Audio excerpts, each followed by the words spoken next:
Hello, everybody. How we all doing? Sorry that I was so late today. To be 100, keep it 100 with you guys. I got super nervous last night after Twitch got hit with a DMCA strike. So I think that fully justified my decision to immediately delete the VOD on YouTube. So unfortunately, yesterday's stream only lives on in your hearts and memories.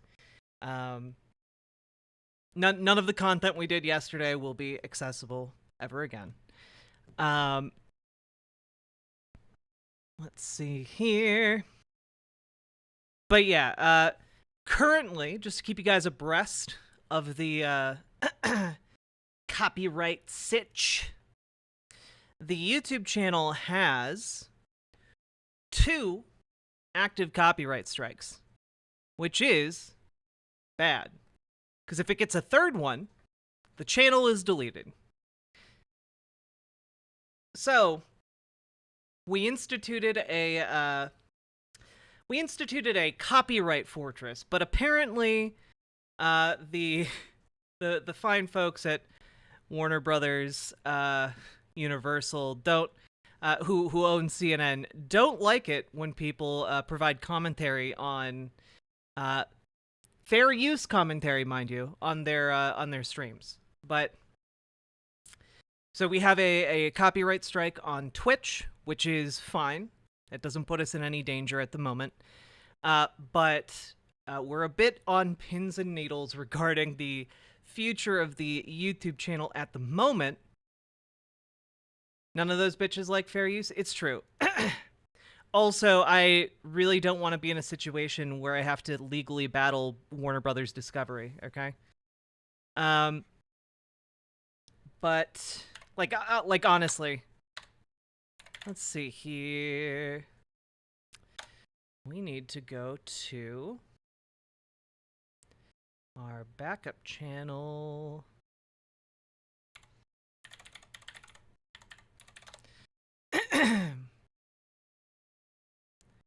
So, folks, there is a backup channel called Riverboat Live.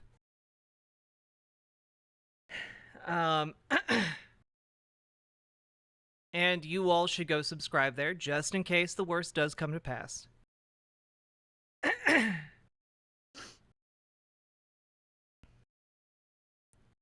Let's see here.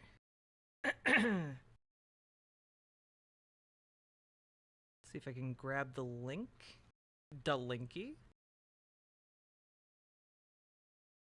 The channel is called Riverboat Live. It might be hard to find at the moment since it has 0 content, but yeah. You followed already? Hell yeah.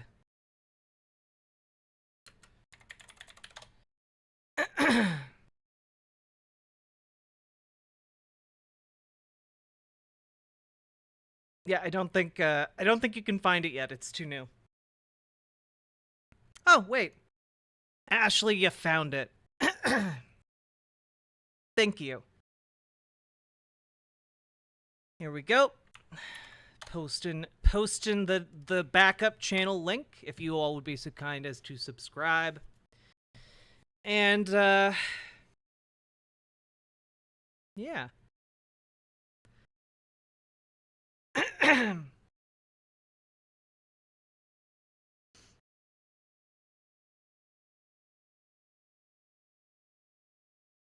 Live mode is now off? What does that mean?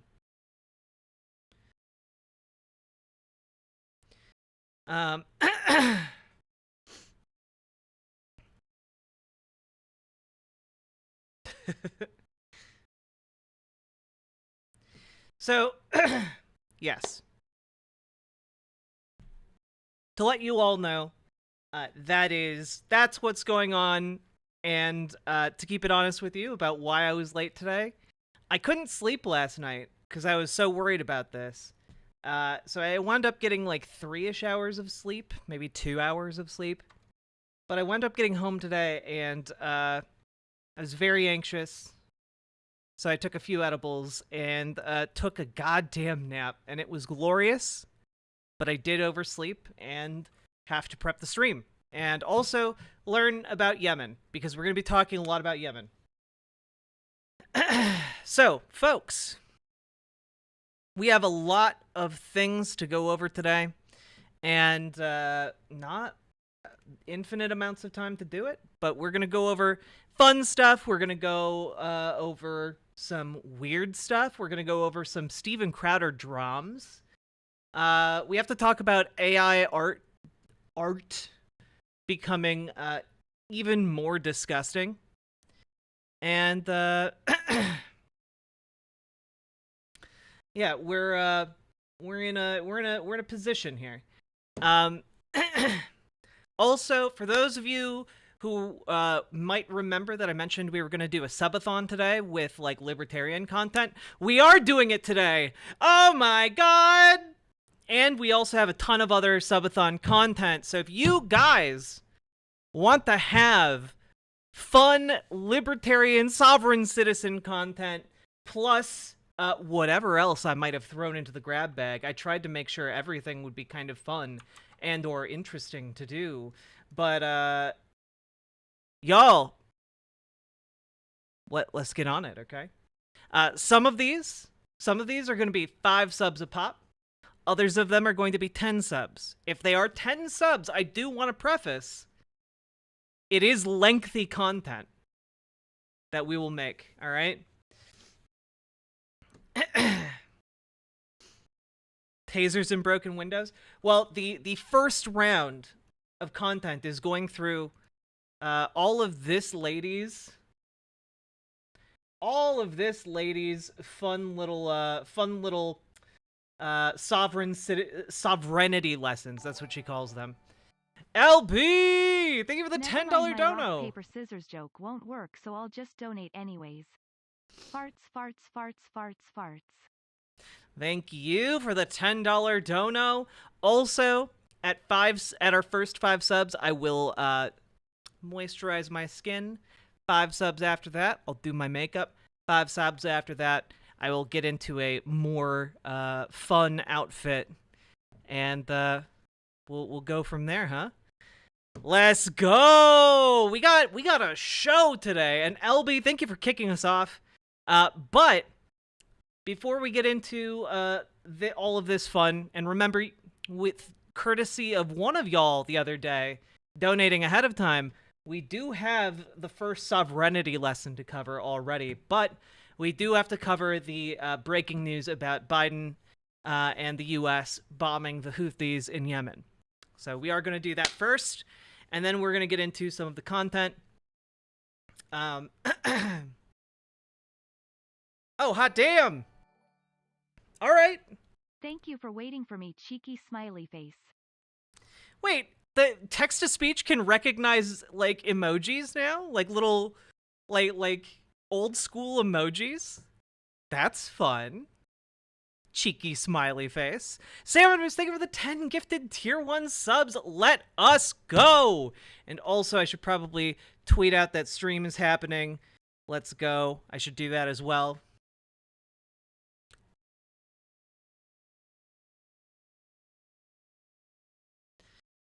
BCC TV, how you doing?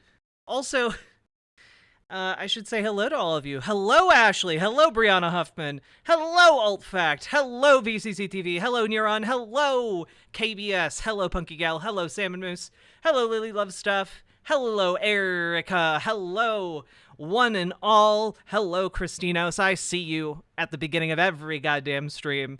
You absolute legend. Hello, I'm Idaho. Hello, Paladin Lost. Hello, Spectral Pyre. Hello, Kiwi Burb. Hello, hello, hello. Hello, Will Kale. And today is going to be a big show. So thank you all for being here. And if you guys wanted to share around a link to the stream to your social networks, that would be much appreciated to get us kicked off on the right foot. And I'm just going to just gotta tweet out a little thing. we are doing a subathon plus serious politics. Come join. Oh, God. Has anyone else, by the way, noticed that the Twitter app is just absolutely busted these days? You really feel the loss of all the engineers they fired. Get in the boat. Twitch, YouTube, riverboat.gg. Let's go.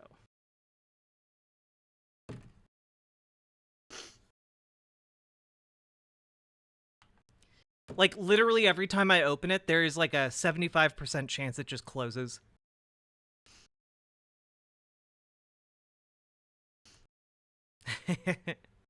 All right. Hello, very knifey duck.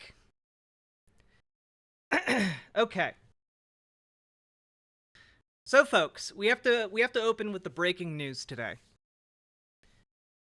Basically, there's a country. It's called Yemen.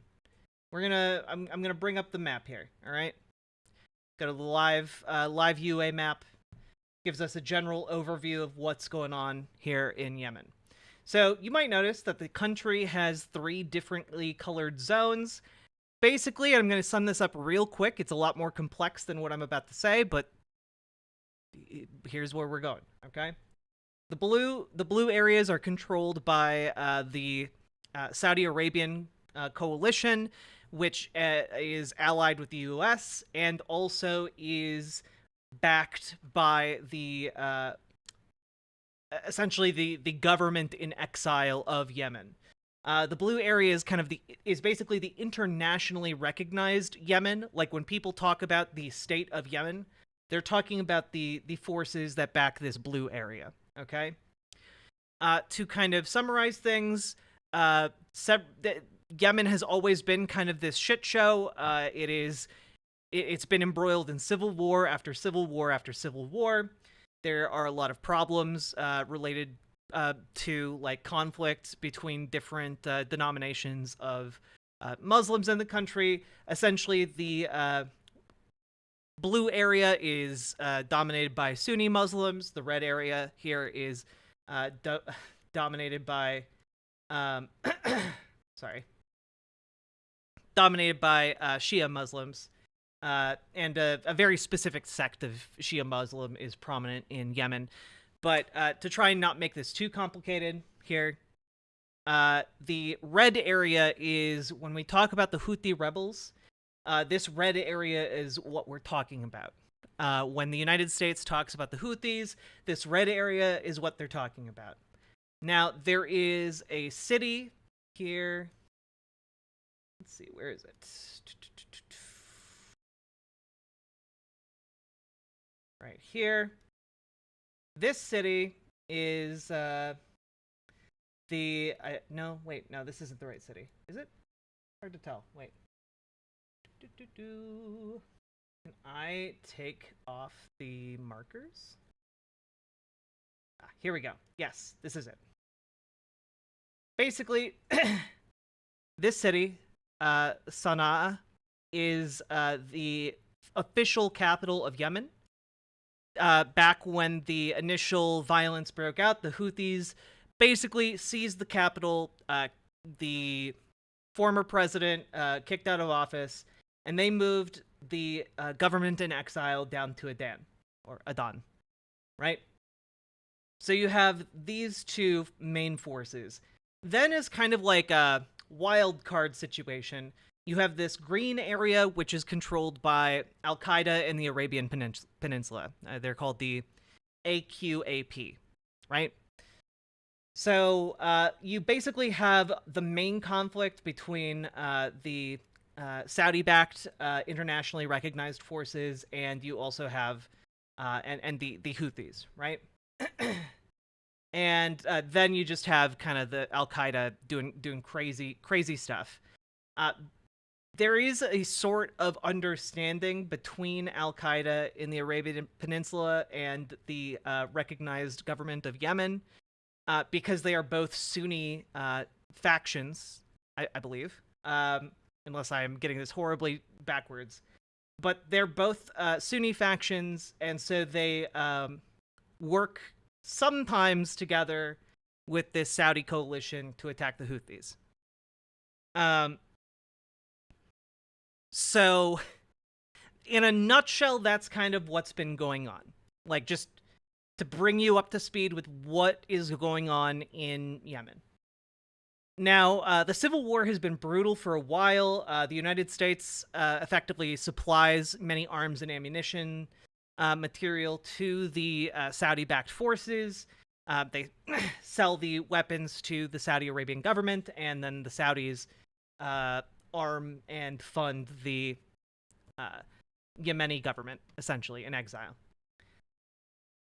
What has changed recently has been that the Houthi rebels here, while they're doing their civil war, have also turned their attention to the Red Sea, namely this small narrowing of the international trade waters, which allows them, given their proximity here, to effectively create a bottleneck for world trade. Because again, the Red Sea is essentially like one of the main arteries of the world, of international trade. When the Houthi rebels attack that, there are few things you can do to align like basically all international interest against you faster than attacking and causing instability and uncertainty in international shipping, right? And this is gonna cause a lot of consternation, which adds kind of to this other wrinkle here, right? And that wrinkle being that in response to increasing tension between Israel and Palestine and after October 7th, you might remember that Biden dispatched 2 carrier groups to the Middle East kind of theater. I believe there's one in the Mediterranean up here, and there's also one down here, right? And what has been happening is this international carrier group is there to effectively dissuade Iran from getting directly involved with the Israel-Gaza conflict. What this winds up meaning is that the United States has been taking part in targeted strikes against Iranian-backed militants and militant groups across the Middle East. Syria being one, right? Also, Shark300, thank you very much for the raid. Welcome, Raiders. We're just going over the breaking news about the Yemeni conflict, so don't go anywhere. Buckle yourselves in. So we have all of these different factors that are then complicated by the fact that the Houthis receive backing from Iran. So this strike group is already down there to counter specifically any of their potential activities to, potentially harm or exacerbate Israel-Palestine. And then the Houthi rebels began attacking these cargo ships. And just as an FYI,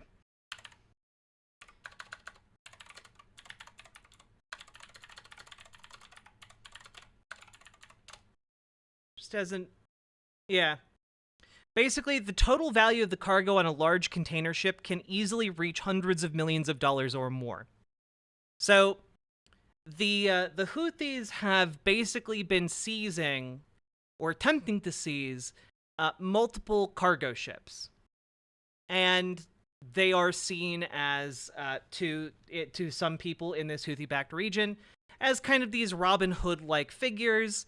They steal these vessels, appropriate whatever's on the boat, and then that is seized by the government and presumably distributed, though you never can tell with pirates. And like they'll even use these container ships as like tourist attractions. Like that's like a thing they do. So like it's kind of become a bit of an industry over the years, because this is not the first time the Houthis have attacked international trade routes, right? However, due to the volatility in the region right now, and the fact that there is a carrier strike group literally right here with its mission to oppose Iranian-backed militants, essentially this is a colossal provocation against like many of the world powers. So basically there's also been ships from other countries in the Red Sea to dissuade piracy. However, the Houthis have actively antagonized these military forces by firing upon them, and basically that's happened a few times too many. And we now have the U.S. coalition taking action against... I dated a rebel girl. She was shy and I was a randy boy, but she held out. But one night, she let me sleep with her. It was magical. For one glorious hour, I was a Houthi coochie man. BWA. God damn it. Thank you for the $25 dono. Excellent use of text-to-speech. World War III going to be wild. I don't think we're going to get a World War III out of this one, just to be clear. But basically, the U.S. and Britain carried out strikes against the Houthis in Yemen.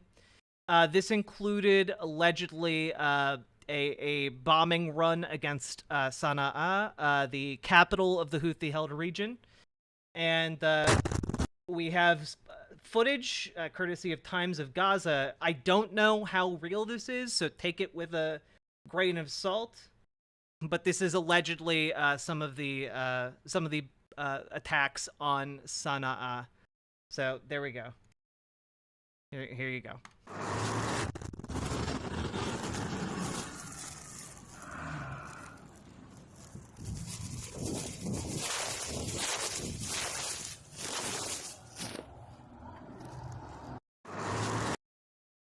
So, yeah.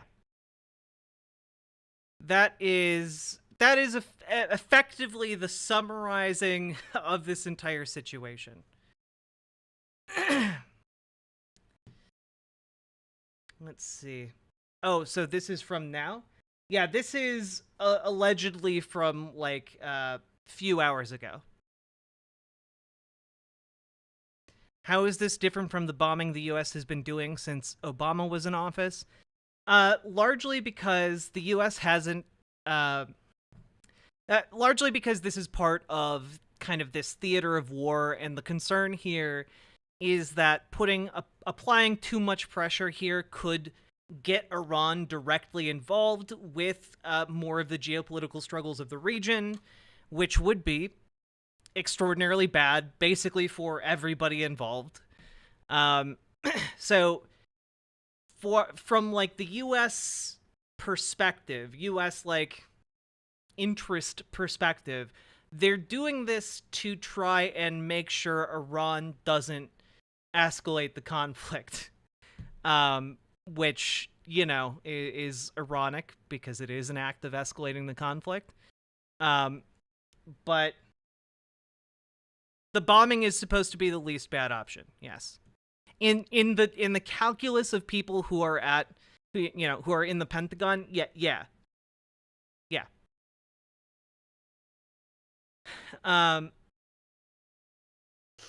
it's a powder keg situation. Where did you say this was? That was in Sana'a. So remember when we were looking at this map, Sana'a is the capital of the Houthi rebels, basically. So this entire region is controlled by the Houthi rebels. To give you an idea here,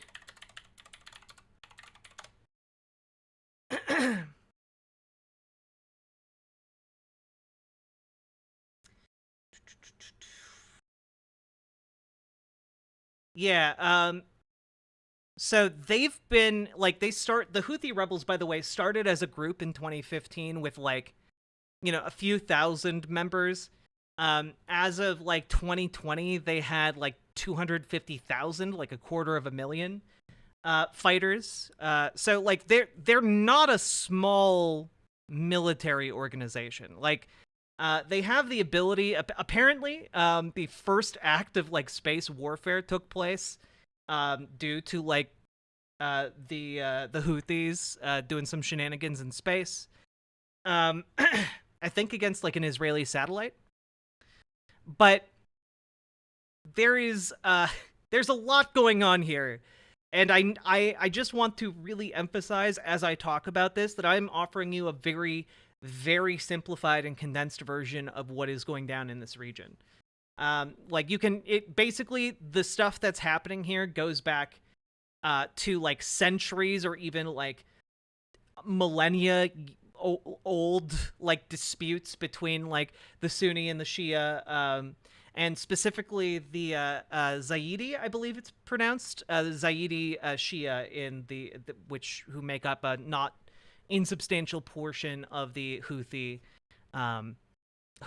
situation. And I also want to emphasize, okay, because I know that there is some impulse here to kind of go, the Houthi rebels are opposing Israel, so therefore they're good. I really need to emphasize that they are also very bad. Like, for those of you who don't know, like they use child soldiers. They literally enlist like 7-year-olds and up. They coerce children into their military. There's some international reports that have been done about like the sex abuse of children in their military. It's not good. It's bad. They're bad. Also, their governmental structure is dedicated towards, kind of that authoritarian, theocratic rule that is seen elsewhere in the world.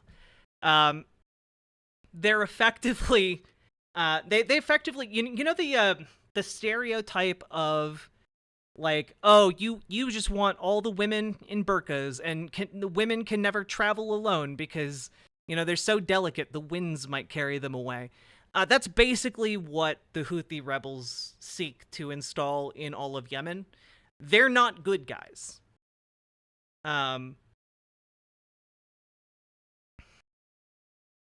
Voshterity raid? What is this Voshterity business? Also, Vosh, thank you very much for the raid. Welcome, raiders. My name's Riverboat Jack. We're talking about the bombings of Yemen, the situation going on there. And we're also going to talk about so much more because we're just getting started with stream. So you guys have good timing.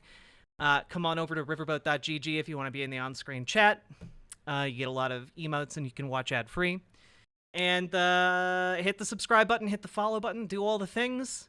We are also doing a subathon, but we did need to start with serious news. So let's see. Do you guys have questions right now about what's going on here? Hey, Red Amber. Hello, with Otro. Hello, VCC TV. Hello, Cold Boy. Voosh has sent the anarchists to help aid with the maritime trade. Excellent. Hey, Blueberry TV. How you doing?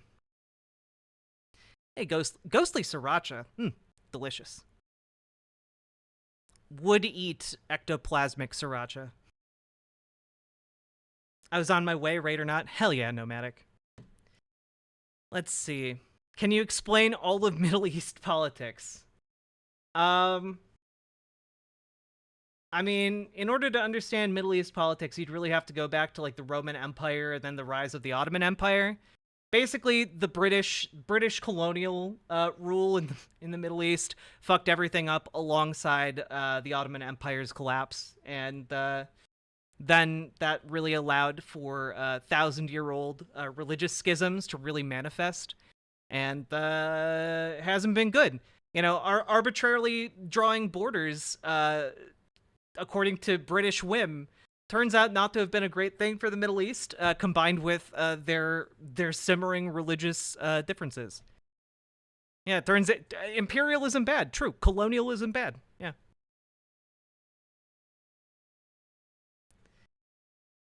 I think that was the map Vosh was looking for. Yeah, live UA map is amazing.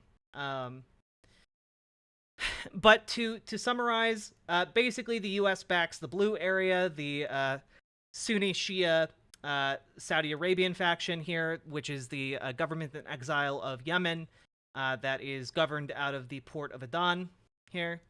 And then you have the Houthi-backed rebels in Sana'a, and Sana'a is where the initial strike took place earlier today.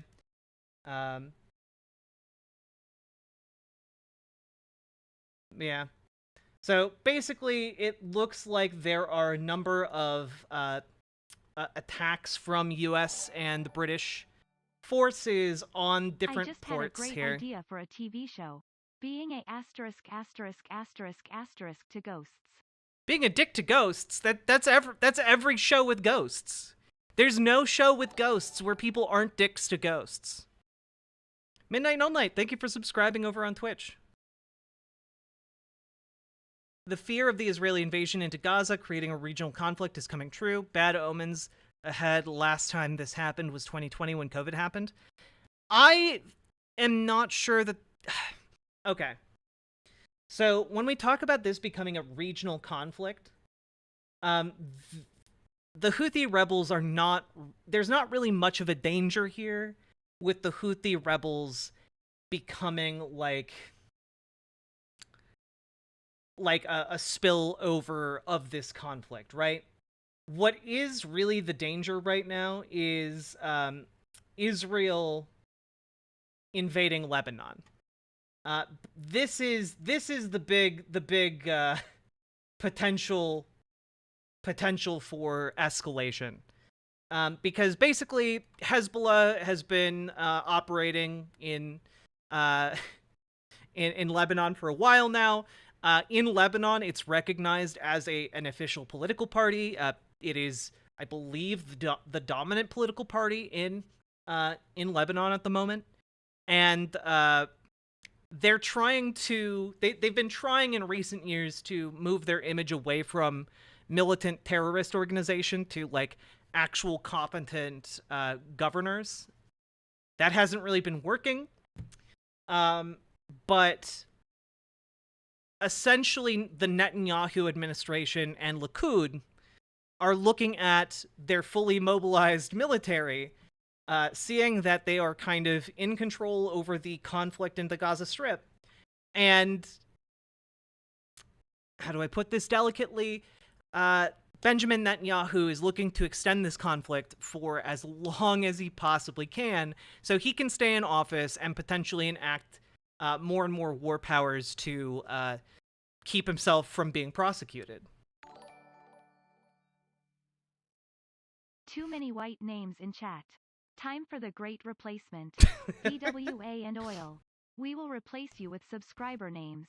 Paladin, thank you for the 5 gifted tier 1 subs. Let's go! And by the way, all of these subs and donos are going to count towards our different subathon goals. Just so you know, you guys are unlocking segments right now.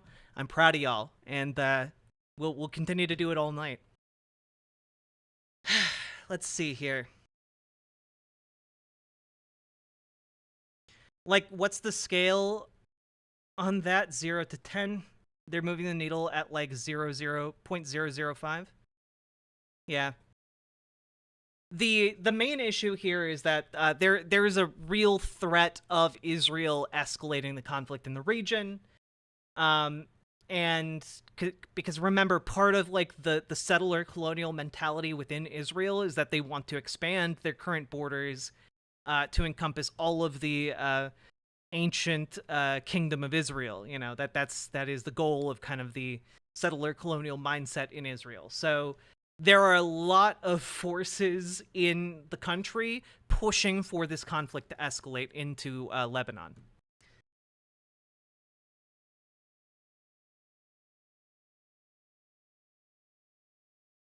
Yeah, this is now spiraling quickly. The main thing to keep in mind here as we look kind of at this conflict in the Middle East here is that we have Ashley, thank you for the 5 gifted tier 1 subs. Great replacement. BWA always. the great white name replacement. Please be more specific. There are people here who've never seen my content before. Yeah, I mean, like, there are a lot of countries around here that are dangerous, but the main thing is that the military powers that be in the United States, while there are a lot of hawkish individuals, people who know military shit know better than to try and invade Iran. Right? The push to antagonize and invade Iran is being made predominantly by politicians in the United States who don't understand what actually is at stake if that happens. Because, and I've said this before, I'll say it again as many times as I need to, Iran is effectively a gigantic, like, fortress. Like, if you were to make a country specifically with terrain that would ensure it could never be conquered, you'd basically get Iran. Like, invading Iran is like when you try to attack a player who's been left alone for like 4 hours in Age of Empires 2. They just have infinite walls and castles and fortresses that are fully stacked up. They're the 7th largest military on the planet. Like, you could like drop nuclear weapons on Iran, it would still be able to functionally resist invasion. Like if an invasion of Iran happened by US forces, 1, we would lose. 2, it would just be a prolonged occupation that would eventually be like ousted. And 3, like, it would just be our modern Vietnam. Like, even more so than like Afghanistan and Iraq were, you know?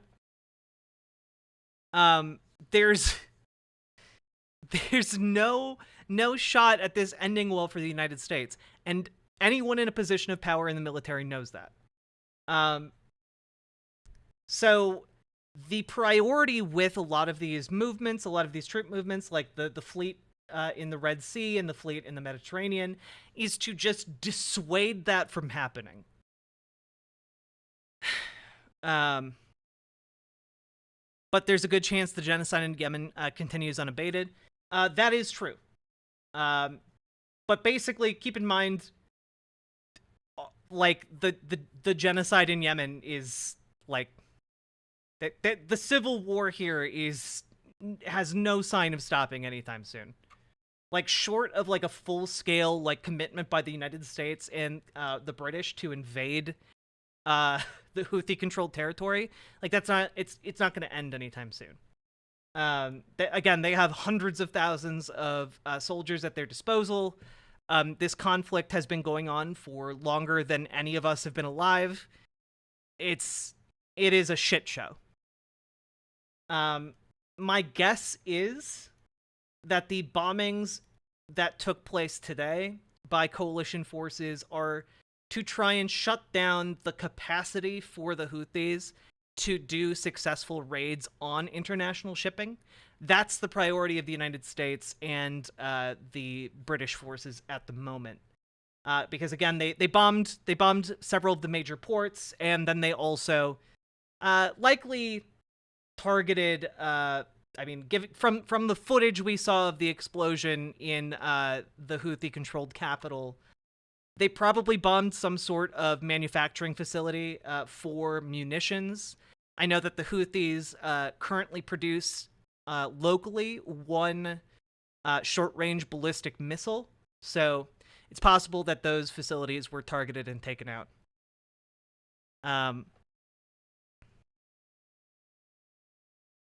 We could try and stop aiding the Saudis. Part of the problem, I mean, like, first of all, like, part of the problem with, like, the Saudis is, like, the petrol state and the United States' complete aversion to trying to disempower petrol states.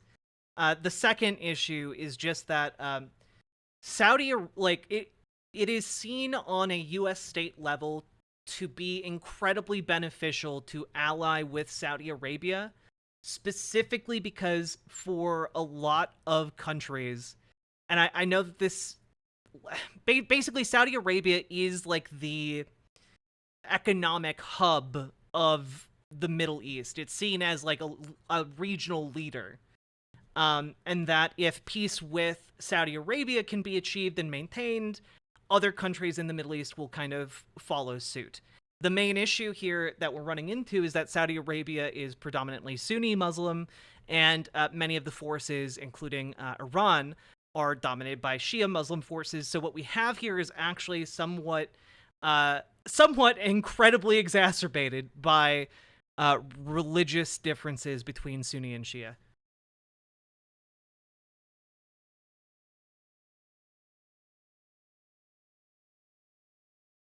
Biden literally did stop supporting the Saudi war efforts in Yemen 2 years ago. Is that true? I missed that story. Biden.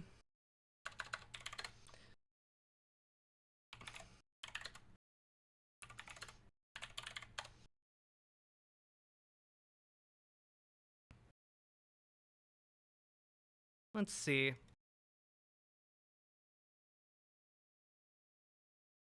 Oh, here's Biden a year ago.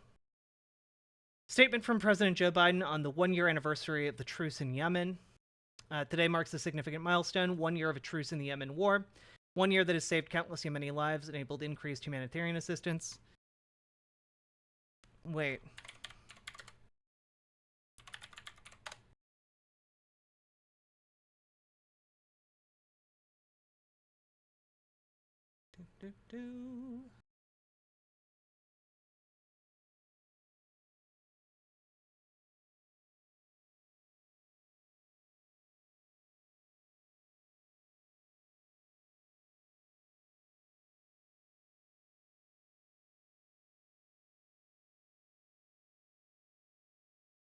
Okay.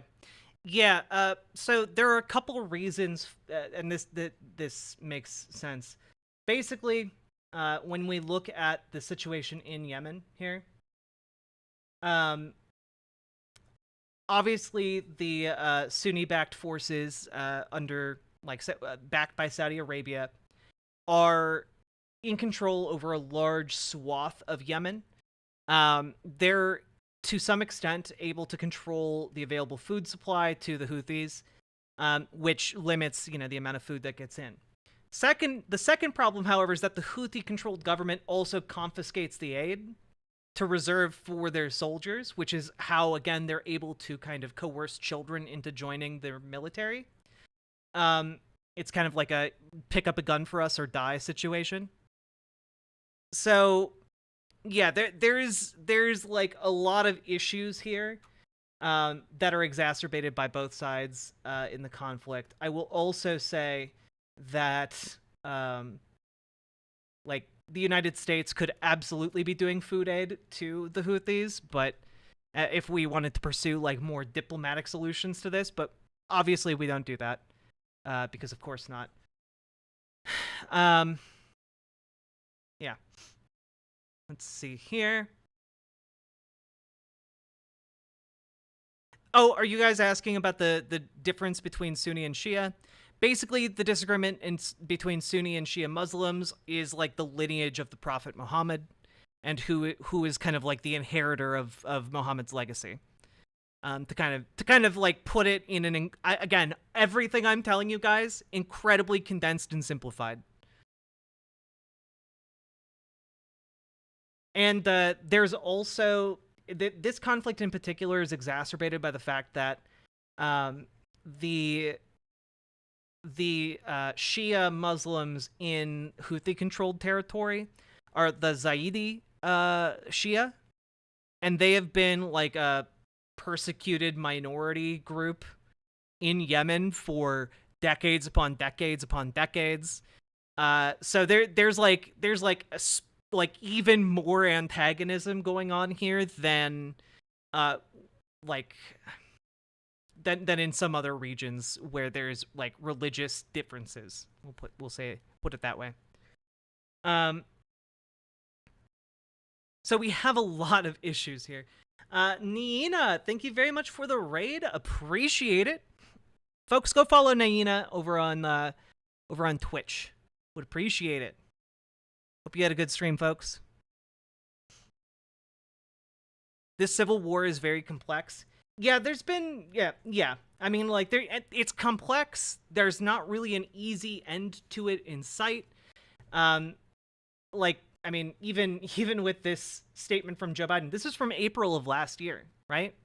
Um, there's been a truce going on between these sides, but it hasn't stopped kind of the economic back and forth between the sides. Like both sides are still highly militarized. The conflict is still close to like boiling over. But because of this truce, the Houthis have now been able to turn their attention to disrupting international shipping, and that's basically going to, regardless of what country is doing it, bring the wrath of God down on like any nation. Uh, if they're not a nuclear armed nation, like there are going to be severe military retaliations against any group of people who is like disrupting international trade. So it is rough. But also this is basically the definition of kind of fucking around and finding out. Like this is the most predictable outcome to the Houthis. Like, how many ships did they take here? How many ships have the Houthis seized?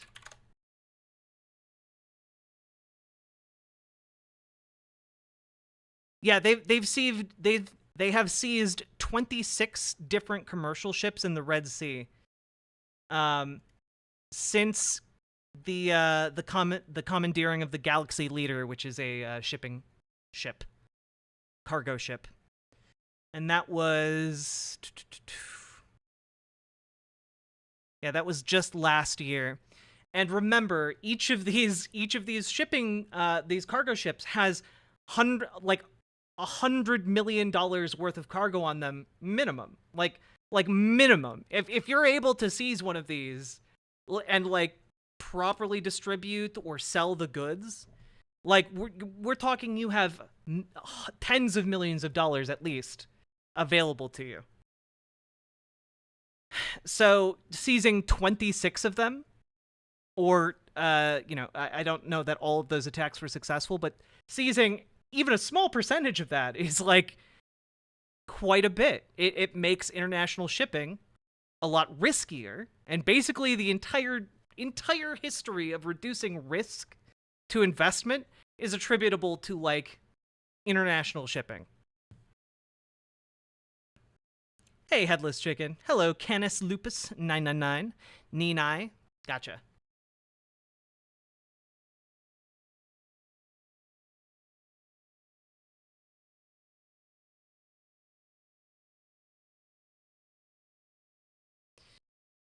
Like, as far as like US moves on a geopolitical level go, like this is literally like, why did that dog bite me? Well, you poked it in the eye with a stick. You know, like that's what this feels like to me.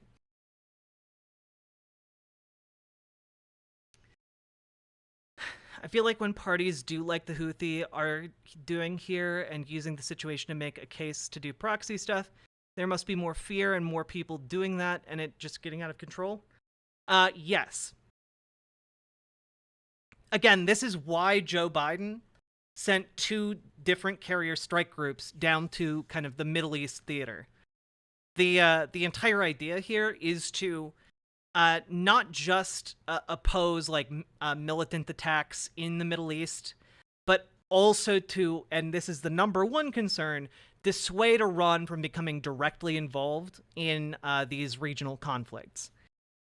That's the hope is that by having these carrier groups down there, Iran won't take action that could lead to like a violent reprisal or like catch its international adversaries in such a way to cause a war. Even North Korea is okay with it, and they don't even trade. Well, the thing is, North Korea, I believe, has sailors. Like North Korean sailors are a thing on like international cargo ships. I think I remember reading a story a while ago about how part of like the black market in North Korea is supplied by kind of like uh under the table deals due to kind of these sailing agents that they send out into the world. So, yeah. Might even cool things down in Israel domestically. I doubt it. I my main worry right now, given like the rhetoric I've seen coming out of Israel, is that Israel invades Lebanon. Um,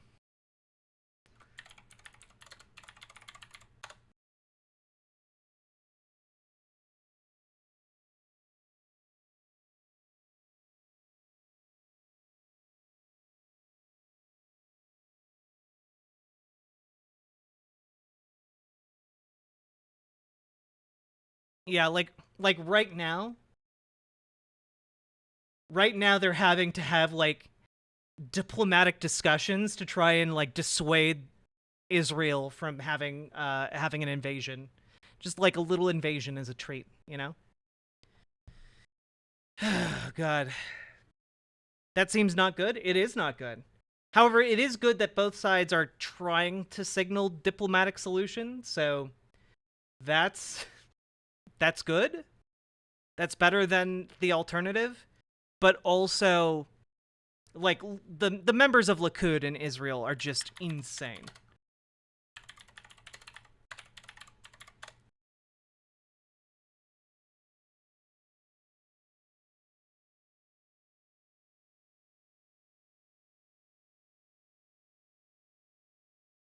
Do we have a piece here?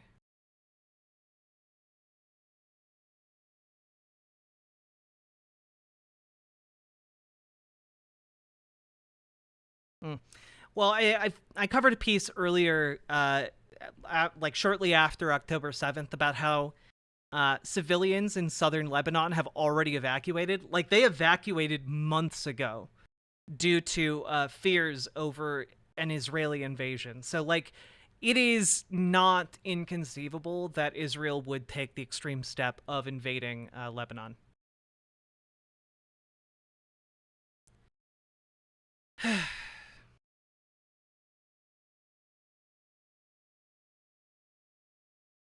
Let's see here.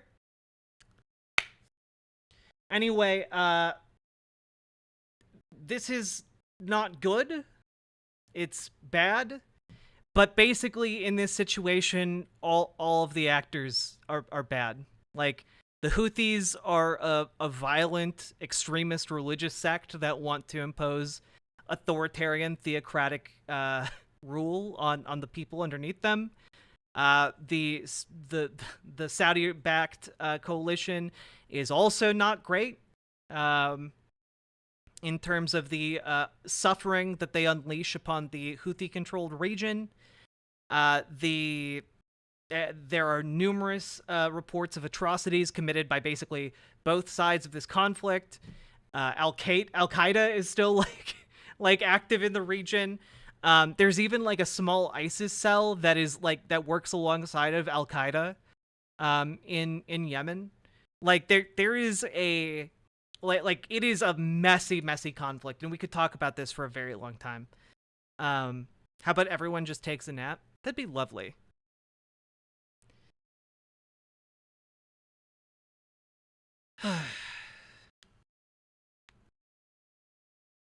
So that is that.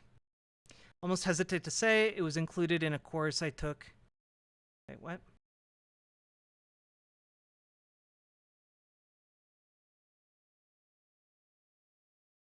Yeah, it's very much a both sides are bad. I just want it to be done so that people can stop, like the people who are caught in the middle here, like all of the individuals, the families on the ground can like stop having this suffering inflicted on them. Yemeni ISIS took credit for attacking Iran last week. Yeah, and again, like they attacked Iran because they back the Houthis, you know? It like a lot of the chaos in this region is yeah. Uh It's not good. And again, especially following the attack from ISIS in Yemen against Iran, like part of what's worrying, the U.S. military at the moment is if Iran then invades Yemen and like joins in alongside the Houthis in Yemen. Like it's it's not good. Like this is all terrible. The well, so with Otro, there has been a truce between the Houthis and the Saudi-backed coalition, government in exile. However, the main issue is that truce has now allowed them to engage in this piracy operation, and that is not something that global powers are going to take sitting down, Yes, Hezbollah is backed by Iran. The Houthis are backed by Iran. There are Iranian-backed groups in Syria. Iran is basically a colossal regional power. And has been able to kind of solidify its support from the Shia Muslim world. Ships should carry military-grade weapons and a small contingent of troops on board. That's not really sustainable, unfortunately. Like that costs money, and it's way cheaper to just like either absorb a loss and then rely on the military to come in and kind of resolve any ongoing problems with potential pirates.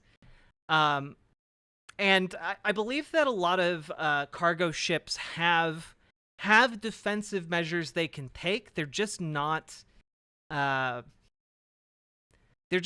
tend not to be very lethal,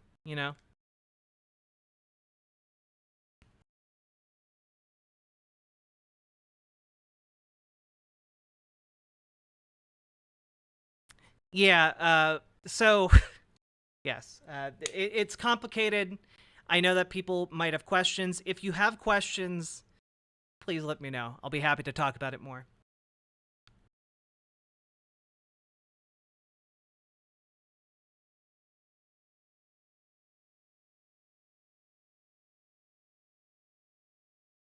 Those are for small boats, not drones. Well, the problem is with drones, like it's hard to detect, and the Houthis specifically manufacture like a small type of explosive suicide boat. That is drone controlled. So they just like have like mini fleets of like little speedboats loaded up with bombs, and then they drive them into cargo ships. Well, and the thing is, they're there for the small boats, but like generally what international shipping relies on is that if there is a significant enough threat beyond like a small boat that could threaten international shipping, they rely on the world's military to come in and basically kick whoever's ass is doing it,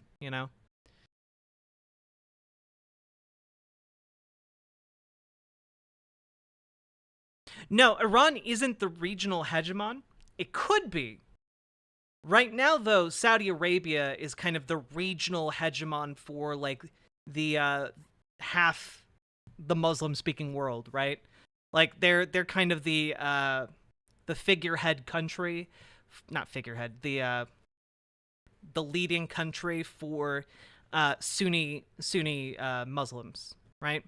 And then you have Iran, kind of the leader of the Shia Muslim countries and forces.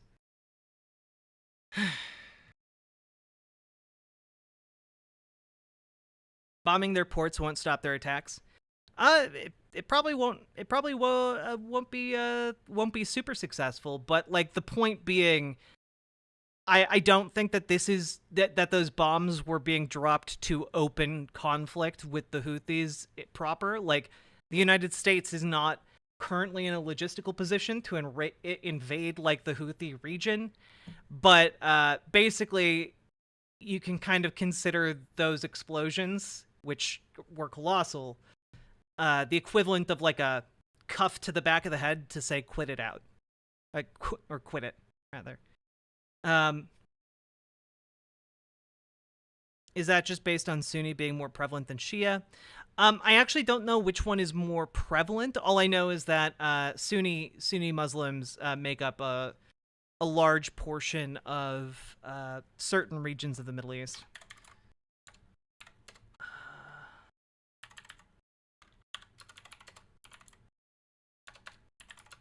I mean, look, be good for my own edification. Yes. Yes, it would be because Sunni Muslims make up 90% of Muslims. Weapon system, one on each side. Yeah, exactly. Thank you very much for the $5 dono. I very much appreciate it. But yeah, basically, Sunni Muslims make up about 90%, which is crazy. I would have thought it more like 70%. But 90% of the Muslim-speaking world. So, I guess when kind of prioritizing regional alliances, international groups tend to align themselves more with Sunni Muslims. Let's see, U.S. Air Force Middle East Command said it has struck over 60 targets and 16 sites in Yemen, including command and control nodes, munitions depots, launching systems, production facilities, and air defense radar systems. Yeah, I mean, like, basically, this is just like, again, that's a lot of bombs, but it's also not even a fraction of the force one carrier strike group can bring to bear. Like, again, this is a cuff on the back of the head, but it is going to prevent the Houthis from doing a lot of things. Mainly, if I had to guess, these bombs targeted like the short-range ballistic missile production facilities that the Houthis controlled. But also, a lot of Sunnis are not at all friendly to Saudi Arabia, either unrelated, like the Indonesians are straight up opposed to the Saudis, like Turkey. Well, yeah, but the issue is that with Turkey, the United States feels like they kind of have Turkey on lock because they're part of NATO. And when it comes to, which, by the way, probably a mistake on that one. And also when it comes to like regional priorities, they aren't taking into account Indonesia. So at least when it comes to like Middle Eastern positioning geopolitically.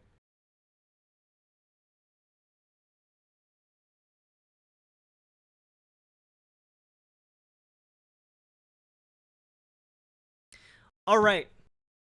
We're going to end that part of the stream. I'm going to go get some water and moisturize and then tally up how many subs and donos you guys have sent my way in order to figure out how many segments you guys have unlocked in this subathon stream. Let's go! BRB. Did I miss Crowder? You did not, GamerG.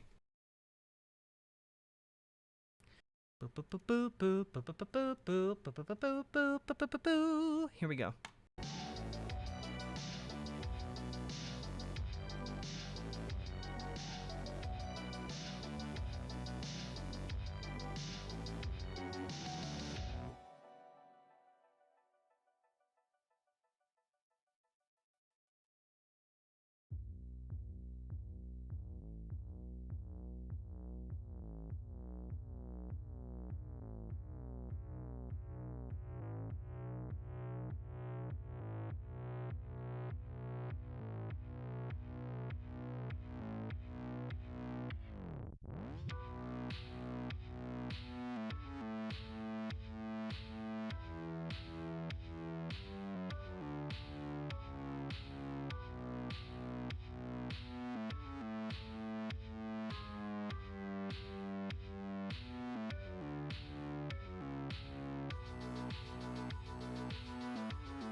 we go.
All right. Hello. How y'all doing?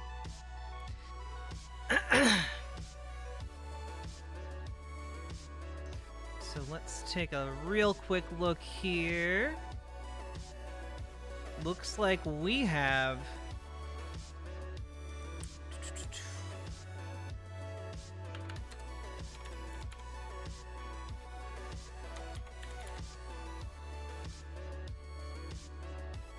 We have 35 subs. All right. And gonna make that bold just to make it more legible.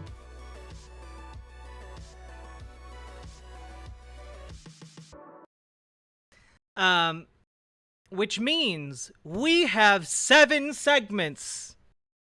By 7 segments, I mean, of course, you guys have unlocked the joy of learning how to be a sovereign citizen, thanks to a lady we discovered the other day wearing a Cat in the Hat onesie, explaining how taxes aren't real. So it's time for us to learn today how to be true sovereign citizens and retake our freedom as individual citizens governing ourselves for the betterment of our own lives. Let's take a look here. Sovereignty lessons. Let's go. Unless you have coverage at this time that shows this vehicle listed on it, I will arrest you. If you haven't watched the full video, go watch that. And if you're someone who has been asking about sovereignty, all of these different concepts, I want you to watch the full thing, because I wanted to point out to y'all how calm he is. Okay, this officer clearly is getting very aggressive. He's getting frustrated and he's threatening to arrest him, right? And he just sits there. He pulls out his paperwork. He's very calm. You don't see any fear on his face. He doesn't show any fear. And that's because he has worked on his mindset, okay? And at the very end of the video, he says it feels great to be free. He's not even you just gotta have the freedom mindset, okay? When you deal with cops, in order to avoid being arrested, you just have to believe you're free, okay? By this interaction, right? So the very first thing that you need to do before you start collecting all these documents and you start doing all this research, obviously I want y'all to do research and learn about this, but not from a place of, I need to take all these actions, because that is from a fear mindset, okay? You're coming from a fear mindset of... If you don't fear the cops, they won't arrest you. The cops won't shoot you. That's crazy. Oh, I didn't know any of this, and now I need to... I do have to say, this lady looks like she has the eyes of somebody who is, like, literally, like, punched a cop in the dick and expected no retaliation whatsoever. All of this to feel okay, right? You need to feel okay regardless. This is why I made the video that I did telling y'all about the next steps that you need to take. And there are non-white sovereign citizens. It's just that their interactions with police when they try to pull sovereign citizen shit tend to not go nearly as well. None of it was related to documentation or doing specific research on these topics, because the very first thing you need to do is to get your mind right. You need to be able to think clearly, to regulate your emotions, because you will run into these situations and you will have to explain yourself clearly and coherently. And if you are emotional and reactive the way that a lot of folks are in the comments of my videos right now, the same people that are asking about, well, how do we do this? How do we do this? Right? You're fighting with people in the comments, so I can tell that you're not ready. Yeah, look, guys, you just have to, you just have to have the freedom mindset. You just need to work on being a calm, reasonable person, like most sovereign citizens do, like this guy, calm and reasonable. You are in contempt, Mr. Target. No, I'm not. Be quiet right now. I will have you arrested. Stormy. We're in Eureka, Montana, and the man wearing the no hunting. Oh, God damn it, Annie. Nope. Anyway, this guy, calm, totally reasonable, walking around wearing a tricorn hat and a sign on his body saying no trespassing that he thinks will keep the court from seizing him. Guys, did you know that if you just wear a no trespassing sign as a sovereign citizen, they can't arrest you? Because you have the sign on. Anyway, A+ mentality on this guy. To take that kind of responsibility, right? To do all of this work. I'm not here to be mean to y'all, but I'm just calling you out, right? I'm telling you that the very first step is to work on your mind so that you know who you are and you start understanding as you Can't are arrest me, I'm dummy thick. that you are not what they have deceived you to believe, right? As you're doing this research, and if you're in a very reactive state because you're not eating right, you're constantly drinking tap water, you're consuming all kinds of negative media, your mindset isn't in the right.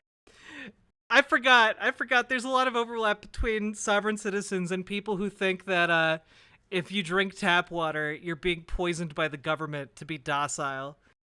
God, dude.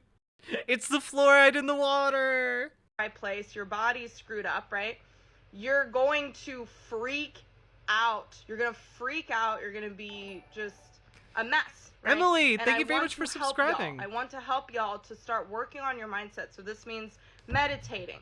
This means starting to shift your lifestyle, right? Shifting your diet, shifting the content that you consume, shifting the way that you think, right? That's the very first step. If you haven't watched my video on next steps to take, it's a video where there's a white background. But Your Honor, I shifted my mindset. Please don't send me to jail. And I have words behind me. I made a list for y'all of things that you can do to start getting your mind right, start getting your body right, so that you can be just like the guy in this video who's completely calm in a situation that made me anxious watching it. I was afraid. I was like, oh my gosh, I don't know how I would react in that situation. I would be so anxious, right? And I don't think that I would be able to articulate myself and stay as calm as he has, right? So that's the very first step, okay? I wanted to point that out to y'all. Start y'all on the right path, right? And y'all can get there, okay? It's just we have to make sure that we're doing things in the right order, because if you don't, you're gonna be overwhelmed. You're gonna get reactive. Hello, you're Lily not going from the to Discord. Show up How you doing? the way that you want to show up, right? But if you feel like you've worked on your mindset sufficiently, you're completely in alignment with the truth of who you are, you can calibrate to the whole of who you are very easily, then of course do the research, get the documents and all of that. But I'm telling y'all, first step is your mindset. Okay, I do want to just say, after this first video, the thing about sovereign citizen mommies is I think that a lot of people don't realize they're the missing link, right? Like, when we talk about crystal mommies becoming like fascies, and like how like new age spiritual woo is kind of one of the entry points to like the fascist pipeline. This is what we're talking about. Like going full on like sovereign citizen is kind of like wrong for sympathizing with sovereign citizens. It like leads you into this Nazification pipeline they go, oh, you know, really law is just a state of mind, baby. And then it just like devolves into like, I don't know, watching who's that one sex pervert? Russell Brand. There you go. And then from there it's just a hop and a skip to Nick Fuentes. Also, Olympians, thank you for the $5 dono. Sovereign citizens are such a good example of no laws for the lion and many laws for the oxen is freedom. Yeah. She's a sovereign citizen professor. She is, chat. Also, gotta get these numbers up. All right. Now we need to watch the next one in the playlist. We need to learn how to become true sovereign citizens. Welcome to Sovereignty Lessons Day 1. Let's talk about your birth certificate. I had people asking in my comments about birth certificates, what's the deal with them, so let's break it down. We're going to look at a certificate of birth, which is public, versus a birth certificate, which is... God, dude. A certificate of birth versus a birth certificate. You see, they're secretly trying to trick you with all these bureaucratic forms and whatnot. What are you talking about? Oh yeah, you just need all of the secret paperwork. Come on, dude. Just private, and I'm going to give you all examples. So for reference, this is a certificate of birth. This is public, and this is what the government uses to have jurisdiction over you, and if you have children, over your children. This is the document that hands over jurisdiction to the government. Okay, we'll get more into that. This is a record of the birth. Okay, so there's a difference of registering a birth versus recording a birth. This is a record of the birth. This is a birth certificate that certifies there was a being that was born. Okay, so two different things. Let's talk about the difference between registering and recording. Okay, so when you're born, you get a birth certificate. That's in the private. Okay, this is the record of your birth or your child's birth. And that gets sent off to the United States of America, and a new trust is created, and then that is documented on a certificate of birth. People were asking me, how do we, what do we do in terms of, like, how do we free our children from this system, right? Well, here's the thing. When you register something, you are handing over your rights. Yep, that's right. If you ever got a piece of software in the 90s and registered it on the AOL internet, you handed over your rights by registering it online. You buffoon, you fool. You were born in a hospital instead of in a shack off a county road? Well, you just signed over your life's rights and your baby's rights to the government. You gotta read the terms of service. Yeah, did none of you read the terms of service when you were born? As like a little baby? You handed over your rights when your parents got a birth certificate. When the hospital made a birth certificate for their own records and then registered it with the state. Okay, you don't know that you're doing that. Okay, this is the same thing with when you get a certificate of marriage versus a marriage certificate, two different things. Again, when you're registering your vehicle, right? Same thing. You're handing over your rights. You're saying, this is what energetically is happening. Yeah, paying to register your car, and keep that registration renewed. That's handing over your rights. You're definitely not going to get pulled over if you don't have a little sticker on your car indicating that it's registered. No, sir. Just ignore laws. It's going to work out well for you. Happening is you are energetically saying, I cannot be trusted with this. Please take it and rule over me. Oh, please, overlords. Okay, Why did she do an accent? Okay, also to clarify, in case some of you might fall for this, none of what she's saying is true. She's just living in the sovereign citizen bubble that is hilarious to watch just explode upon any contact with reality whatsoever. Yeah, what was that accent though? Was she doing like an Indian accent for some reason? I know that you're not consciously doing that, but that's what's happening, and that is what we've been conditioned to do. Whereas when you're recording, they genuinely, this subtype of conservative genuinely believe they found the up down left right A B start like cheat code for just dealing with the law and police. Something, you're just putting it on the public record, right? So when it comes to birth certificates, yeah, I needed to give the disclaimer, children, right, and get a certificate of birth. We want to just get a birth certificate that's going to record that birth, and that's the process that we want to take. And then I once walked away from a cute guy who was hitting on me because he told me he didn't pay taxes because he had registered as a charitable corporation, annulling his birth certificate. Oh my god. You know, you saved yourself there, okay? That guy was heading straight to IRS jail.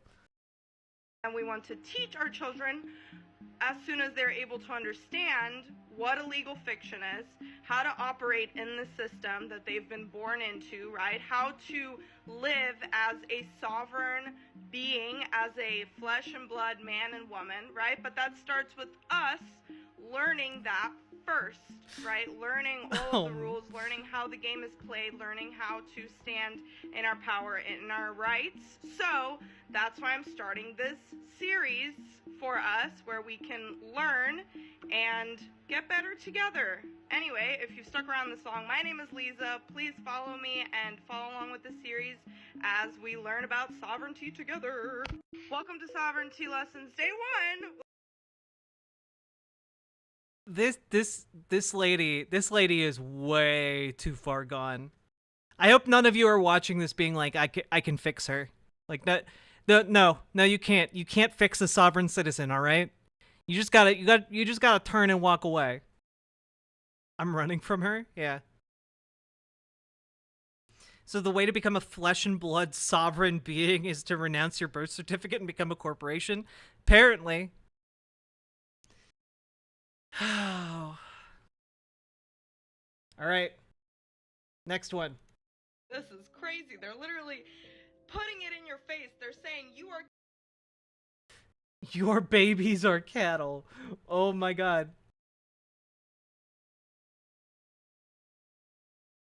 It's so needlessly escalating.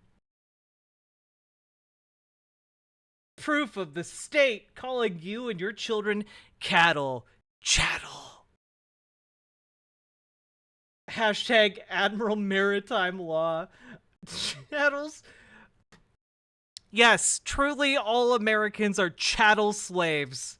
There's truly no difference between the modern American's position and chattel slavery. Oh my god, dude. Alright.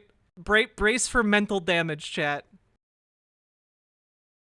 This is crazy. They're literally putting it in your face. They're saying you are cattle, your children are cattle. If you've been watching some of my other videos, then you are probably wondering, well, you talk about this legal entity a lot. Has it always been that way?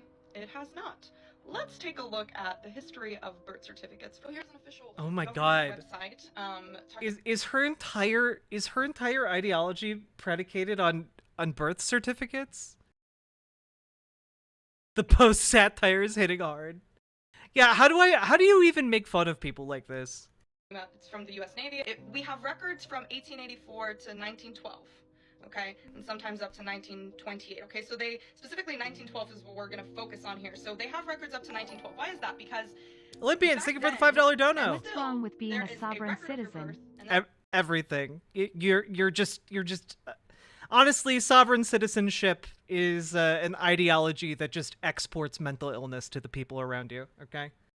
And there's the registration of your birth, which are two different things, and we're taught to think that these are the same thing. If you watch my birth certificate video and my sovereignty lessons playlist, then you'll see that process that they go through. So we're going to focus on 1912, okay? Now here's another example from Ancestry.com. They're saying we have birth records from 1912 to 2015. The reason is because this is the year that the certificates of birth were established as we know them now, in order to create the legal entity, your legal entity that I've been talking about in my other videos. So okay, so her brand of sovereign citizenship is that the real United States ended in 1912. She literally thinks that you had rights. Can you give me a serious answer? She literally thinks that the United States had rights until 1912. And then your rights as a human were infringed. Can I give you a serious answer? Okay. How do I explain this? Sovereign citizens are bad because, one, they don't recognize laws. So their position is basically they can break any law they so choose.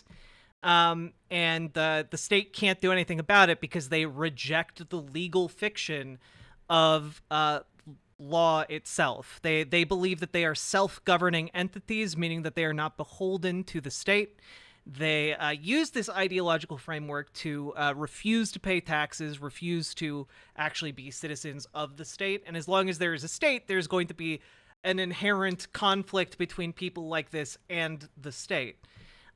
This is, again, like, if you try this with an actual cop and you, like, punch a cop and they're like, I don't recognize your authority to arrest me, man, you're gonna get arrested anyway. Like, the entire purpose of law is to direct the violence of the state. And whether or not you agree with their legal fiction doesn't actually give you anything or improve your life in any way. It is conspiratorial nonsense. It is conspiratorial thinking that ruins your life and also the lives of people around you if you fall prey to it. So generally speaking, I would discourage individuals going into sovereign citizenry to not be that way, because they are going to hurt themselves. And they're also just going to hurt the people around them. And it's just not good. It's not helpful. It's not useful. And I feel like that's a pretty solid basis for saying, hey, you probably shouldn't be this. But also, if everyone adopted this ideology en masse, society would cease to exist. It would be Mad Max. It's basically a very extreme version of libertarianism, like libertarianism in the sense of like libertarian capitalism. You know, it is a pathway towards the death of society. So there. Also, if you're being obnoxious and insufferable to everyone, they'll hate you. So, again, when I say you'll export your mental illness to everyone around you, it's because you're building a mental bubble, a media bubble for yourself. And if anyone tries to, like, talk sense to you, you're just going to reject them, push them away, isolate yourself, and or suck them into this weird bubble you're living in and destroy their lives too. This just sounds like anarchism. This just sounds like anarchism. Yeah, except anarchists aren't stupid. I mean, some of them are. But, like, most anarchists aren't just going to be like, yeah, you can just ignore what the cops say. They won't do anything, bro. Trust me. Also, there's an international conspiracy of banking conglomerates that imposed maritime law in the United States in 1912, bro. And it's actually not even the real United States anymore. You don't have to listen to the rules. You're just loyal to the old United States that ended in 1912. Like, at least most anarchists recognize the reality of the system that they currently live in, whereas sovereign citizens don't. They are just gone, baby. They are just long, long gone into the fields of madness. You might end up buried in an unmarked grave if you fuck around with the wrong cop. True. The difference is that anarchists live in a society, maybe? I mean, the difference is anarchists don't typically have to believe conspiratorial nonsense in order to be anarchists. Anarchists are usually dedicated to figuring out how to live in the actual society they exist within. And they aren't actually all that interested in just, like, inventing, international Jewish cabals to like direct their dissatisfaction with reality on, you know?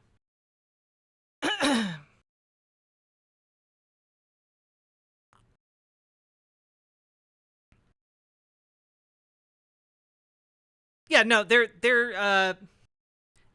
basically sovereign citizens are ANCAPs. I said libertarian capitalist before, but just like ANCAP is the phrase I was looking for. So I guess if you considered ANCAPs actual anarchists, which I don't, that subgroup would probably accept sovereign citizens with open arms.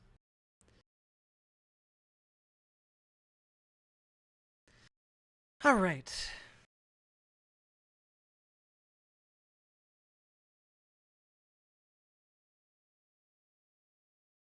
Yeah, no, Lily from Discord. Yeah.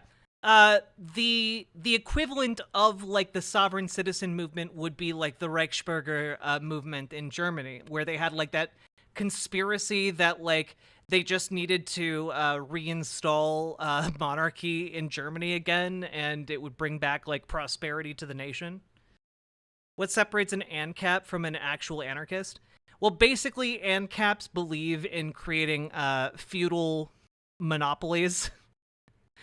Replacing like basically creating a form of feudalism, just with instead of kingdoms, you have companies, and that is the inevitable outcome of anarcho-capitalist thought. Whereas actual anarchists look to eliminate hierarchy from society, or to minimize it to the greatest possible degree, so that everyone can interact as equals in terms of power and influence, etc. So, like, there's a lot of thought by anarchists given to how to sustainably run an equitable community. As opposed to, like, ANCAPs who are just like, yeah, whoever has money should be able to do whatever they want.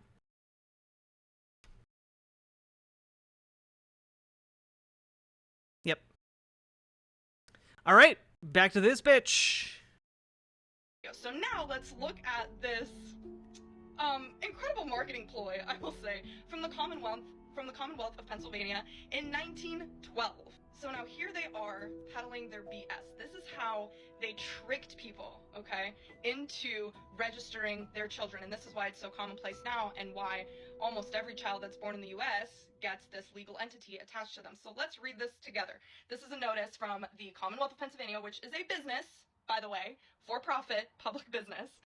Yeah, by the way, this is the argument that sovereign citizens often use, which is that some of the some states were founded by different companies, registered to like different like kingdoms in like the 1700s, 1800s, or not 1800s, but like 1700s, 1600s. So like they're like, yes, it was founded by the East India Company, therefore it's not a real state. I got news for you. That's not how this works, actually. So it says, birth registration. The legislature of Pennsylvania in 1905 enacted a law requiring every child born within the state to be registered with the local registrar of the district in which the birth occurred. Also, that the original certificate should be filed and permanently preserved in the Bureau of Vital Statistics of the state. Yeah, that part of the, well, it also depends on the branch of sovereign citizen thought you are agreeing with. So it's interesting that she believes that, like, essentially in this kind of corporate idea of the sovereign citizen has of America, which is that, America is a corporation. Like, what we are currently living in is just one massive corporation, and the way to deal with it on equal terms is to incorporate yourself, which then protects your rights and your identity under the real law of America. State Department of Health at the state capitol. So they're saying, if you don't do this, then you're going to be in trouble. This is the law, right? They're letting us know this is the law, okay? They're saying certified copies of these birth records may be secured at any time. They're saying, don't worry. Even though you file them, we'll still give you a copy of the record. Such copies are not only important but necessary for purposes of transmission to foreign countries, for establishing the age of children, for school entrance, for labels, for labor certificates. Yeah, why would a country in the 1900s, in the early 1900s, need to make copies of documents when only one document is in existence? Why would they need to make copies when there's no such thing as a digital version of your document? It boggles the mind to even think about why. What logistical reason would they have to need multiple versions of the same document? What is bro waffling about? She's basically saying that they take your real birth certificate and they send you a fake one. And many other legal formalities. We're using the word the thing she's saying is that we are all subject to a massive conspiracy where the US government takes your real paperwork, the original documents, and then sends you a copy, and the copy makes you beholden to the American corporation. Yeah, this is like absolutely insane shit. It's dumber than that. Grifters created actual corporations named the same as every state in Delaware. The corporation registration got revoked really quickly, but those registrations were published and the grifters can point to those official listings to prove their claims. So cool. Legal, which is important. The responsibility for registering a child is placed upon the physician or midwife in attendance at the time of birth, or if no physician or midwife is present, then the duty falls upon the father or mother. So let's read between the lines here. They're saying, if you, doctors, physician, midwives, and parents don't do this, you're going to be in trouble. So this is literally just threat and coercion, okay? So now they're saying... Yep, that is indeed what laws are. Laws threaten and coerce people into doing things they might not otherwise do. That is true. Yep, you are describing the basic premise of law. Let's see, where do we leave off?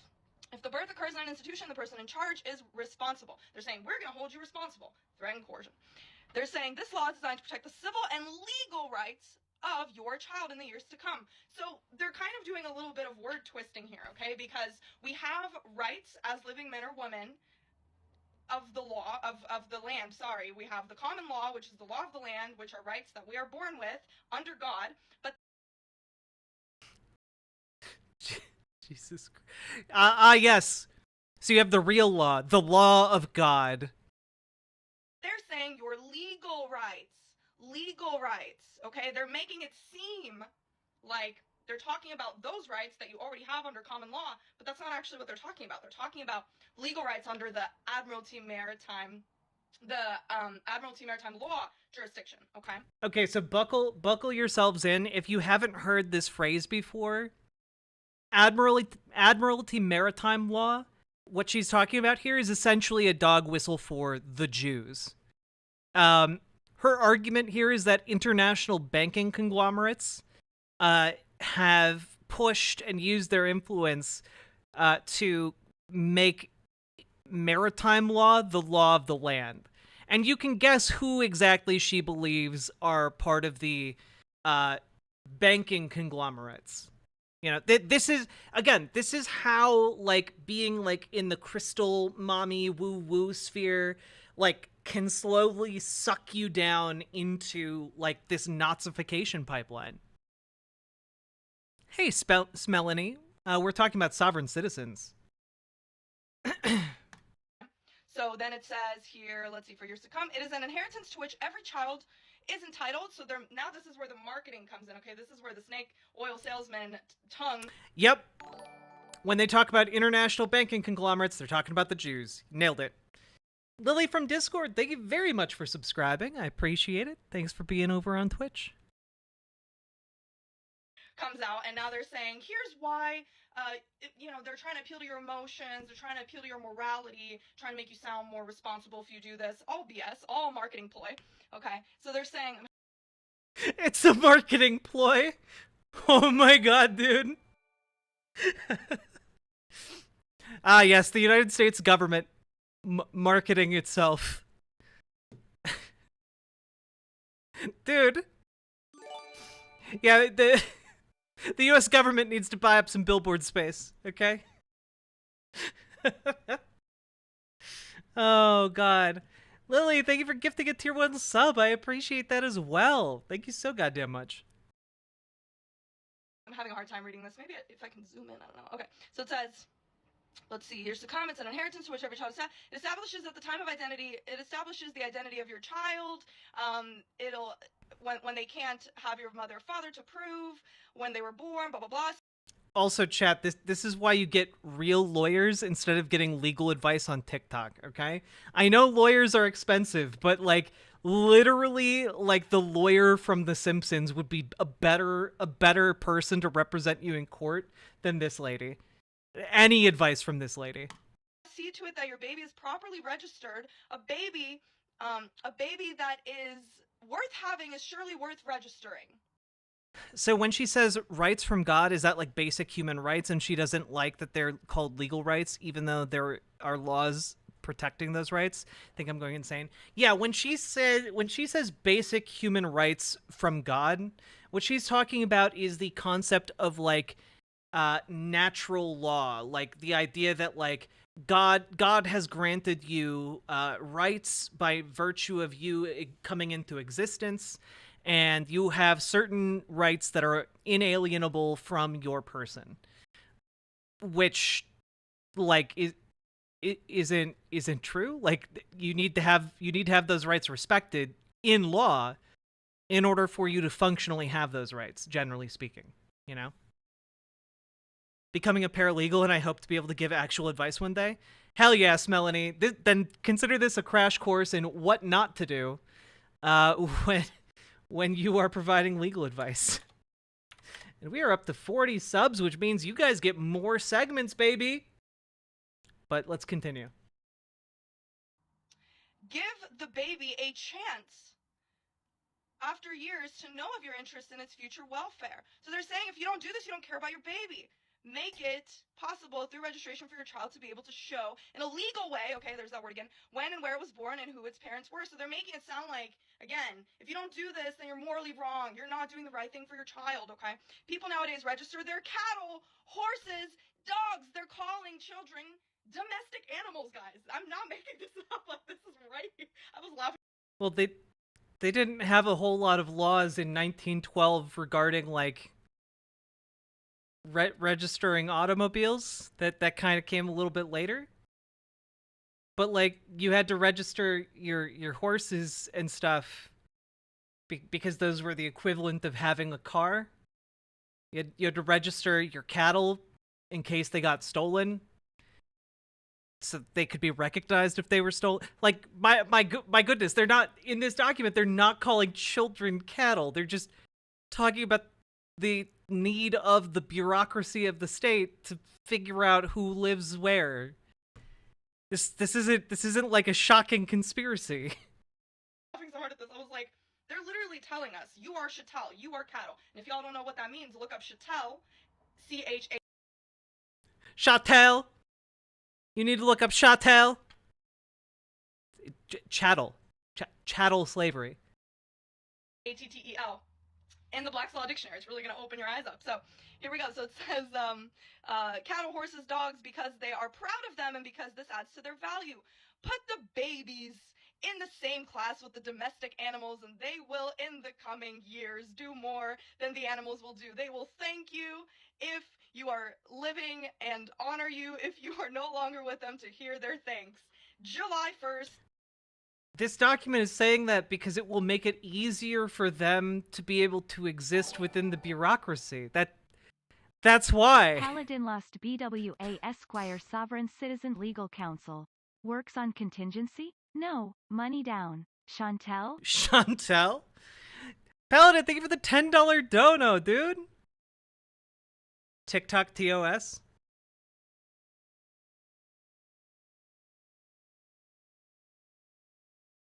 Wait, what's happening? Chateau? Is it hyperbolic to say that yoga may be harmful for some people's mental health? I mean, if you really hate yoga, I'm sure. can be awful to be forced to do something you really hate. Putting 2 more up on the docket. Thank you so goddamn much, Paladin. Oh, chattel is TikTok TOS. That's silly. Yeah, if that's true, that's very silly. I mean, she also bleeped out things like taxes. When she talked about taxes, she added a bleep to her video. So, 1912 from the Commissioner of Health. It's right there, guys. I mean, you can't make this shit up. I'm gonna be making more videos like... You can't make this shit up, she says. I think you might be able to. Something's just tickling in my brain, indicating that you might just be able to make up a whole lot of horse shit about this. Something tells me about that. Okay, like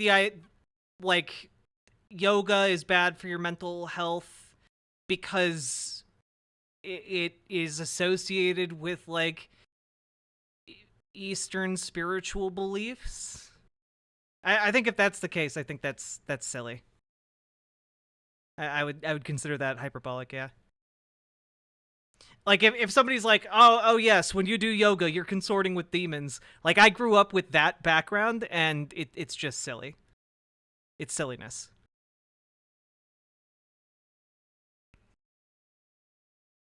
But like I guess if you do come from that background and you sincerely believe that doing yoga is like putting your mind and soul at risk for like demonic possession or something, then yeah, that would probably be bad for your mental health. But in reality, where that's not the case, where like yoga's just good exercise for you,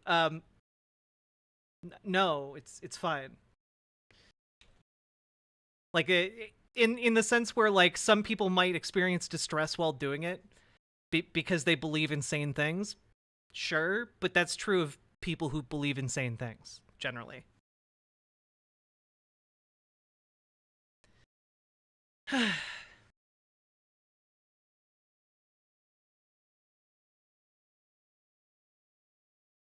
I've seen people getting into weird and new age weird stuff. All of them do yoga. I will say that if you are going to like a yoga studio, like yoga certainly has different cultures depending on like what yoga studio you're going to, right? So you can find extremely culty yoga instructing communities, right? That could be true. I hadn't thought about that. That could be a factor of like getting people involved into like new age spiritualism. But I don't think inherently, if you're just using it for exercise, that is a risk. I think you should be aware though that if you go into an environment like that, there are going to be people who are going to try and like peer pressure you into engaging with kind of this new age spiritualism and like, cleanse your chakras or whatever. The same is true, by the way, of like chiropractors. Like chiropractors are scam artists and are also going to try and hoodwink you with spiritualist new age mumbo jumbo. So just go get like a normal massage.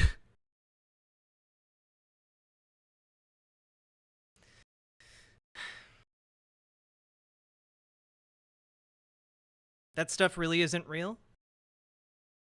What stuff really isn't real? Like chiropractic? Chiropractors? Can you update Discord link on your site? The Discord link? Is the Discord link on riverboat.gg not working? Also, the chatbot on riverboat.gg is not working for whatever reason. Oh wait, maybe it is. Wait. riverboat.gg/discord. It works for me.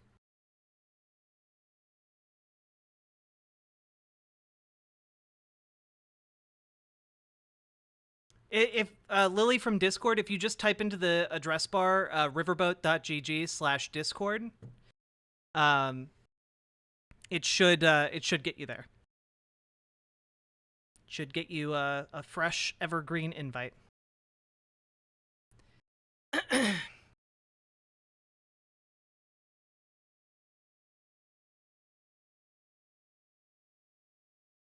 The founder of Chiropractic.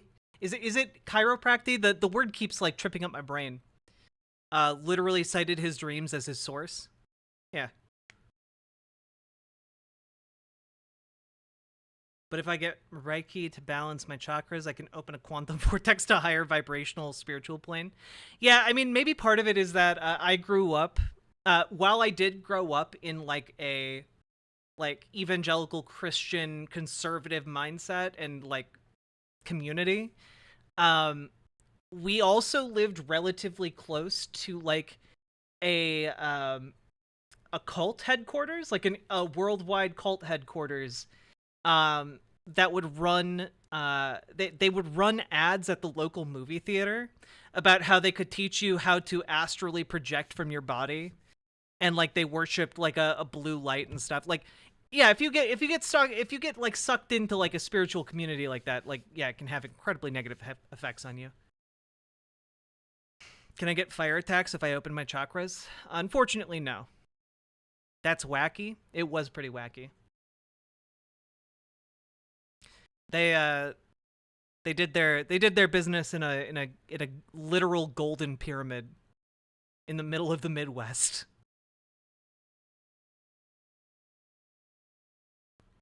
Anyway, moving on to the next one of these. Welcome to day 2 of Sovereignty. Oh boy. Prepare yourselves for mental damage. Living in the public versus living in the private. Sovereign citizens make a distinction between these two. Living as a public entity owned by America versus living as a private entity owned by no one. Lessons today we're going to talk about. Yeah, clear the egg. The Ekankarians, the Temple of Ek. Yeah. Living in the public versus living in the private. When we talk about the public versus the private, we are talking about your straw man versus who you actually are as a flesh and blood man or woman, a child of God. In the public, we're talking about your legal entity, the straw man, created through a certificate of birth fraudulently when you were born, without your knowing, without your parents knowing. And that video, if you haven't watched that, is the first video in this series. Please go ahead and watch that, linked right here. And then you can go ahead and watch this video. What happens when you are registered into the public, you're constantly getting tricked into believing you are your straw man with every interaction that you have with public officials. That's why they're called public officials, like policemen, government officials. You are... Yeah, again, when you're... all this sovereign citizenry shenanigans is designed to basically say you live in the Matrix. You need to wake up, Neo, and see the world as it really is, which is that the police, the judges, your elected officials are all lying to you in order to own you and keep you controlled in the Matrix. This is their entire, like, the entire appeal of this is like feeling like you're Neo from the Matrix and you're free from like all restraints. And of course it's nonsense. It is 100% nonsense, but there's an appeal and a freedom for people who believe in this. Like, that's the fundamental appeal of conspiracy. It makes you feel powerful, you know?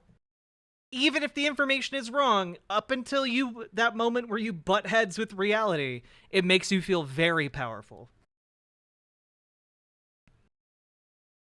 Are constantly being tricked into believing that you are your legal fiction. I have not heard of Undertale. Like if you get stopped by the cops, Yellow. They ask you for your ID. Also, hello, K-Fro. They are contracting with you. They're making an offer. If you study contract law, you'll understand these terms. And if y'all want me... Oh man, I want her to explain contract law to me. Please. Me to go more into that, I will. In another video. But when they ask you for your ID, they're just making an offer of, do you agree that you are this all caps name entity? Oh, okay, yeah, if you present your ID, then you're beholden to their law. As long as you don't have an ID, you're free. You are free. Uh-huh. That, again, was created through your certificate of birth. So, let's backtrack a little bit here. That was an example of an interaction that you might have where you are being tricked into believing that you are a straw man. So what happens is when we are born into the private. We are born as sovereign children of God, flesh and blood beings, man or woman. I used to be in into some really deep, dark conspiracies, and one of the reasons I was attracted to them was because it made me feel smarter than everyone else. Felt like I had secret knowledge that would help me save the world if I could only share it. It was a bad time, and I'm glad I'm out now. Glad to see you're out too, Brianna Huffman. Now, then... Because honestly, it's really hard to escape this mindset, you know? Your birth certificate, so, mad which respect. is a record of your birth, is sent off to the United States of America, which we talked about in the last video. There's a trust that is created in your name, and then there's an all-caps name that is created, which is a commercial entity. It is a corporation that is made out of your name, that is all caps. This is why when you look at official documents, government documents, your name is always going to be in all caps. And that is what we talk about being registered into the public. So when people talk about sovereignty and becoming a sovereign citizen, which is an oxymoron in and of itself, but when people talk about doing those processes, this is what they're talking about. They're talking about exiting the public and entering back into the private, which we already all live in the private. We just don't realize it because we constantly get tricked. Yep, because you've been tricked into being in the Matrix. Into thinking that we only live in the public. So Shai Hulud, was that a Heroes reference? My God, I haven't thought about that show in years. This is the duality of the world that we live in, and it's essential for us to learn this duality and to understand the rules of the game that we are playing. So the thing with the private is living in the private means living under God's law. It means living by... Just real quick, I noticed this reply. My son's certificate of live birth from the state is not all caps. What does that mean? It's irrelevant. They log you as dead, lost at sea until you reclaim. They use the birth certificate number and an NI to use your trust's estate. Oh my God. These people... thank you, TikTok user Scrappy Doo. Oh my God. I can go into the 10 maxims of natural law, which also appears in commercial law. It's because it's America's established under maritime law. Let's go. You're lost at sea, baby. And that is what living in the private is. It's very simple. And chaos is where Satan thrives. Chaos is how we are disillusioned. Living in the public is complex. This is why there's all these man-made laws. Everything is complicated, and there's so many laws that you can't even imagine how many there are, right? And you're constantly living in a state of confusion and fear that you might be breaking a law and might get in trouble. When we exit the public and we re-enter into the private rightfully, which again, we always live in the private, but when you consciously start living in the private and start removing yourself from the public, this is where life starts to get much easier. This is where you can start to opt out of things like paying taxes, which is voluntary. Good And by the luck. way, you don't need any kind of certificate. You don't need to correct your status to live in the private. We already all are living in the private. There are things that you can do to make your life easier, like claiming your legal name, registering your legal name so that you have control of it. That does make it easier for you to achieve certain things, but that requires you getting clear on what your goals are, right? So a lot of people kind of go about it in this unclear matter where they don't even know why they're doing status correction other than the fact that they're afraid, and they are learning all of this information very quickly, and it feels very staggered and it's scattered. And this is just called being like have you this is like someone trying to come up to you and pitch you like, have you ever been confused at the DMV? Well, that's because there's a secret plot to own you, sheeple. Like, that's in my head. Like, this is oh, have you ever been frustrated with government bureaucracy? The reason you've been frustrated is because the government's fake. You can just opt out of it, baby. Like, actually crazy. And they just feel like that's the right thing to do.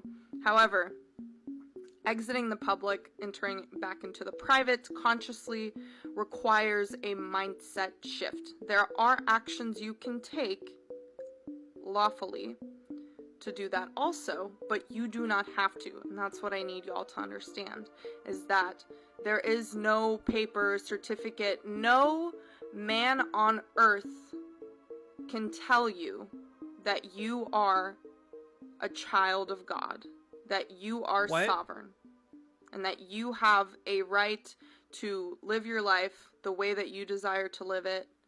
Oh yeah, also sovereign citizens definitely like wrap their beliefs in like evangelical Christian fundamentalism. Like it's insane, dude. Just like anyone else on this planet. Only God can tell you that. And God... Yeah, like they believe that their sovereign rights come from God, and everything else is a legal fiction on top of that. God has done that, right? I hope that cleared up things for y'all. Please follow me and follow along with this series. If you want to learn more about this, I'll be going more into contract law. We'll be looking at commercial law. We'll be looking at natural law. And we'll get into trust law eventually. There is a learning curve here. I will try to be as thorough as I can. And please leave y'all's questions below so that we can cover everything that y'all desire to learn about. Welcome to day 2 of sovereignty lessons. It's ugly, like look at you. It's a damn shame. Just remember all caps when you spell the man's name. BWA Doom. Thank you for the $10 dono, Paladin. Getting us even closer to new segments indeed. There we go. Folks, we are doing a subathon where every time you donate subs, it gets us more content. Let's go. Basically, every 5 subs, we're adding short form content like these sovereign citizen lessons. But there are also some 10 sub segments that I think you'll really enjoy that are a bit longer and meatier. So let's keep it going, folks. We got so much to do today, and my makeup is not done yet, so please don't judge me harshly. Also, we have been going for 2.5 hours now. If you would be so kind, consider hitting the follow button on Twitch, hit the subscribe button on YouTube, and consider dropping some subs or donos. If you're watching over on Twitch, you can watch ad-free over on riverboat.gg. And if you're thinking about financially supporting me, consider doing it on riverboat.gg, where I get to keep 100% of your dono and sub, which I very, very much appreciate, because that is how I refuse to die. I still want them to mold about... I still want them molding about George Carlin. Oh, we're going to mold about George Carlin. Don't you worry. We got a lot of segments today we got to get to.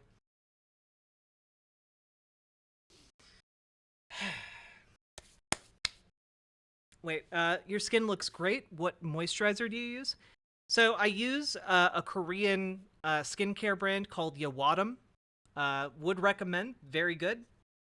But I also use some products from the Body Shop, like there's a product called Body Yogurt that they sell that's actually quite good. Kind of helps with like dead skin, like shearing some of that off and tightening up the face. It's good stuff. Did they create AI Carlin? We're gonna get there, okay? Don't get ahead of me. Don't cheat. No reading ahead. How do I get better at makeup? Well, the main thing is figure out a routine you can do. Because once you have a routine, everything else becomes a lot easier. You can just practice that routine. And once you get comfortable doing that, then you can kind of branch out and try new things with it, right?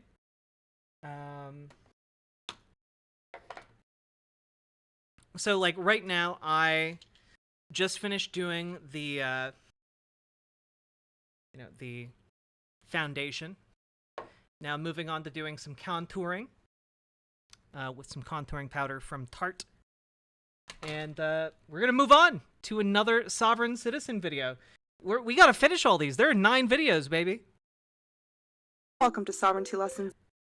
Oh, no.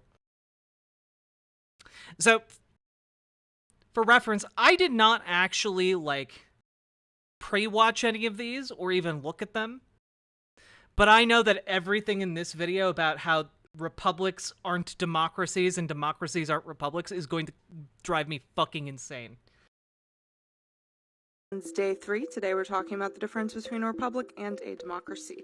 So currently we live in a democracy that is running alongside a republic. Hence, when we look at the Pledge of Allegiance, actually there was a little bit of drama around the Pledge of Allegiance where they were trying to get the Pledge of Allegiance removed from schools because it has the word republic in it, and I'm about to tell you why. Now the reason is because we live in a democracy. What is a democracy? A democracy operates by majority rule, which means that we can come up with whatever rules we want, put laws into place.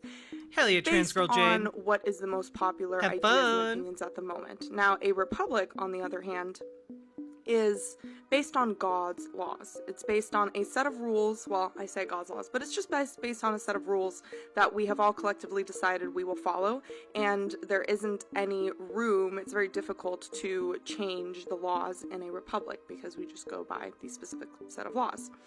Now, there are pros and cons to each system. However, God's laws, baby. This country. God's laws, baby. God is what determines whether something's a republic versus a democracy. What? Like, come on. Like, who's that person who was donating earlier about, like, why are sovereign citizens bad? This is why. They're completely detached from reality. Like, if somebody is this detached from reality, like, how much more of a push would it take to make them, like, a violent extremist who's a threat to everyone around them? Utilizes a democracy, or I should say the forces which make up this country that claim to make it a country when it's really not. Oh my the God. reason that they choose democracy is because they can popularize an idea, program the masses through media, and get the masses to agree with certain popular beliefs, and then they can put laws into place however they see. See what I mean, though? Like, oh, the powerful international banking cartels that control the media. Where have we heard that one before, folks? There is not a lot of benefit to having a republic because then there's not a lot of flexibility. Now, I'm going to roll a clip of this kind of programming happening real time on the news. This is extremely dangerous to our democracy. This is extremely dangerous to our democracy. This is extremely dangerous to our democracy. This is extremely dangerous to our democracy.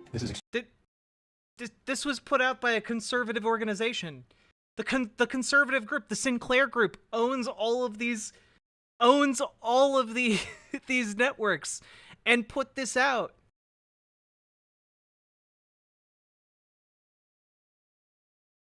Oh my God.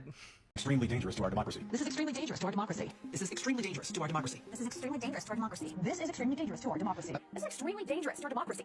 This is extremely dangerous to our democracy. This is extremely dangerous to our democracy. This is extremely dangerous to our democracy. This is extremely dangerous to our democracy. This is extremely dangerous to our democracy. The other piece we have to understand about a republic versus a democracy is that a republic operates in the private, okay, the private domain, meaning that doesn't mean anything. Blood, man or woman. When this that country doesn't was mean founded, anything. It was founded as a republic. That is what the founding fathers wanted this country to be, and over time it has been shifted to a democracy, and I think that the founding fathers are rolling over in their graves.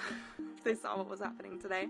And then a democracy we're a representative republic. That's democracy. What on the other hand, is operated via the public, which is everything that we see, and the public is all commercial. It's all based on commerce, it's all based on money. That's why all of our laws and all of our rules and everything is based around money, right? How they can make money on No, that's capitalism. That's what capitalism is. That's our mode of economy. You're talking about several different things. No! No! This one's only 3 minutes long, and it's still the one that's most infuriating to me. I'm rolling over in my own grave, and I'm not even dead yet. Right? Come on.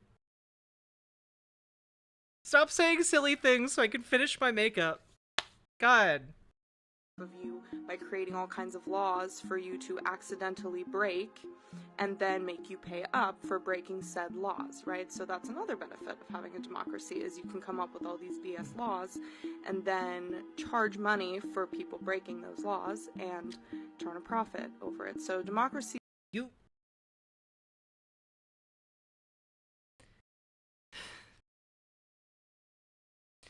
Democracies make laws.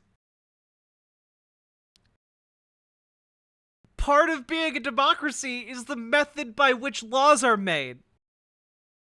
Democratically. See, this is the other thing. Sovereign citizens just completely misdiagnose the problem in their lives. Right? Like, this type of conspiratorial thinking makes you feel empowered, but it's actually disempowering you by misinforming you about what the core issues of society are and how to go about trying to fix them. These people waste their entire goddamn lives thinking about this shit. They direct all of their time and energy towards this crazy nonsense instead of actually towards, like, methods or ideas or organizing that would actually benefit their lives and the lives of their loved ones, you know? Is all based on profit and money. It's a little bit kind of like a part 2 to the previous video, so if y'all haven't watched the other sovereignty lessons videos, the last one that I did was based on living in the private versus living in the public, so if you want a little bit more information on that, then go ahead and watch that video, and go ahead and follow me to stay updated on the rest of the series. Welcome to Sovereignty Lessons. I'm filled with naught but rage, incandescent, roaring, destructive rage. God. That's just capitalism. God. How y'all doing, folks? We've been going for almost 3 hours now. Remember to hit the follow button. And remember to like the goddamn YouTube stream. When you like the stream, it helps us get it out in front of even more people. And honestly, when you guys like the stream, I can tell because more and more conservatives find it, and that just tickles me and definitely does not tickle them. Continue doing it post-haste, please.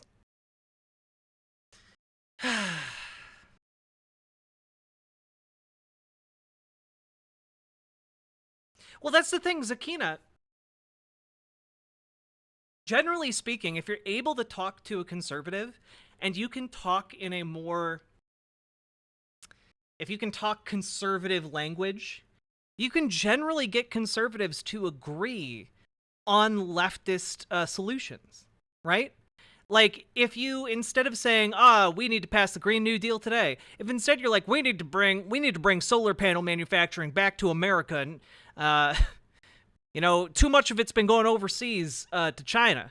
We need to bring that back to America. We need to turn rural America, the Rust Belt, back into the manufacturing hub of the United States. Like, if you talk about that in that way, you can basically get Republicans to agree with you on like 80% of the Green New Deal.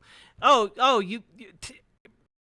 are entire like factory towns that have died across the Rust Belt, across West Virginia.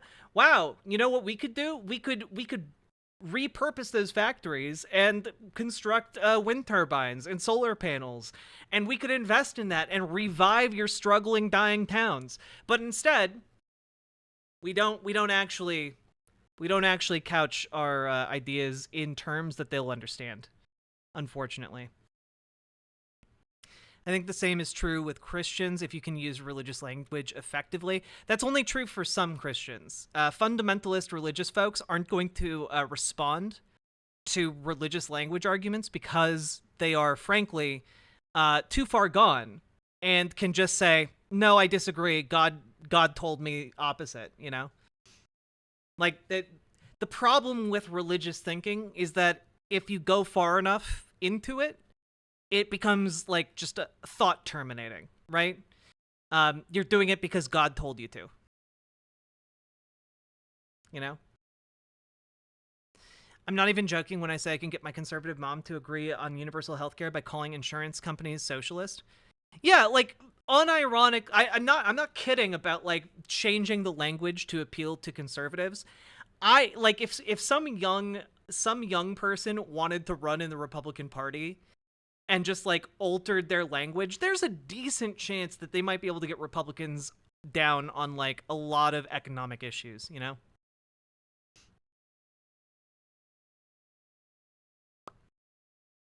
Let's see here. All right.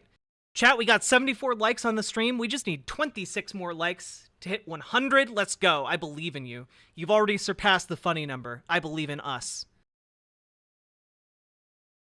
Also, Dead Domain, thank you very, very much for the raid. Welcome, Raiders. I hope you guys had a nice time over in Dead Domain's stream. I'm sure you guys talked about a lot of really fun and interesting stuff. We are currently going over sovereign citizen stuff as part of a subathon. Basically, every 5 subs, you guys get a new sovereign citizen video. We're going through a playlist to teach you all how to be sovereign citizens, which involves apparently acknowledging that America doesn't exist. It's not real. And that the main difference between a republic and a democracy is that one of them relies on God's law. We're doing it. We're doing it. Get out your notepads. We're taking notes. Hashtag not legal advice. Do you really think Trojan horsing the Republican Party with progressives who are effective at talking about issues is an effective strategy? No, but it would be funny to see it work one time. Anyone in particular? We're talking about this lady, Lisa Ivanova, who has we came across her video, one of her latest videos a while back, a few days ago, and we're just going through her playlist because she invited people to learn more. And you know what? We're learning more whether we like it or not. So here we go. Also, I'm still doing my makeup. Don't judge me. And hit the follow button, you lovely bastards. Here we go. God, Dale. Oh my God. You know, sorry. Sadly, Siobhan, oh my God, Dale Gribble looks hinged compared to these people, okay? The conspiracy theorist character on King of the Hill is more hinged to reality than any sovereign citizen. Since day 3, today we're talking about the difference between a republic. Okay, here we go. Welcome to Sovereignty Lessons. Wait, I plan to say, good sir / ma'am. Rules of conduct say must show respect, but right there with you. This is Sovereignty Lesson Day 4. Ooh, we're learning about contract law today, folks. Also, apparently, apparently you, when you send a birth certificate to the government, you are ceding all of your rights and becoming chattel slaves. So just in case you didn't know, that's the sovereign citizen way. Ivanova. I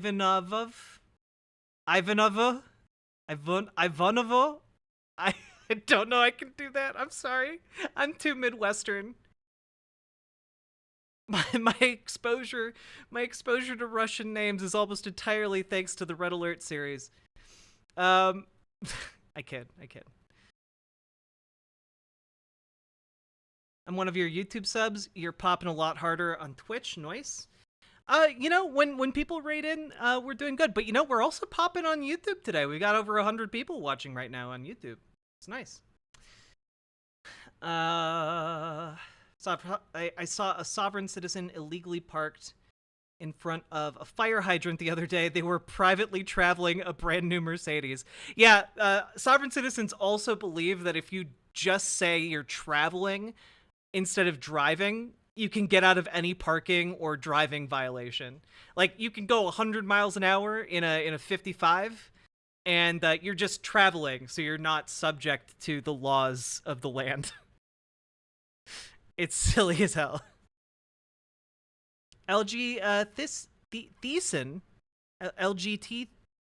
I'm so sorry. I'm just gonna say LG. Yeah, I'm in the Midwest. I'm from Minnesota. Minnesota. Okay, here we go. I'm gonna finish blending so I stop looking like a clown. Day 4. Today we're talking about contract law. I'm using this comment as an opportunity to talk about this, so let's get into it. But when it comes... Oh, yeah, I just realized a bunch of new people are in here. If you don't know who I am, my name's Riverboat Jack. I talk about the news and politics. I'm a socialist. I talk about how we can change the political landscape of America to have democratic worker co-ops as a transitionary method to a better future, along with decommodifying things like healthcare, housing, etc. And if you guys have questions about any of that, let me know. I'm always happy to talk about any of that. And I'm a trans lady who uses she, her pronouns, so thank you for asking. Let's go! You have a lot of Midwestern fans. It's true. I speak their language of passive aggression and sitting in the corner at parties. When it comes to contract law, there is the idea of remaining honorable versus being dishonorable. So let's talk about the difference between the two. Before we get into that, we need to talk about the art of offer and acceptance. That is what contract law is all about. A contract, whether it is written or an oral contract or an implied contract, is all about offer and acceptance. So an offer can be something like an actual contractual offer, right? Like you're trying to buy a car and they say, okay, it'll be a $10,000 down payment. The music is driving me nuts. Car. That is an offer. The music is also driving me nuts, but I just imagine it's like a town in Pokemon, or like some kind of like a Lavender Town music or something, you know? That's what I have to say. Also I used to be a video game journalist, so I talk about video games a lot as well, and pop culture. Midwestern means passive aggression and sitting in the corner at parties. Never have been so offended by something I so fundamentally agree with. I resemble that remark. Hey, Randar the Barbarian, I just know my people, okay? They're making you an offer, right? And it can be something as simple as, hey, do you want to go get ice cream with me? When it comes to responding to an offer, there... I was a game journalist during Gamergate Firebat. I did have to monitor like some of my friends' threads on Kiwi Farms back in the day to make sure like her bank account didn't get hacked into. Fun times when all your friends are being harassed by the internet. Good stuff. Video game journalism sounds so based. It was so much fun to do. I really, really enjoyed my job.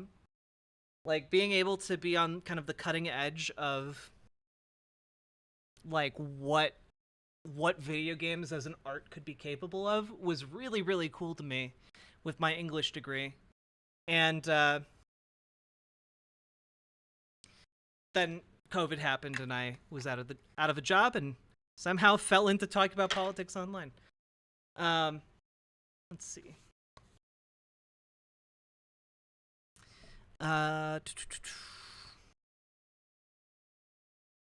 was on the other side of that one, never doxed anyone though, or actually harassed anyone, honestly. Then I figured out, wait, trans people are real? That means you're one? Oh, yeah. I feel like that happened with a lot of people. A lot of people either fell way, way deeper into, like, the ethics and game journalism shit. So why am I doing that? And, like, fell in with, like, the Breitbart, like, Steve Bannon op to, like leverage disaffected gamers into like a new youth movement for conservatism. Or they became trans. There's no in between. You can't convince me otherwise.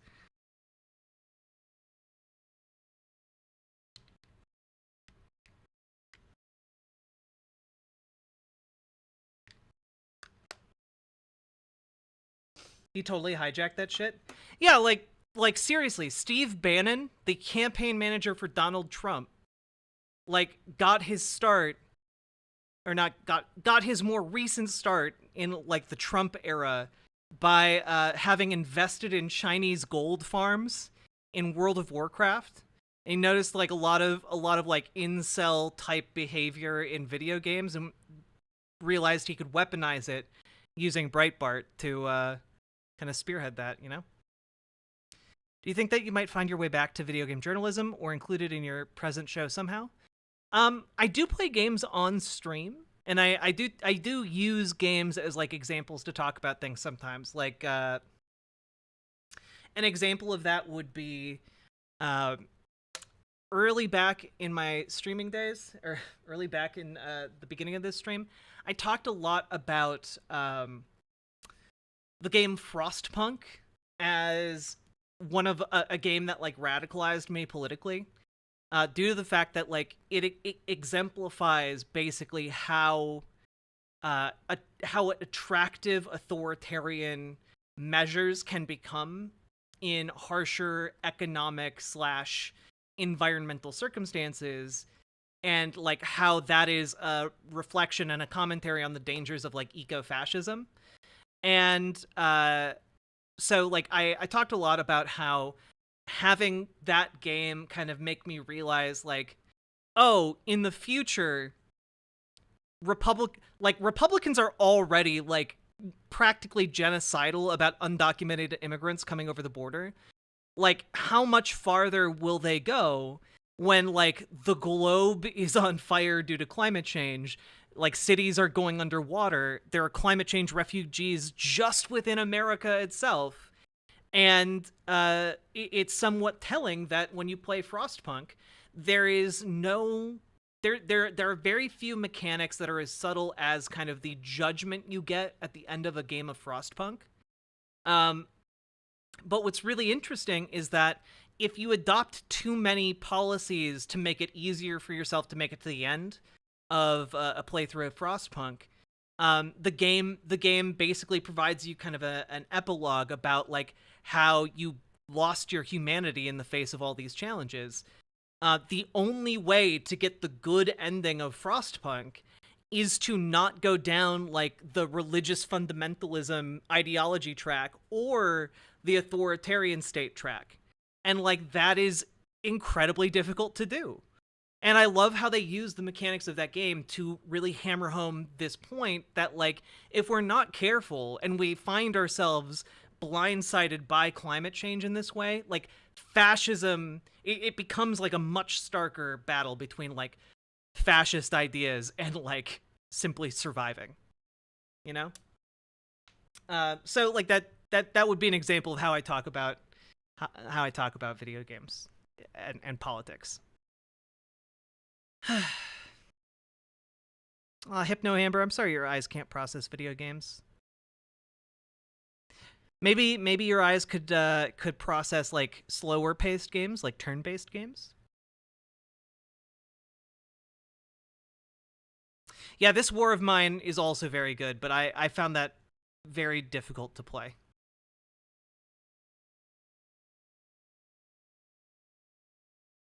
Oh yeah, no, Sophie, it's absolutely already happening, you know?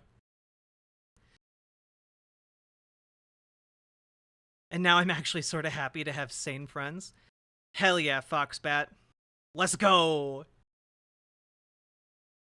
Hey, Elenita Express, how you doing? Thanks for coming over to the Riverboat site. Also, if you want to be in the on-screen chat, folks, or watch the stream without any ads, you can come on over to riverboat.gg. Just type that in your URL bar and come on over.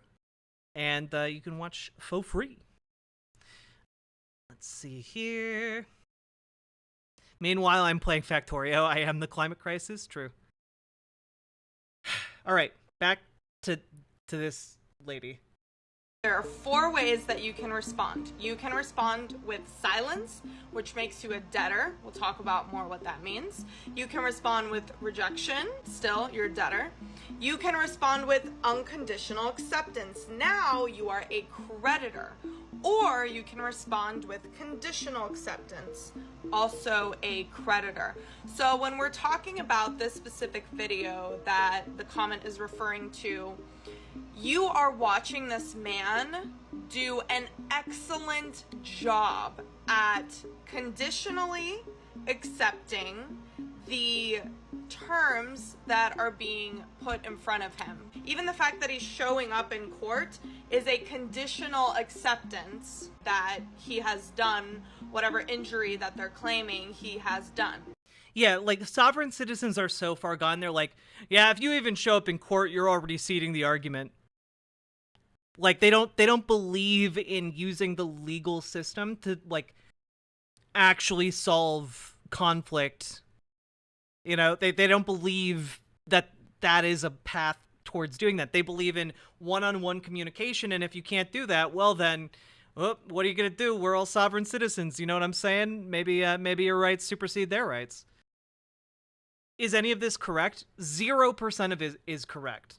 There is literally no part of anything she's saying that is correct. She is correct in the sense that, like, when a baby is born and birth certificates are filled out, that birth certificate has copies of it made, and, like, you get a copy, the hospital gets a copy, like, different institutions get a copy to, you know, allow bureaucracy to function. But, like, she's literally not correct about anything else. Like, the definition of law. Like, she's telling you if you get in legal trouble, not to show up in court. Like, that's what she's telling you right now. And I can tell you, if you don't show up in court, they're either just going to fine you $1 billion, like what happened with Alex Jones, or, you know, probably more commensurate with whatever they're asking you to show up in court to do, or they're going to throw you in jail for not showing up in court, and then they're going to force you to show up in court. You know, like none of what she's saying is true. Right? So it's a conditional acceptance. Oh, also, like, she believes like the U.S. is like a legal fiction. Maritime law is imposed upon the U.S. by, like, international banking conglomerates that control the media. You know, the usual dog whistle for Jews. So, like, this is anti-Semitic trash, and also none of it is true. Like, all it's doing is, like, trying to get you to join a cult that makes you feel kind of special, but offers you no benefits whatsoever. So when you get, like, a summons for court, you can conditionally accept it, right? And you say, okay, I conditionally accept blame for whatever it is you're saying I've done, as long as you can prove X, Y, Z. Now, this is so life-changing to learn. At least this has been life-changing for me, because once you learn contract law and you start learning the difference between a debtor and a creditor, you start understanding how to remain honorable. None of this is true. If you just send a letter and don't show up to court, they just take you for everything you got. Like, there's like that, like if you're in a civil suit, you then, like, the court just is like, okay, you didn't show up, that's an admission of guilt, we're moving on to, like, the punitive phase of the civil trial. If you, like, don't show up for a criminal trial, they're going to arrest you, throw you in jail, and you're going to be forced to show up in court. Like, there's no in between here. Like, her idea is, like, the surest way to maximize the amount of pain the state can inflict on you. In everyday life, right? Because we're constantly getting offers. You know, my mom says, will you wash the dishes? That's an offer. I could say, sure, I'll wash the dishes, unconditional acceptance, which makes me a creditor. Or I could, you know, conditionally accept it. I could say, hey, our resident student of law Smelony. That's several years in prison. Yep. Slapped onto whatever else you have. You know, like, this, you want to spend 20 years of your life in prison instead of 5? This is the way to do it. I'll do the dishes in 30 minutes, right? So I've accepted the offer and I've put a condition on it. So let's talk. Yes, exactly. T. Smith. I talked about this earlier in stream. You're getting it. This is the Crystal Mommy pipeline. Like, this is the pipeline of, like, new age spirituality to fash. Like, this is how it works, right? Like, once you're in the new age spiritual community and you kind of are, like, disconnected from reality, like, you become a prime target for this kind of radicalization. And then once you're in the sovereign citizen pipeline, like, they already believe, like, 60 to 70% of what, like, out and out American fascists believe, you know?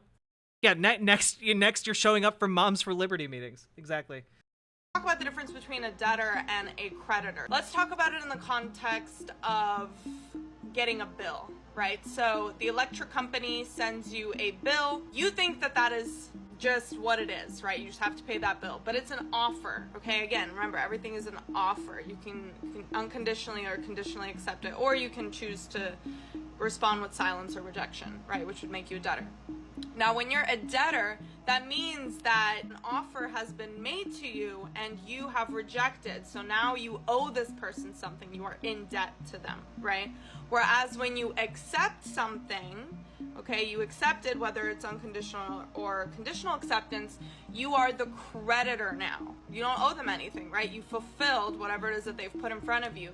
And when you look at the energetics of this, I think it's really fascinating to... Also, this is not how contract law works. Just as an FYI. Just in case you're thinking, well, maybe some of this I could take and make use of. Nope, none of it. None of it. This isn't how contract law works. Don't watch this and be like, I understand contract law now.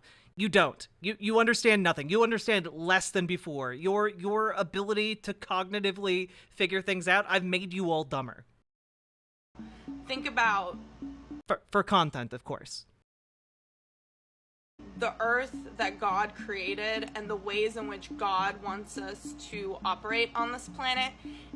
We do at least realize the media is controlled by entities like the Atlantic Council, major corporations like Pfizer and Lockheed Martin, the Trusted News Initiative, the World Economic Forum, at least, right?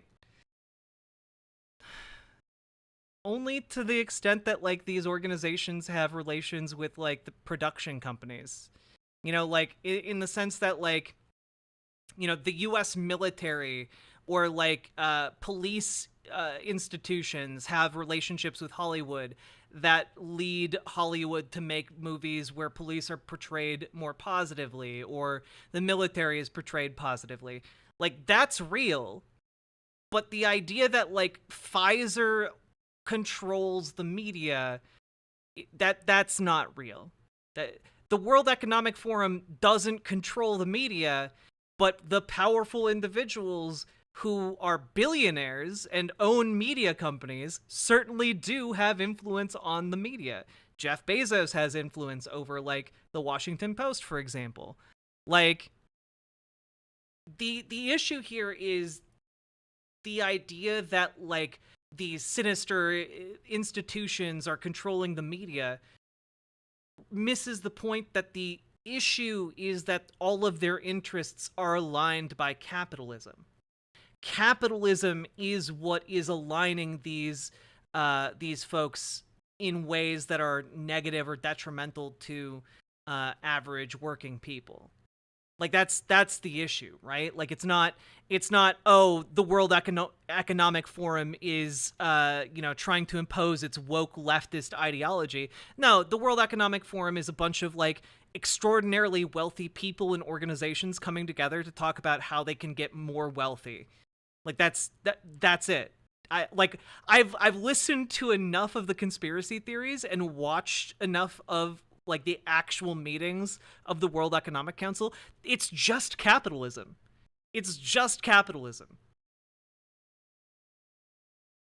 And the issue is conservatives look at that and refuse the lesson that it's capitalism aligning these interests, and instead insert their own cause, which is like, yes, the Jews want to weaken the West by turning the Western men gay or trans. Yes, they want to take away your burgers because they want to destroy the Western way of life. Yes. And the reality is no. They just want to make sure that they continue making money in the next several decades. Hey, Somniostatic. So, like, when we talk about, like, oh, the media is controlled by these entities, well, no, the media is just controlled by the profit motive. That is what controls all media. Almost all media is beholden to needing to make money.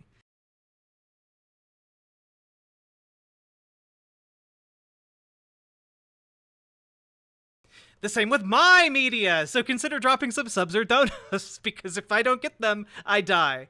Literally, I can't make this content without you guys, so consider dropping some subs or donos, because I do indeed like greeting each new day with a fervent string of cursing my bad luck. Why are conservatives like this? I mean, how much time do you got? Also, thank you for the $5 Canadian, worshiper of the Olympians. Appreciate it, especially over on YouTube. Conservatives are generally like this for a couple of reasons, and I'm going to try and be quick. Number one would be the Southern strategy, which is basically the concerted effort of the American conservative movement to co-opt the issue of abortion to radicalize the evangelical population of America into a more political base, following the conservative defeat on the issue of, voting rights for minorities like, women, African Americans, indigenous people, etc. Following, like, the downfall of, like, Jim Crow laws and, like, integration happening, the Republican Party was in a tight spot, and they pivoted towards activating an evangelical Christian base that had previously not been terribly politically involved prior. And they used the issue of abortion to do that. There are records of them meeting with religious fundamentalist leaders in, like, the 60s and 70s. This became known as the Southern strategy. They basically preyed upon the racial animus in the South to radicalize conservatives to their cause. It turned out to be an incredibly successful strategy, and we're still living with the consequences of it, and to some extent the implementation of it to this day. So that's one reason. Another reason is that incredibly wealthy people really like Republican policies because it allows them to keep more of their money. And then they use the additional money that they get to get more power when it comes to the government, like buying governmental favors or, buying their 5th super yacht. And, they want to keep more and more of their money. They want to be the richest person, for a number of reasons that we don't need to get into right now. On top of that, like, you have a bunch of people who have been screwed over at the bottom of this system, who are disaffected, who feel like their rights and their social power or cachet is being stripped away by wokeness. And the reason they feel this way is basically because of propaganda paid for by wealthy Republicans. And on top of that, to some extent, whether they know it or not, their perception is informed by the fact that, like, minorities have more rights now than they used to. And that means that in comparison, they feel less powerful. And so in order to kind of compensate, they will believe insane things that justify their feelings. And then, like, I mean, we can get into the Civil War too. Like, there are a whole bunch of reasons, but, like, to kind of, I feel like I've kind of summed up some of the main ones.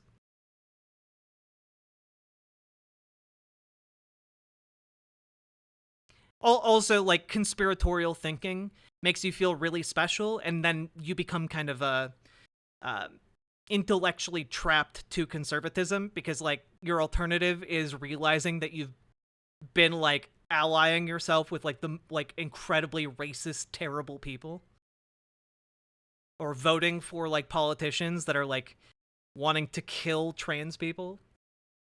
And that's a hard pill to swallow. It's a lot easier to just think that your enemies are evil and corrupted in the eyes of God and man and should be eliminated. That's a much easier solution than to acknowledge that maybe you were on the wrong side of history.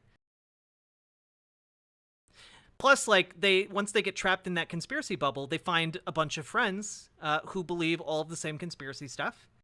And they get kind of peer pressured into remaining. It's kind of like how once you join a neo-Nazi gang, it's really, really hard to leave because your entire friend group becomes neo-Nazis who are going to take it incredibly poorly if you try to leave their social circle, right? So, yeah, there's a whole lot of reasons, but I think that kind of sums up some of them. Here we go. Back to contract law. And I think that a lot of it has to do with contract law, because when you look at natural law or you look at the UCC, which is commercial law, natural law and commercial law are like basically identical. When you look at those things... No, they're not. What? No. Natural law is not commercial law. No. Why? What? Oh God. Okay. Nope. Sorry. That was okay. Nope. These are not the same thing. These are not the same thing. Do not take this as legal advice. You start to realize that this is the blueprint. Like, this is how God wants us to operate in the world. So it's been really great for me personally to learn this, because I show up differently, because I understand this concept of being a debtor and being a creditor and remaining honorable versus dishonorable. So being dishonorable means silent when someone offers you something or rejecting it. That is dishonorable, and that makes you a debtor. If you found this interesting, then I have a whole series where I am doing... That doesn't... No. I'm sorry. Being dishonorable in court doesn't change your outcome. What? I mean, it makes your outcome worse, I suppose. But so will not showing up to court. This is just insanity. Sovereignty lessons. You can go ahead and watch the other videos down here, and you can also follow me to get all of the updates for future episodes. Welcome. Also, so help me God, if I see any of you thinking that you can fix her like last time, goddamn. Okay, we got to move on to the next one. Let's go. Welcome to Sovereignty Lessons. Wanted to take just a very quick minute to tell you about e-statements. This is something you will see a lot when you're signing up for different things. This is from medical thing that Okay, I do have to admit, I have not seen this one. I have not seen anything about e-statements, so this should be interesting. I was doing for an appointment. That was me, sorry. I was getting signed up with this organization, and they sign up for e-statements. That's like one of the things that they promote big time. So here's the truth about e-statements. E-statements are an easier way for these companies to take advantage of you. The reason is because they can get away with fraudulent activity more, because when you aren't physically holding something, it's easier to just say, you know, check terms and conditions and just move on with your day, right? Same thing goes for if you have a dispute of something in the e-statement, it's harder for you to respond to it, because then you have to go on their website, look for the dispute portal, try to figure that out. Whereas when you receive paper mail, you can just respond to the address given on the mail. Okay, so email email is a scam. Email is a scam where you give up your rights, guys. I'm sorry. This is how you're finding it out just now. She's so gone, dude. With the piece of mail that you have, with a written letter that you're sending, right? So when we're doing something called the private administrative process, which we haven't talked about in the sovereignty lesson. Nah, she's not just a boomer. We have, like, I have boomers in my community. None of them think this. Not a single goddamn one. Don't put this on boomers. this is squarely on all of us, unfortunately. Lessons yet, but I will be making a video on it. But when you're doing a private administrative process, which is very commonly used for debt disputes, debt discharge, when you're doing that, the Boomer's a easiest thing mindset. you can do is I like have that. the physical bill that you are responding to, right? Because then you have an address from which it is sent. Otherwise, when you're doing e-statements, it's way easier for them to take advantage of you. So my recommendation is don't sign up for e-statements. I know it's not as convenient, but the devil works with convenience, okay? He specifically... I'm sorry, e-statements are of the devil? The devil... I love the idea that the devil is hard at work in just, like, a mid-tier office building working to, like, do coding to put together e-statements. E-statements? E-satans? Oh, the code has been broken.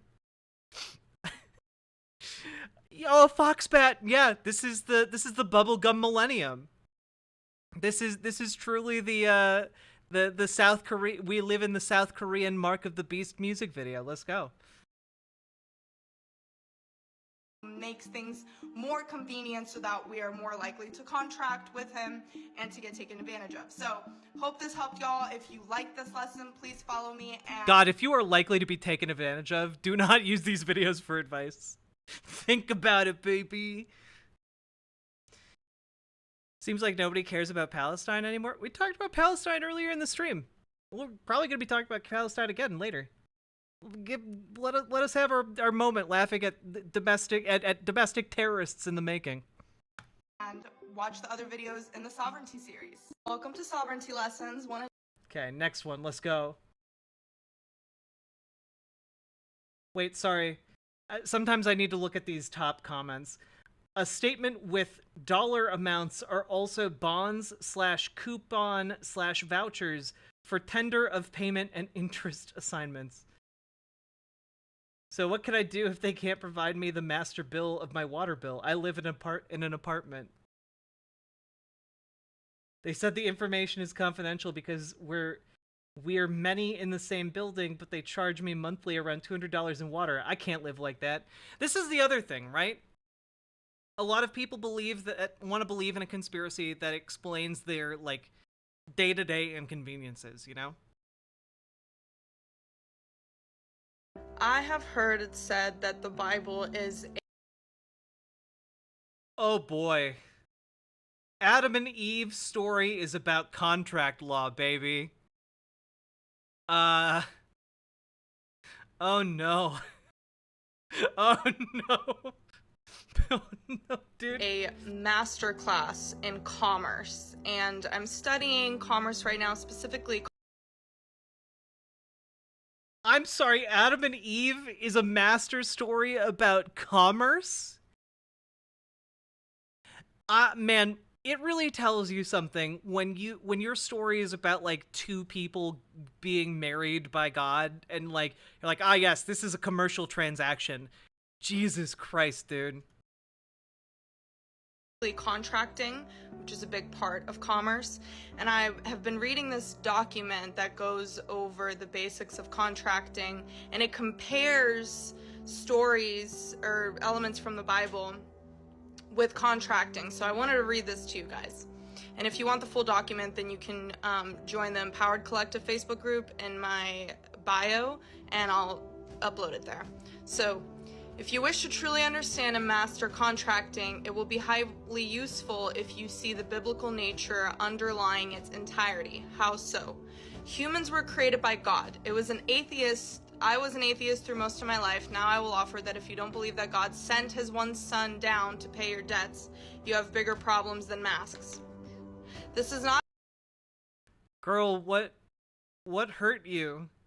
You were doing so good, and then you just, I don't know, did you just stick your head out the window and, like, smack into a tree? Like that one scene from Hereditary? Like, did that happen, but your head stayed on? Like, what happened?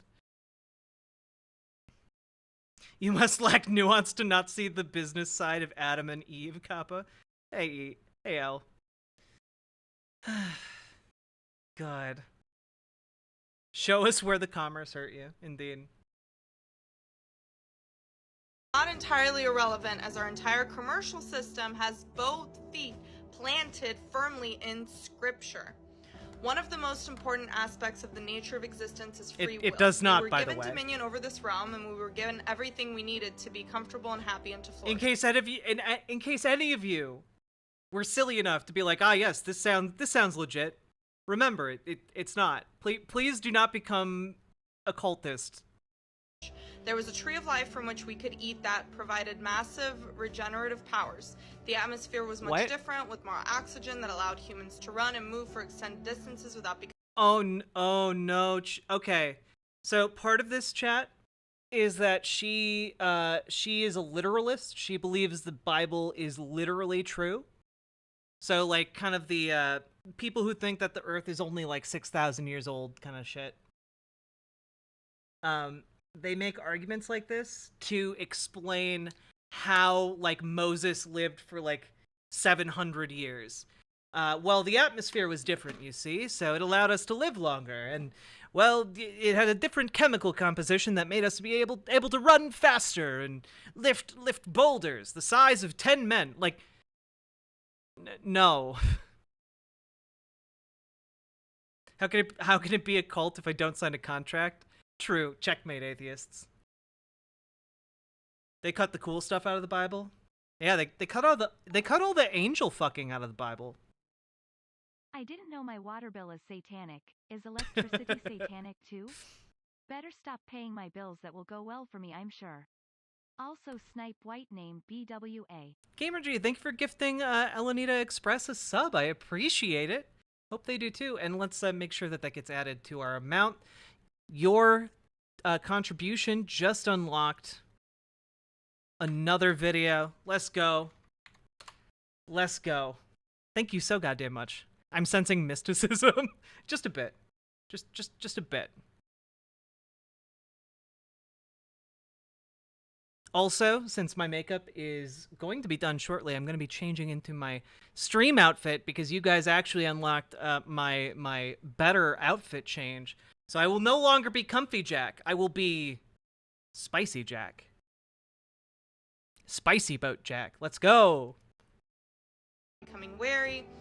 But we were not created to be prisoners, and we were given free will. A necessary element of this free will was to choose not to have all that we had at our disposal. A result of the garden was the lack of contracting. One does not have to enter into contract. Are you... This literally feels like a bit from Good Omens. Oh yeah, you know, Adam and Eve would have been fine if they had just, you know, been a bit more into contract law. They should have taken the contract law course that God was offering, and they'd be fine. Contract to get what they want when everything needed is at hand. So God placed in the garden a fruit, and this fruit could be partaken of freely. There were realms of existence prior to the creation of man. God is the ultimate creator. As a creator, what does he do? I'm sorry. Wait. I'm not. You can't just gloss over that. There were realms of existence prior to the creation of man. Tell me more about that. What realms were these? Were these the realms of Middle Earth? Were they the realms of the Seven Kingdoms? Like which realms are you talking about here? What do creators do? They create. What does a perfect creator create? He creates wonderfully complex and free beings. Adam was given dominion over this realm by God. Adam was also given dominion over Eve. Lucifer had already fallen from God's graces prior to man's creation, and he became Satan. Wait, okay. She's going off script here, all right? First of all, if you're somebody who believes in, like, the fall of Satan and, like, have that in a timeline, I need you all to understand, even if you're a Christian, the fall of Lucifer is like apocrypha. That's not part of the Bible. There's no part of the Bible that talks about Satan falling from grace. Okay? That's actually later later editions. Following like the Renaissance and like the Paradise Lost.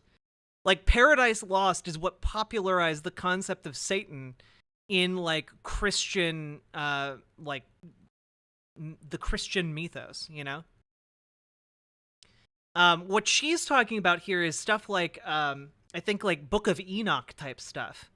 The Book of Enoch, for those of you who don't know, like Christian Apocrypha, which, you know, is probably most of you, essentially is about like the fall of angels from heaven and the fall of Lucifer. It is not considered textual. It's not considered part of the Bible. You wanted a sub. You've got one. Equals D bringing the BWA energy and paying it forward, my friends. Less than 3. Ukrainian, thank you for gifting Smelanie a sub. Also, Smelanie, I love your username. And also, like,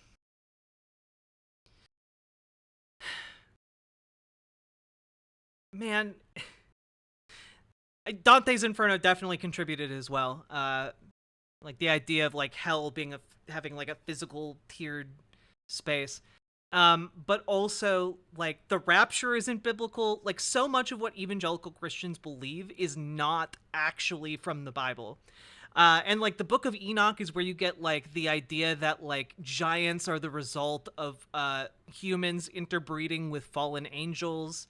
This is where you get like the idea of like these kind of like demonic forces, the idea being that these fallen angels became demons. There's the Nephilim.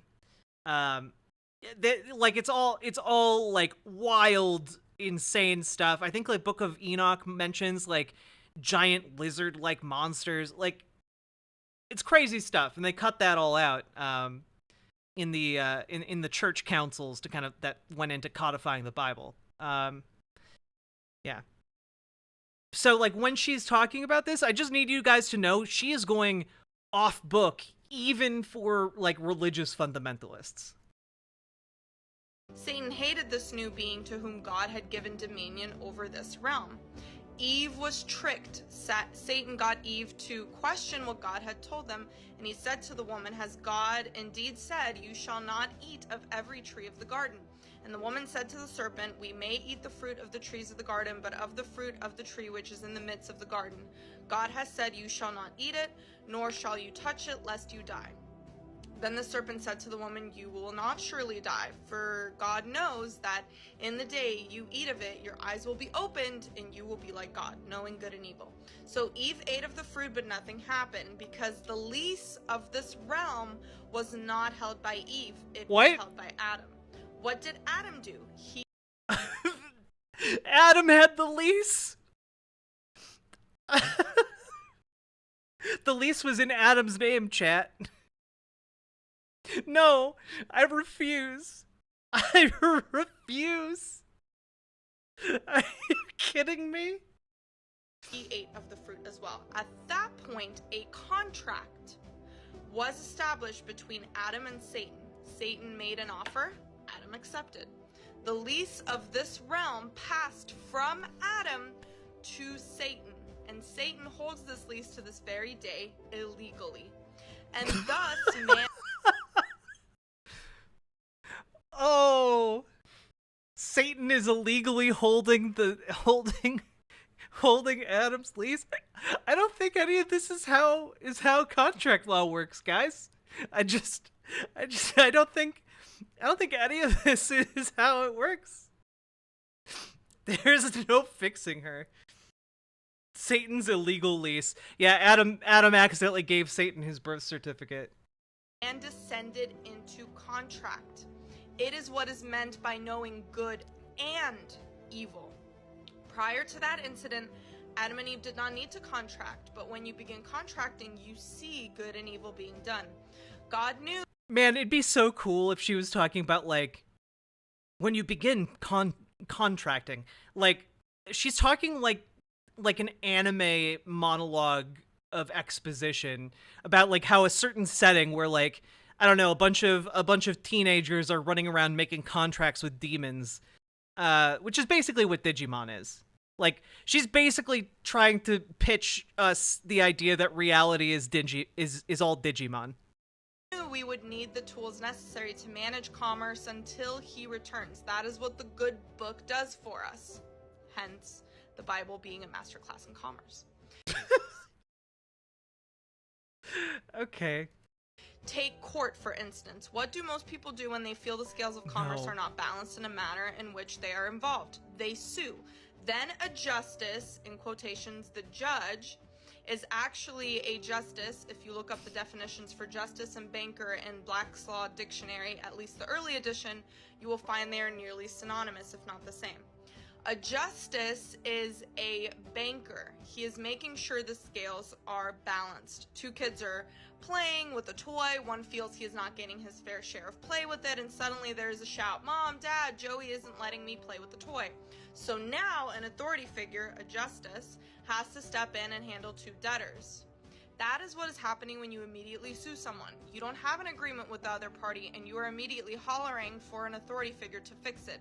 Jesus said, "Moreover, if thy brother shall trust..." Yeah, no, exactly. This is ANCAP brain rot. It will destroy your life. It will destroy the lives of those around you, and it will, like, at worst, like, spread to other people, you know? "Pass against thee, go and tell him his fault between thee and him alone. If he shall hear thee, thou hast gained thy brother." Matthew 18:15. Don't sue people who break their contracts with you. Got ya. What is Jesus saying here? Go to your brother first. And that is what the commercial administrative process revolves around. Never go to court unless you have an agreement with... Yeah, this is true. I should add a warning, a cognito hazard warning to this. This is actually, like, your brain, if you're susceptible to this, could lead you down this road. So I'm trying my best to make fun of it and also repeatedly tell you guys, this is all bullshit. Trigger warning stupidity. The other party. So this is why it's important when you're going through the process of the private administrative process and you're discharging debts and going through all of that. It's important that you remain honorable and you follow the process to a T, right? And make sure that you are establishing all of the contract terms, which obviously don't exist because you never contracted with that entity in the first place, or they tricked you into thinking that you are a debtor when you're actually the creditor of the debt that they claim you owe, right? Whatever it is, a car loan, a student loan, whatever. So I hope that's helpful for y'all. Again, y'all can find this document in the Facebook group, the Empowered Collective. It's linked in my bio, so go on over there if you want the rest of the document. It's 47 pages long, and it just goes over the basics of contracting. I have heard it said... Oh my god. Okay, also, while she was finishing that up, I started looking at the comments and just like, excellent video, thank you. Interesting statement. I see where you're going with this. And then, just like The Wizard of Oz was about the Federal Reserve. I'm sorry, what? This woman heard the devil went down to Georgia and thought that was based on a true story. True. Let's keep up the BWA energy, Chatterinos. Yo, thank you for the 2 gifted tier 1 subs, Gamergy. I see you're joining in the war against the white names in Riverboat chat, and I appreciate it. So yeah, the best I can recall from like going over The Wizard of Oz is that no, I don't think that's a joke, because there is some speculation that The Wizard of Oz was written in like, you know, early 1900s to be about the gold standard. But the issue is, it wasn't about how great the gold standard was. Like, this interpretation of The Wizard of Oz is about how actually, like, the author was criticizing the gold standard because people wanted to bring it back. Like, Charlie in YouTube chat learned about it in high school. Yeah, no, it was criticizing the idea of the gold standard, like, but apparently conservatives saw that grain of an idea and were like, ah, yes, it's criticizing the gold standard, i.e. the Federal Reserve. Because again, of course, sovereign citizens want to eliminate the Federal Reserve. It's like one of their things. They want to eliminate it and bring back the gold standard, despite the fact that that would absolutely decimate the economy. I cannot stress enough to you guys how going back to the gold standard would completely obliterate like modern commerce as it exists today. You know? The shoes were supposed to be silver, but they're ruby because red is pretty and they just got color. Yeah, she got silver shoes to walk on the yellow brick road. Hmm? Hmm? It would be like canceling all your cards and just using whatever change you found in the couch to live on. Yeah. Before we get... Okay. We're on the last video. Have you guys learned how to be sovereign citizens yet?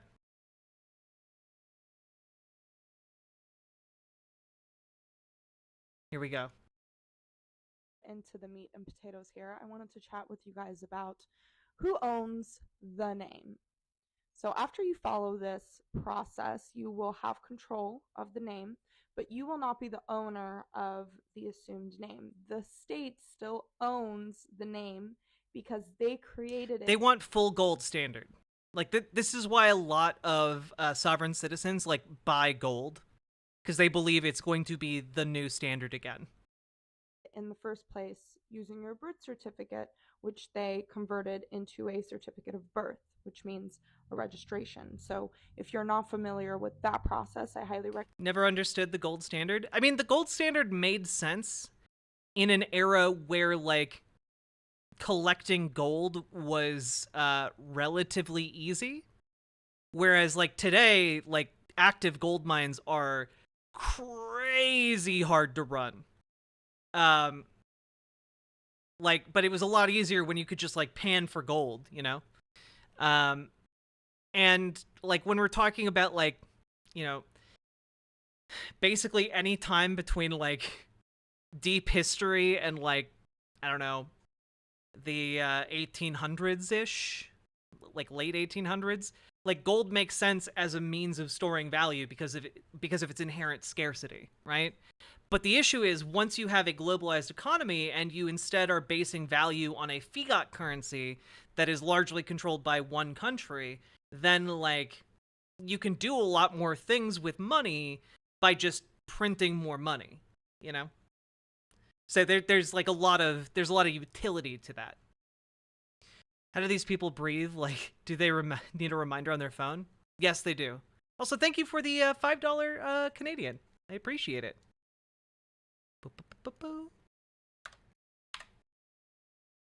Let's go. I really recommend you go look at my playlist called Sovereignty Lessons and look at the video where I talk about the birth certificate process. Are you saying I can't find chunks of gold in the river? I'm saying you could, but it's a lot harder than it used to be. What I will say before we get further into this is you do not have a first, middle, last name. Okay, so that is something that was created by the state using your given name and your family name. Well, so part of its Snugan is that they believe that the virtue of gold being a scarce resource, a scarce finite resource, would lead to more economic stability without, like, economic crashes every so often. The issue with that calculation is that, like, capitalism is what causes economic crashes, not, like, the gold standard doesn't prevent that. So you have a given name. No one has a name. Going to be nope. What we traditionally consider your first. My dude, thank you for the raid. So welcome, Raiders. My first and middle name are. We are doing a subathon for silly, wild content. Let's go. Hey, Real Radham, how you doing? Also, folks, go follow Real Radham. Go follow my dude over on Twitch. Both excellent content creators. And Real Radham, I've appreciated seeing you fight the good fight against Warhammer 40k fascies. it is a privilege to follow you on the Bird app. Wouldn't printing dollars lower the value of other dollars, and currency is now traded relative to each other's total economy, GDP of the country with the currency, dictating exchange rate? The actual valuation of currency varies on a lot of different factors, but essentially, the United States is able to keep the value of its dollar relatively stable by leveraging its military on the global stage, and also due to the fact that other countries have vested interests in keeping the value of the dollar stable, so that their investments aren't devalued. Also, basically, you would run into the problem of printing more money, lowering the value of dollars, except that there's a lot of other factors at play keeping that value in place, and also effectively, like, being able to leverage yourself as the dollar, as the monetary form by which all other nations base their currency, by being the petrol dollar on which oil itself is valued, like, keeps the US currency very stable despite the fact that it is printed at crazy rates, you know? Yeah, exactly. It's the only currency used to buy oil from OPEC. It is the petrol dollar. Yeah, honestly, like, again, things have value based on, like, the social value we ascribe to them, as, like, a society, a global society, even. Like, the dollar could be, like, I think a good example of this is, like, that currency that existed as stone rings. Oh god, where was that? Stone ring currency. Yeah, the rye stones. Here. So this is an example of what used to be used as currency in the island nation of in the Yap Islands in Micronesia. There you go. So basically, they would just use these giant stone rings, and the bigger the ring, the more valuable it was. But they wound up getting so large that basically, even if you didn't physically possess the stone, the rye stone, if you owned it, people would recognize your ownership of it, and, like, it could still be transferred even if you weren't physically giving them the stone, right?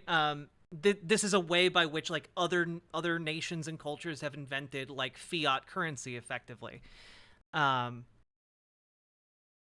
like, there's a famous case of, in the Yap Islands where this took place, one of the ships went down with a massive, like, royally sized rye stone, and even though it was sunk at the bottom of the ocean, people remembered that it was there and still continued to exchange it, even though no one physically had it. It wasn't physically a place you could go and see it, but it still maintained its value and was still traded in this society. And that's really interesting. It's a really interesting case study.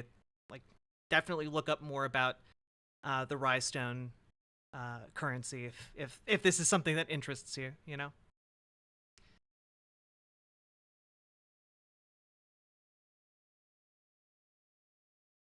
Are Elizaveta Ivanovna. So my first and middle name, but that's my given name. That's not actually a middle name. That's just your given name. And you'll see why I say that when we actually get into the tutorial. Now, then we have your family name, also known as your surname. So my family name is Dovgish. It's Russian. I know it sounds weird.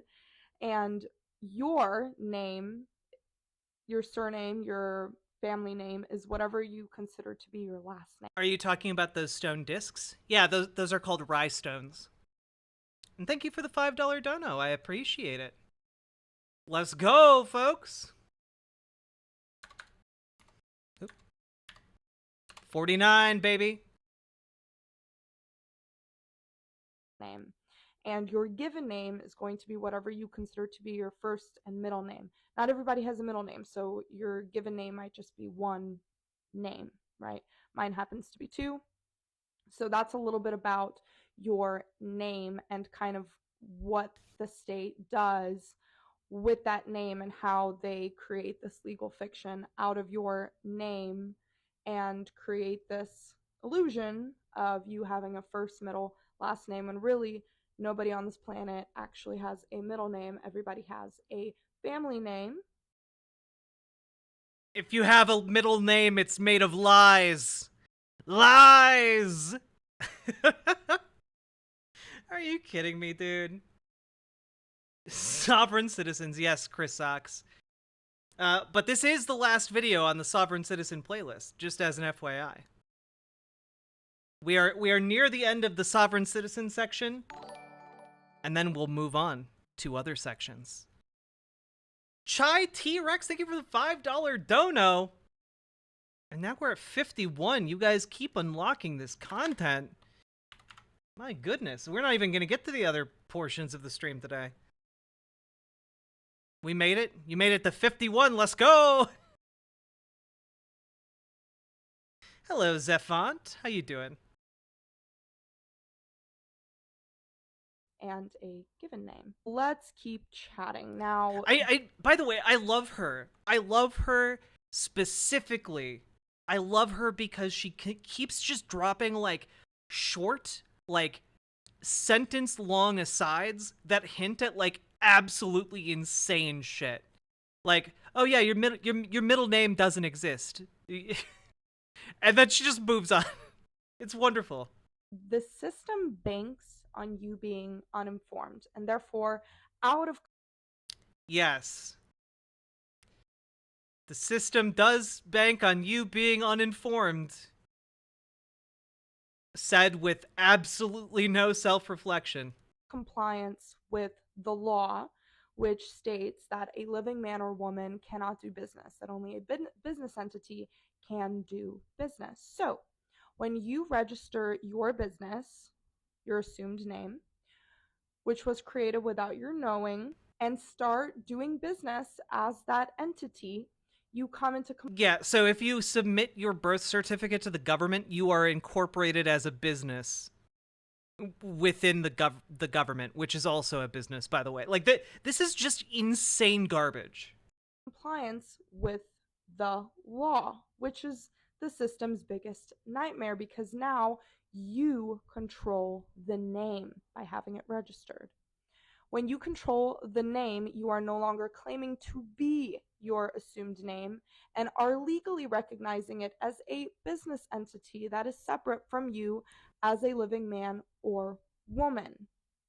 When you no longer claim to be the assumed name, you can opt out of these voluntary systems we've been coerced into participating in, such as TAXES.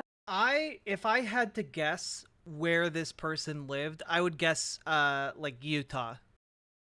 Like there is a strong movement to like create a new country, like a new independent country, and it's basically driven by like far-right extremist militias and sovereign citizens who, you know, basically it's far-right as you can get. Or registering your car or getting a driver's license. So I know that some of you guys have already been following some of the sovereignty videos around TikTok where people have private property plates on their cars. Private property plates? This is what we're talking about here. So the way that you get all of that. Yeah, bro. Just don't have a license plate. Just put private property on your... You can't be held accountable if you have a license plate that's just a private property sign. They can't pull you over for that. These people say this shit and they don't believe in transgender people. Yeah, they'll invent an entire goddamn new legal system, and then at the same time just be like, but trans people are just crazy.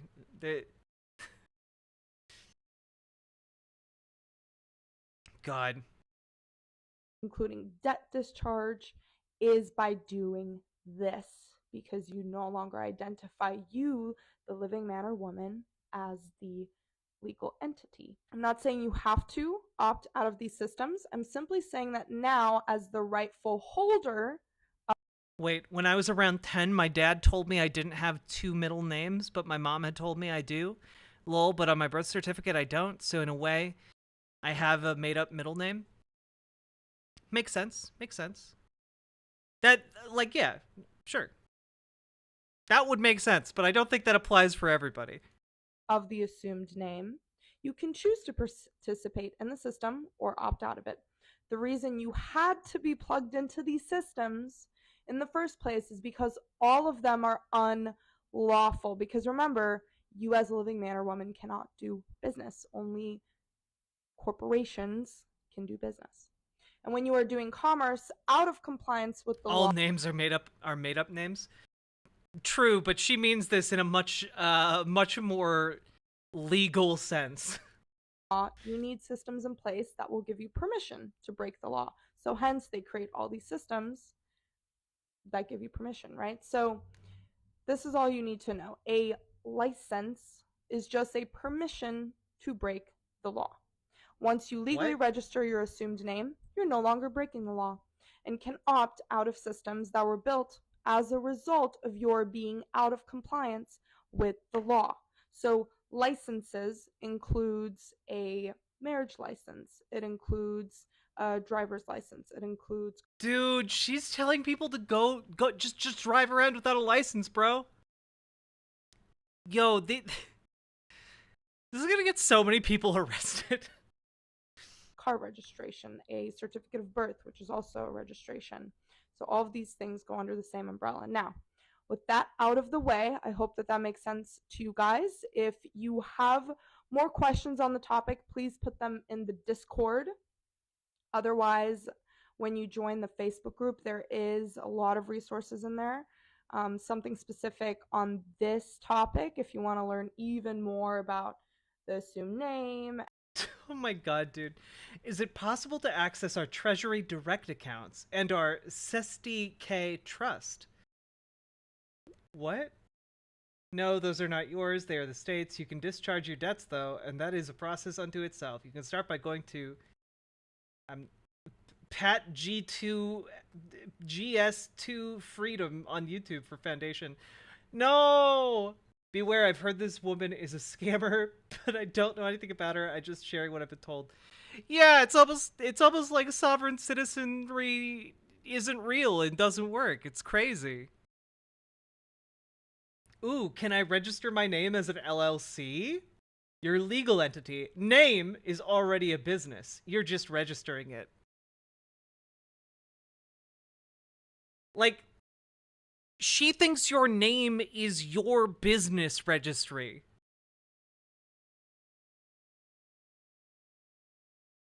Real Radham, I would love to see that. Depending on how long it is.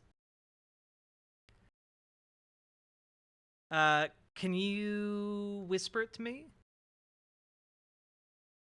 Are the businesses in the room with us right now? Yeah, we got so many businesses in chat right now. Just really are just all brands now, huh? Yeah. Now we're back, baby. Let's go. Where did this nonsense start? Honestly, I think a lot of it happened with the Tea Party, but I'm all like got exacerbated by the Tea Party movement in like the early aughts. But I think it probably pre-existed. I just don't know much about it pre-Tea Party stuff. It started with a dream of tax evasion. And they never looked back. 52. Let's go. Why don't you answer me? Well, probably because I don't speak the language you shared in chat. I'm sorry. It's an Instagram live. I'll include a timestamp. Hell yeah. If you don't register a business and it does not have an EIN number, it legally isn't a business or able to do business, though. Yeah, but she doesn't care because she doesn't know the law. That's the thing. All of the stuff she said was bullshit, mumbo jumbo. That isn't real. You know, like she was talking about this as if she knew anything about law. It doesn't matter how the actual law works because she's so far gone, so deep in this bubble. She would not believe you even if you explained to her, even if a lawyer sat down and was like, here's how the actual law works, you know? Hello, Governor. All right. We got one more.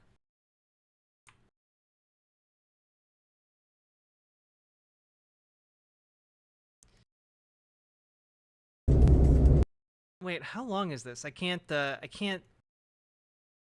it's not giving me the option to,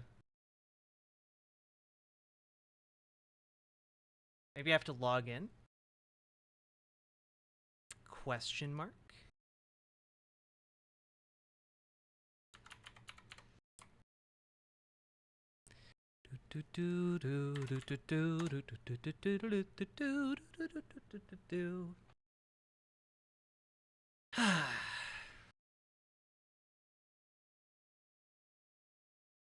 Okay.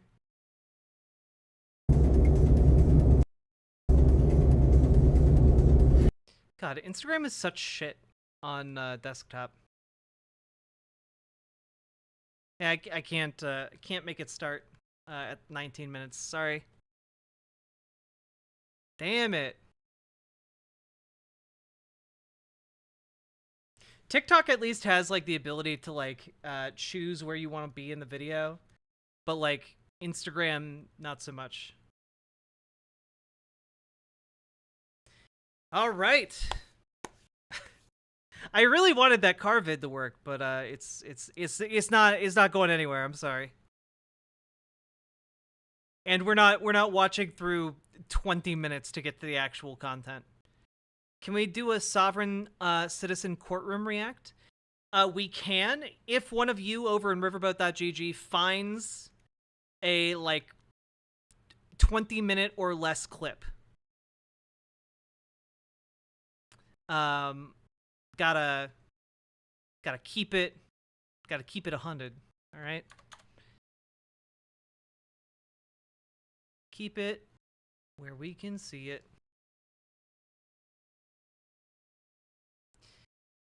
Can we do it another day?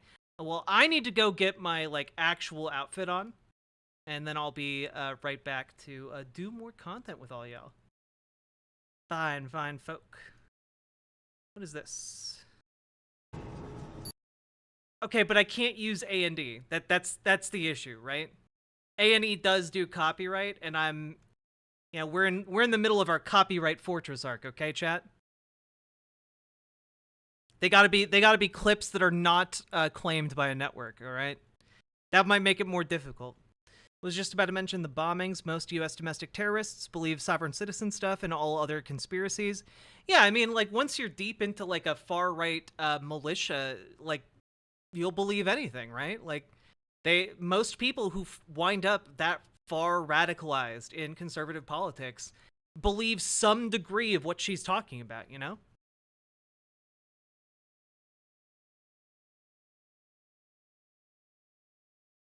Okay. So I'm gonna go change my clothes and maybe pee.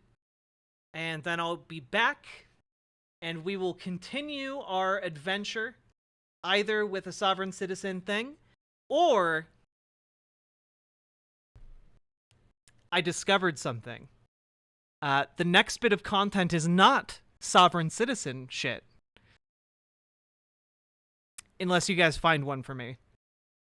But I found something very interesting.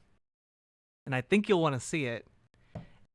And you guys have unlocked it by getting us to 50 subs. If you guys get to 55, we'll watch another piece of content after we finish that one. Let's go, folks! All right, be right back.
Hello.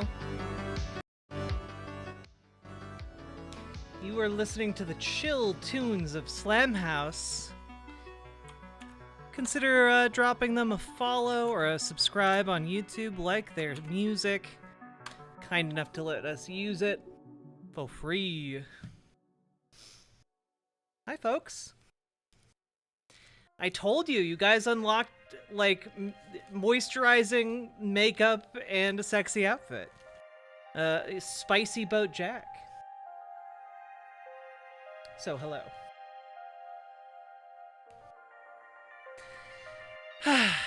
Hey, sadly, Siobhan. I mean, what's the point of being a streamer if you don't dress up every now and then? Looking cool? Thank you. That was a fun dance party? Hell yeah, let's go.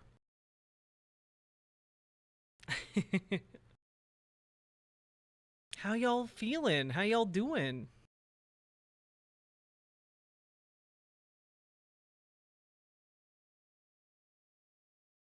Also, just to reiterate, we've been going for 4 hours and 20 minutes. Blaze it.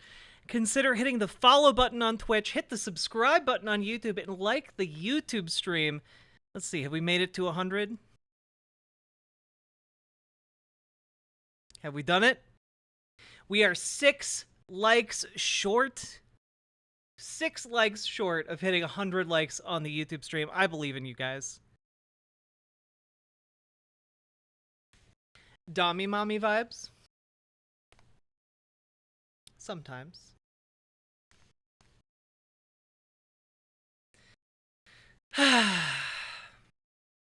All right.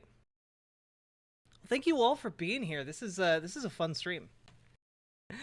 Does that trigger new content? You guys did already unlock the next bit of content.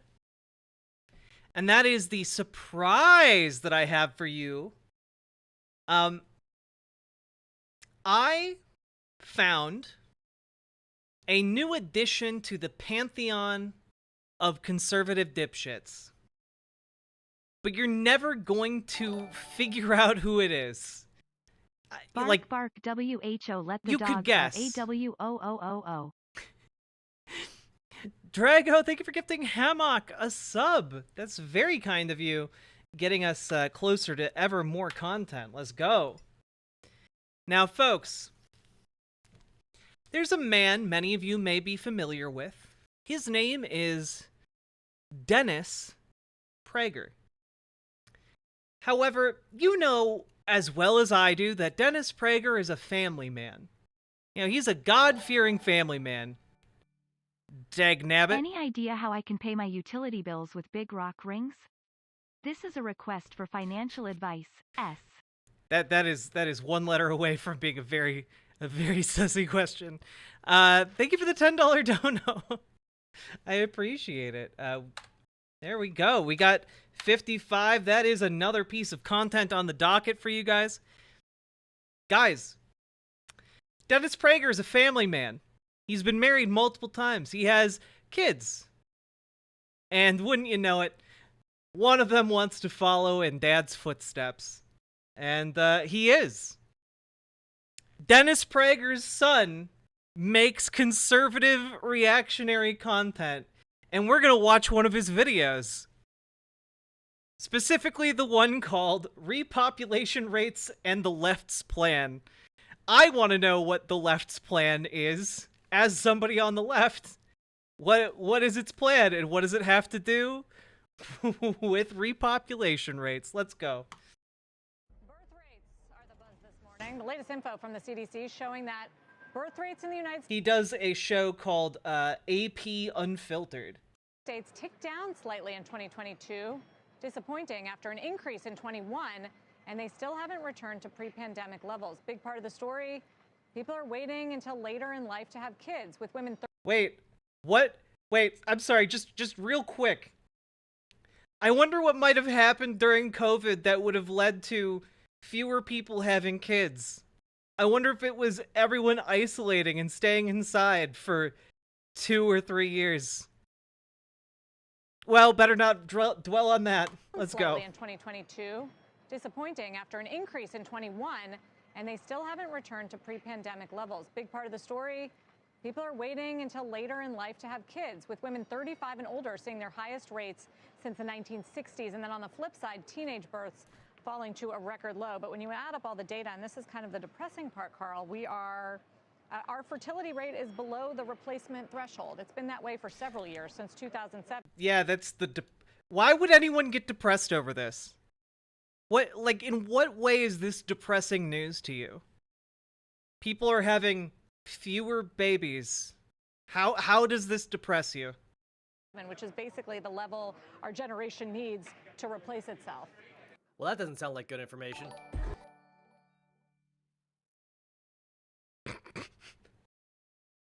I did not pre-watch this, but I do have to say, Dennis Prager's son looks like an evil version of the Humanist Report. This is him. This is him. It's Evil Mike. It's Evil Mike.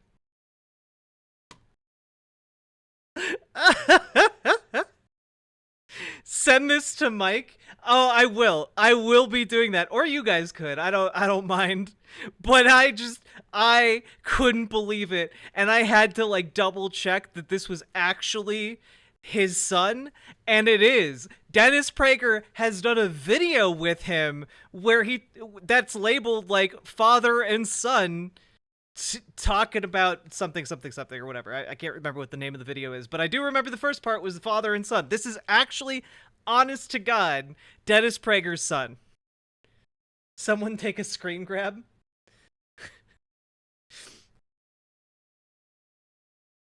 It's oh God. That doesn't sound like good information. I believe his name is Aaron Prager, hence AP.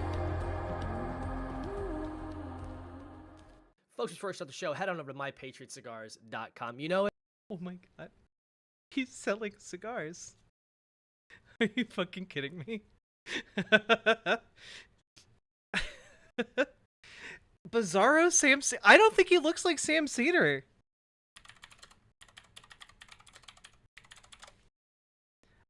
I think he looks like Evil Mike. Okay?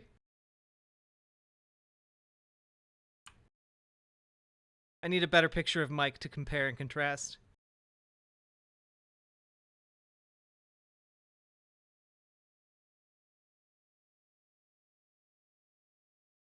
Mike, you need to post more selfies.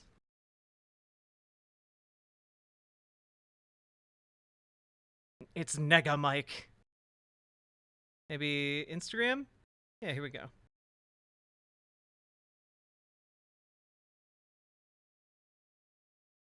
Yeah.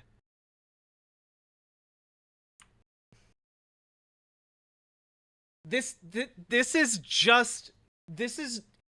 just evil Humanist Report. I don't know what to tell you. All right. Anyway. But you know what's going to happen at the beginning of this video. Be sure to use promo code APU for 25% off your entire order at checkout. Pick some up for yourself, for some loved ones, and with the holidays right around the corner, pick one up for a deployed service member to make their holiday even that much more special. But be sure to use promo code APU for 25% off at checkout. Drago, thank you for gifting Rockpool a sub. 32,000 more being.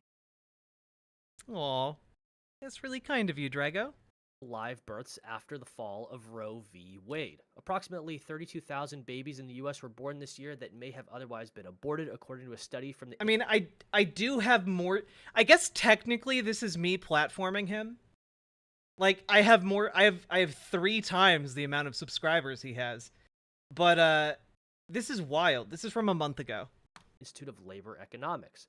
The study was conducted after the fall of Roe v. Wade last summer, a 1973 Supreme Court decision that had invented the quote-unquote right to abortion. A lot of people didn't realize this, but there was no right to an abortion. This was fabrication. This was law made up, essentially. But there was no right via the Constitution that had this in place. So we got to be clear on that at the outset. The purpose of this... It is true that there is no part of the Constitution that says, and women have the right to get abortions. That is true. But there's also a lot of rights not codified in the Constitution that we still have rights to, which is what SCOTUS ruled on when it came down to Roe v. Wade. Study was to figure out how post-Roe abortion bans are affecting fertility, with researchers using provisional state residential birth counts to estimate how births are changing in states that have outlawed abortion relative to pro-abortion states. Quote, our primary analysis indicates that in the first 6 months of 2023, births rose by an average of 2.3% in states enforcing total abortion bans compared to a control group of states where abortion rights remained protected, amounting to approximately 32,000 additional annual births resulting from abortion bans. Something I want to point out at the outset too. The video I showed at the beginning is talking about replacement rates, okay? Replacement rates. What do you need for a replacement rate? You need to have 2 people, because it takes 2 people to create a child, to have 2 children. That will replace the existing 2, right? 2 people are alive, 2 people die, but they have procreated 2 people. What this is... Yep. That is how replacing something works. Yep. Mm-hmm. Talking about now in Roe v. Wade, the overturning of it has instituted is you see a lot of more babies being born. 2.3% in states enforcing total abortion bans is what the article is stating here, with the opposite happening in states where abortion rights remain protected, which could mean anything from, if you look at some blue states, up until the point of birth and any time in between that they still allow for abortions. But the replacement rate is something important to think about. Because when you look at a society, there are a lot of driving factors to how the society will sustain itself. And a big part of that is population. What is their population rate? I did a simple Google search to find out what fertility and repopulation rates were, and this is what I found. You can see here that you have 1.6... Well, Foxbat, that assumes that Republicans give a shit if mothers die. They don't.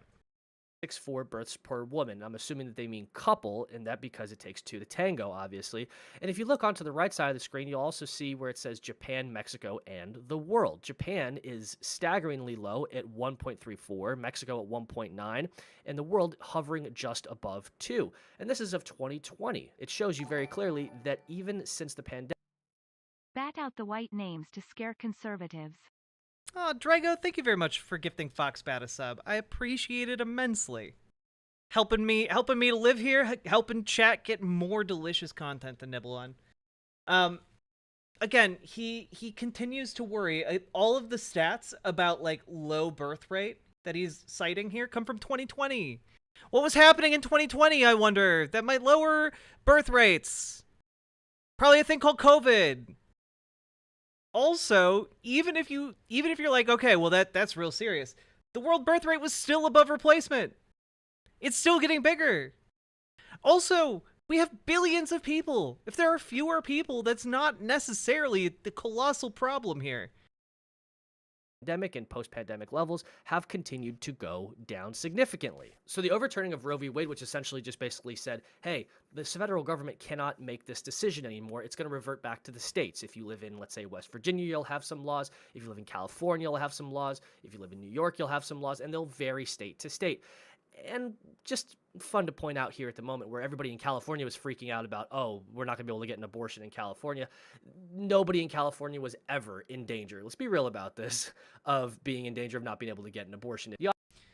Except that conservatives, now that Roe v. Wade is gone, are trying to make a federal abortion ban. Like, that's not even a secret. Like, they're openly talking about needing a federal ban on abortion. Like, you know, you can just Google Republican federal abortion ban. Like, that's what people in California were worried about. Even if their state was safe, it's only for the moment. Also, you'd have to, like, take into account the fact that, like, I don't know, sometimes people in one state still care about the welfare and well-being of people in other states. You know, just out of common human decency. And, like, forcing people in other states to give birth against their will is pretty fucking monstrous as far as, like, state violence goes. The authors of the study appear to view 32,000 extra births as negative news, suggesting evidence points to, quote, diminished abortion access that, quote, poses a risk to the health and financial stability of vulnerable populations. That part... Wait.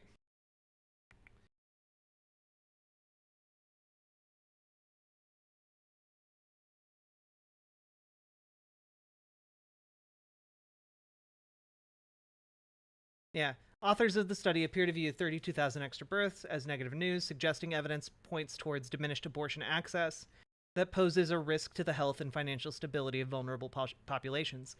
Yeah. Like, if what they're seeing is 32,000 people being forced to go through with a pregnancy that they wouldn't otherwise go through. And being pregnant and giving birth is life-threatening.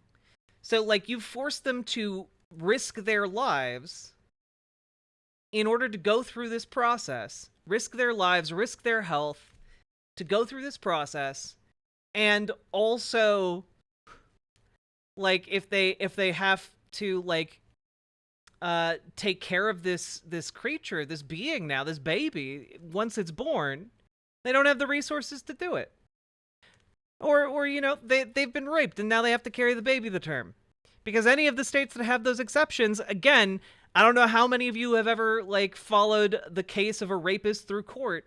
It takes a long-ass time to convict somebody of rape. It takes and confirm that a rape happened. It takes a long time to convict somebody in a court of law to confirm that, like, an incestuous abuse happened.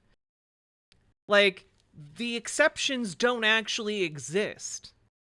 So you're forcing, like, children to give birth. You're forcing, you know, teenagers who are just barely out of high school to give birth, changing their entire trajectory. Because now, oh, wait, they don't have the money to go to college. You know?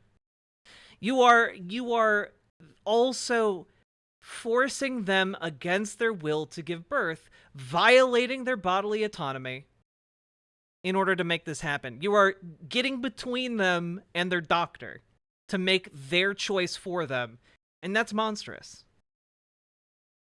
Quote, poses a risk to the health and financial stability of vulnerable populations. That part there, and I want to read it again, folks. The authors of the study appear to view 32,000 extra births as negative news, suggesting evidence points to, quote, diminished abortion access that poses a risk to the health and financial stability of vulnerable populations. They're very clear about this.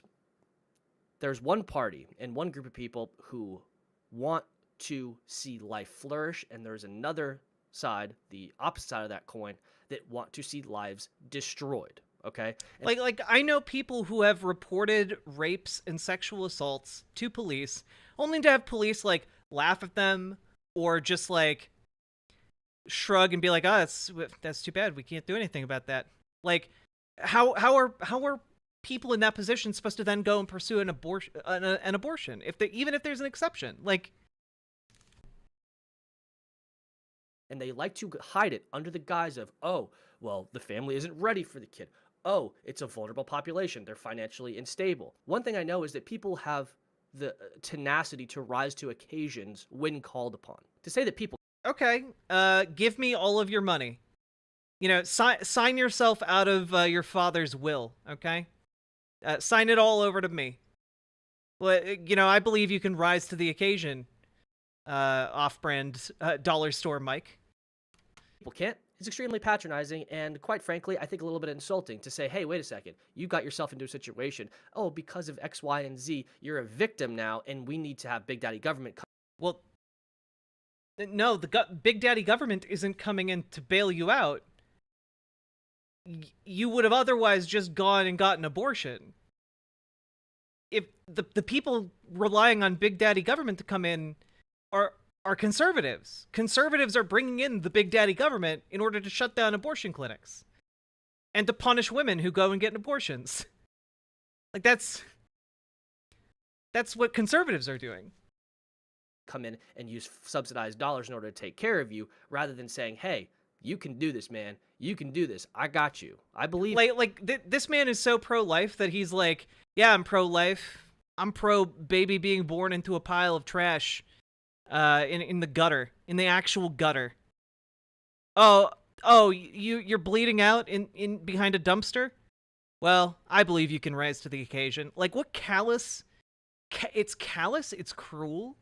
And not only that, like, they would not accept this for, like any conservative man would never accept being forced to be pregnant.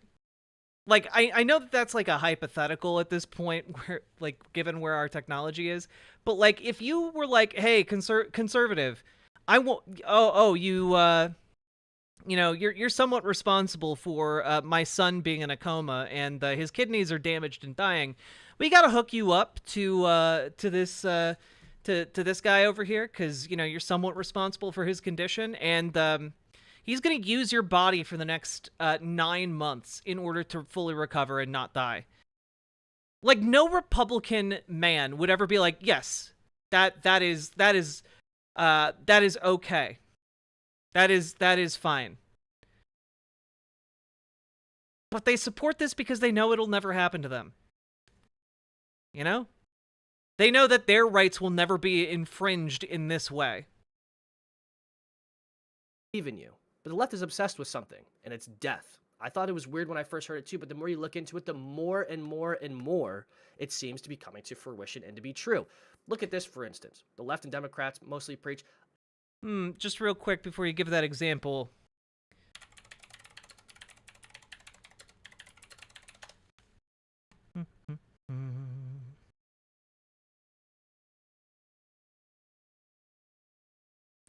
Damn, this is crazy.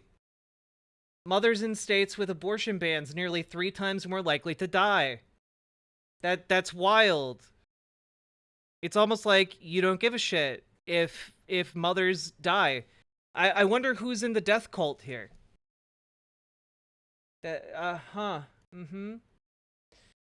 Wow. Let's see here. Just real quick.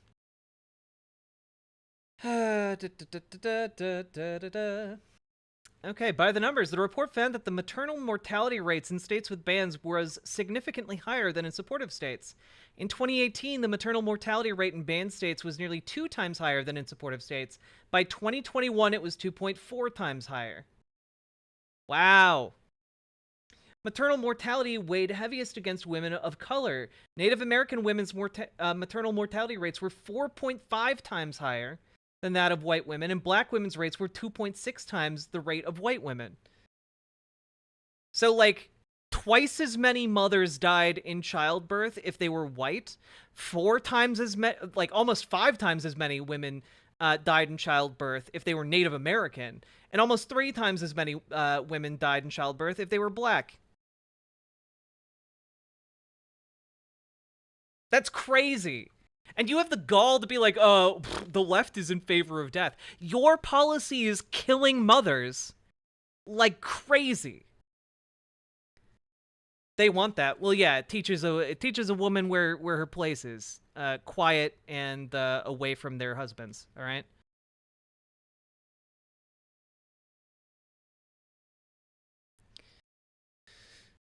Look up Republican state death rate.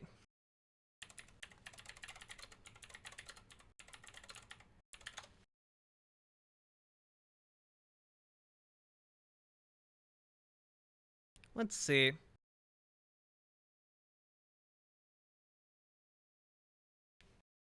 Excess death rates for Republican and Democratic registered voters in Florida and Ohio during the COVID-19 pandemic.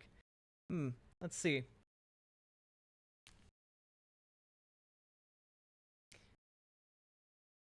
Weird. Let's just see the results here. Between January 1st, 2018 and December 31st, 2021, there were 538,159 individuals in Ohio and Florida who died at age 25 years or older in the study sample. The median age at death was 78 years. Overall, the excess death rate for Republican voters was 2.8 percentage points, or 15% higher than the excess death rate for Democratic voters. After May 1st, 2021, when vaccines were available to all adults, the excess death rate gap between Republican and Democratic voters widened from 0.9 percentage points to 7.7 percentage points. in the adjusted analysis. The excess death rate among Republican voters was 43% higher than the excess death rate among Democratic voters. The gap in excess death rates between Republican and Democratic voters was larger in counties with lower vaccination rates and was primarily noted in voters residing in Ohio. It's almost like your political party is literally killing like 50% more people, depending on the circumstances. 50% if it's just vaccines. 100% more if it's mothers, 200% more if it's certain kinds of mothers, and 500% more if it's other kinds of mothers. I wonder who's in the death cult. These are Republican policies and talking points killing people. Access to abortion up until the point of birth. That is horrendous and abhorrent on multiple levels to begin with. But what is something else that they also preach? They preach the mutilation and castration of children under the age of 18 under the guise of gender-affirming care. Essentially saying... I love how he's like, oh, the left is actually a death cult, and then like references things that don't result in people dying. That they will not be able to repopulate. They practice and preach abortions on demand. They practice and preach... Oh, that's right. I forgot the video was about repopulation rates. So that was his way of getting like an anti-trans jab in there, you know? Preach gender-affirming care, sterilization of children, and they practice very clearly. Fun fact, again, no form of gender-affirming care results in the sterilization of children. Not a single one. If you're on HRT for like 10 years, maybe that would result in you being sterile, but generally speaking, all you have to do is go off of HRT. And also, generally speaking, you aren't starting HRT at 8 years old. You're starting it at like 12 minimum, really. Clearly, the destruction of the nuclear family, saying that you don't need to have a mother and father in the house, that you don't need to have a lot of these things. And while, yes, some people can grow up to be just fine with a single-parent household, why not preach the best chance is to have two parents in the home, being able to watch over the kids, be able to teach. Because leftists already know this. This is the thing, right? Conservatives keep talking about like, oh, why aren't leftists talking about the need for two parents in the household? We do. We do, actually. It's pretty basic, like a pretty basic understanding, because like you can't live anywhere in America without a two-income household, whether or not you're married, whether or not you're like living with your partner or just roommates. Like you need multiple people just to be able to afford an apartment. Like having an extra pair of hands while raising a child helps so much. No lefty is like, actually I prefer single parent households. Like that's not a thing lefties do, right? What lefties do advocate for, however, is that if there are single parent households, they should get extra help when it comes to financially supporting themselves and their child, because supporting yourself and finding a place to live and work and get the childcare you need in order to work requires that you have extra help to pay for the daycare, to pay for the place you live, food for the baby, etc. You need the extra help because of the economic circumstances that Republicans impose on working people. So yeah, while it does help to have a two-income household, Republicans are the ones who want to make it impossible to have like a one-parent household. With the idea, by the way, being that if you make it impossible for a one-parent household to exist, you'll facilitate the marriage of more people, which they see as a net good for society. Which I feel like I don't have to explain how, like, financially coercing people into getting married is probably not great for the people involved or the baby involved. But, you know.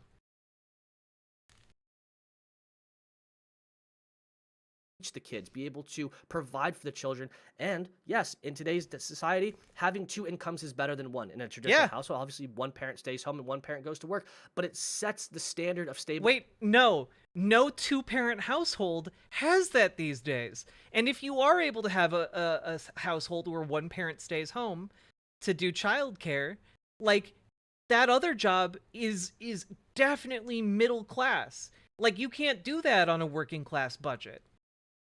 Stabilization, and the left is the party of chaos, folks. We talk about this a lot.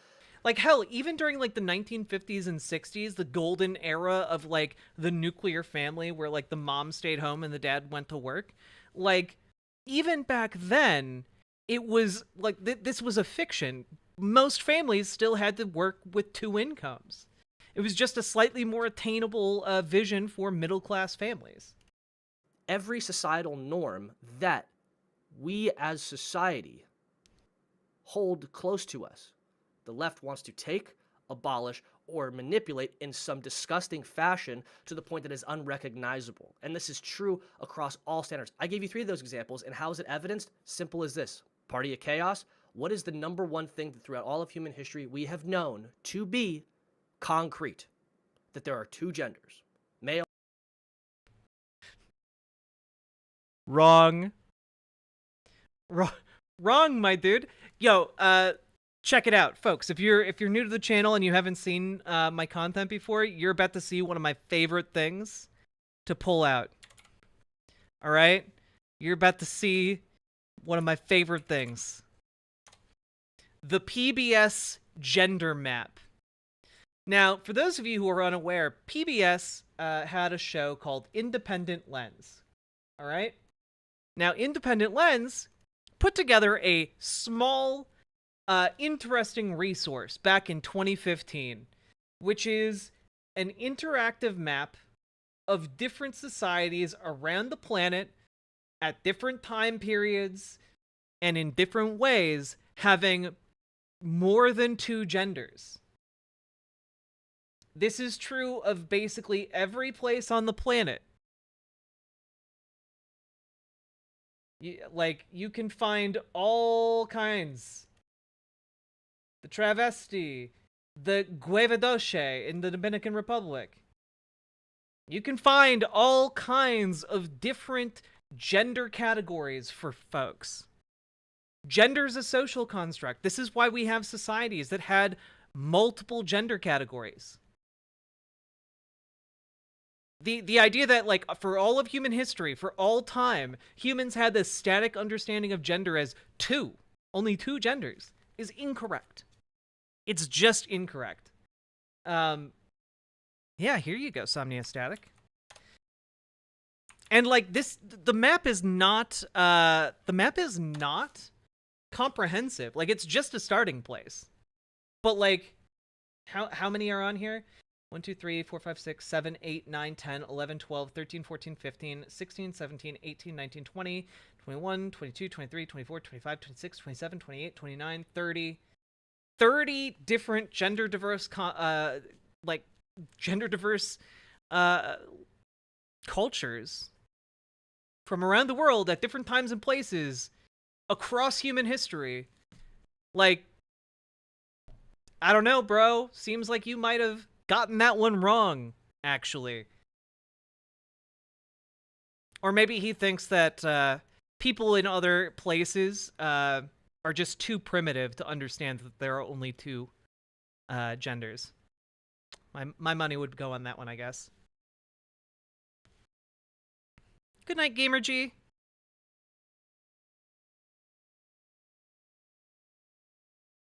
Male and female. And there you go, folks. It's laid out right and clear in front of you. One party wants to advance the human race. The other party wants to pretty much destroy it from all available evidence that I could find. But listen, folks, that's all I got for you today. If you could do me a huge favor real quick, hit the like button on the video, hit the follow button. Wait, can I... Damn it, I wanted to make these annotations disappear.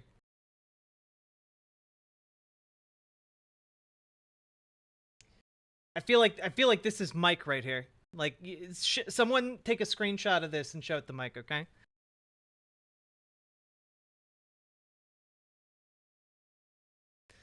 Anyway, now you all know that Dennis Prager's son exists and he makes subpar conservative content.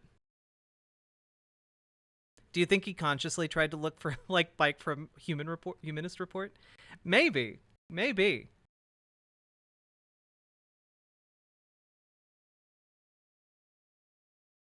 Yeah, I mean, like, there's the idea of what gender is, even in societies where there were broadly only two accepted in mainstream society. Like, people had way different ideas of what it meant to be a man or a woman, you know? Like in the 1700s, 1800s, men were wearing high heels, dude. 1600s, I think, is when the trend started. Like, it got started as like a shoe for cavalrymen, you know? Men were the ones wearing the heels.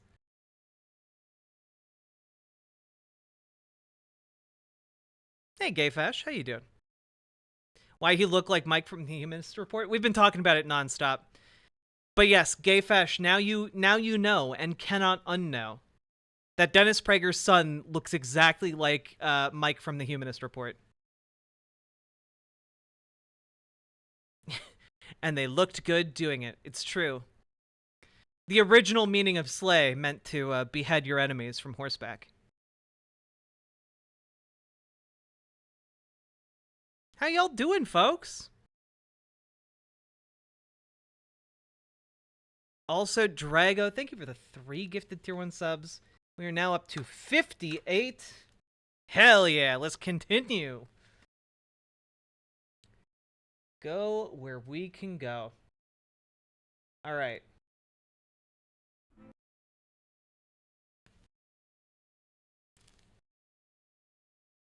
Now, I believe this next one.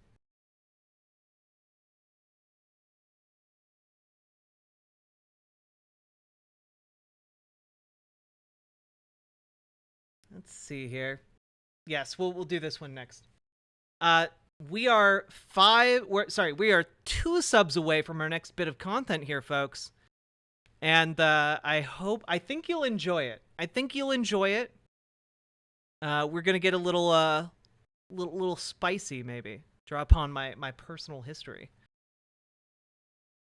Nobody tell Mike about this, it'll break his heart.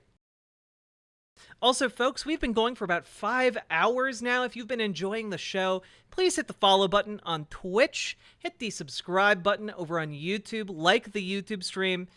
Let's see how we're doing on the number of likes over there. I believe in you. I believe in us. Yo, we're at 102 likes. Well done, folks. I'm proud of y'all. The vibe phrenology is off.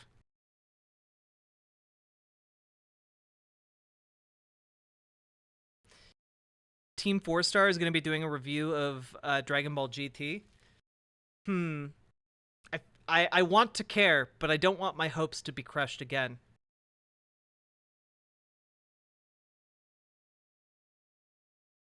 Men used to have Riz. Men still have Riz. It's just harder to get Riz.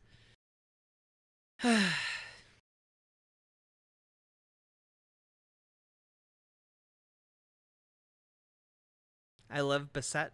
I don't know what that means. I don't play fighting games. I'm so bad at them. You finally made it to Riverton? Hell yeah, Valhalla Vidya. How you enjoying the game? Oof. Excuse me.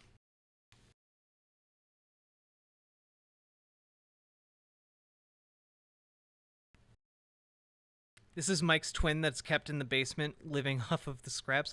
I don't like that idea because that means Mike is related to Dennis Prager. That'd be pretty funny. Not for Mike, though. Okay, this is unrelated to anything we've been talking about, but I'm excited about it, so I'm going to subject you to my my whims. Here we go.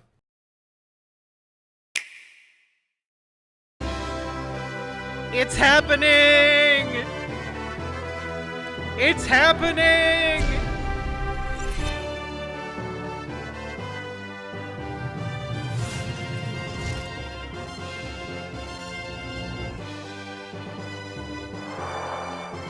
Golden Sun, baby!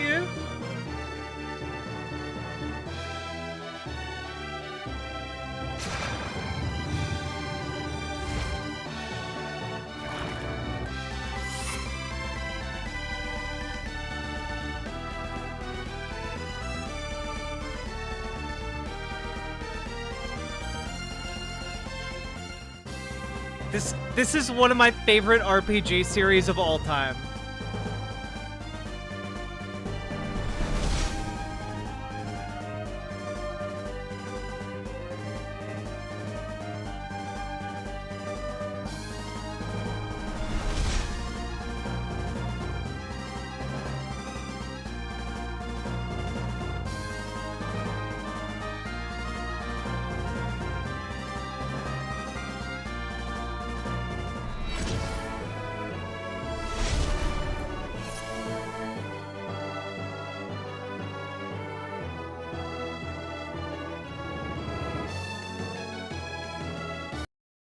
Anyway, I'm really excited that I can play Golden Sun again because Golden Sun and Golden Sun: The Lost Age are just so much goddamn fun. Like, you basically you gotta go out and collect like elemental spirits, and then you can use them to empower your guys, or you can use them to summon like giant monsters to like blow up your enemies. It's a fun little RPG. But one of my favorite things about it is that both games tell stories, but from different perspectives. It's kind of like each one. It's kind of like a video game Rashomon in a way, which is really, really fun. Not what I thought.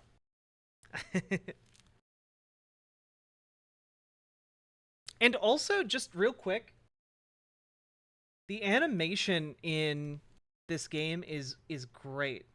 Like, look at this opening animation in Golden Sun: The Lost Age, right?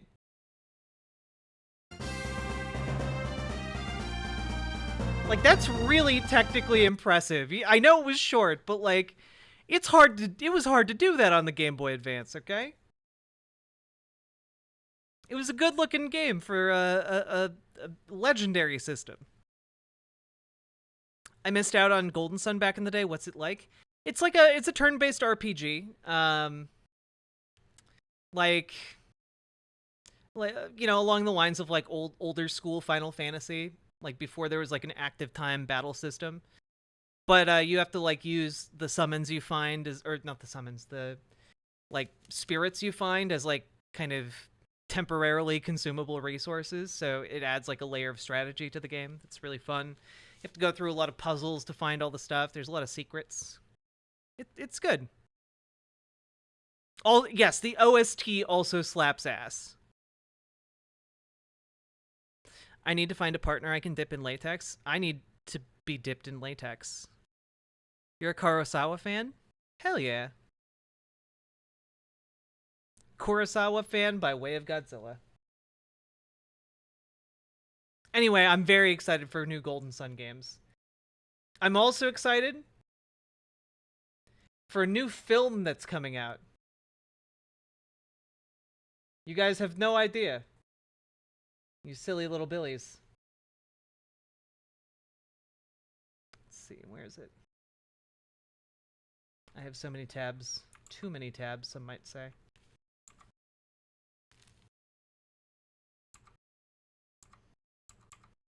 Here we go. Got another trailer for you guys. Now, if you have been around for a while, or if you went through Gamergate like I did, the fires and tribulations of Gamergate, you might be familiar with one Mike Cernovich. He is still a prolific conservative dipshit. And he's producing a film. Let's take a look at the trailer from the producers of Hoaxed, which was a bullshit anti-vaccine documentary. Let's go.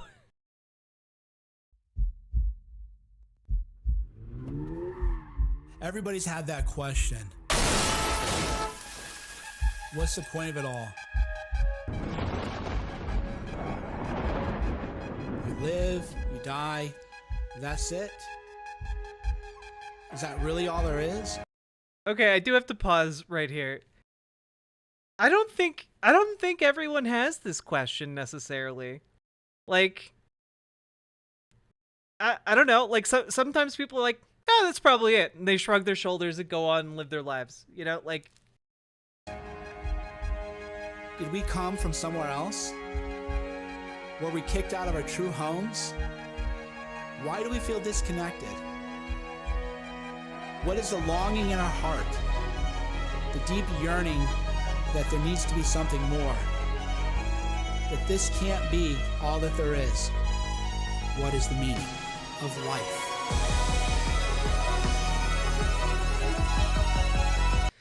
Also, this music is weirdly doesn't fit the visuals at all. At all.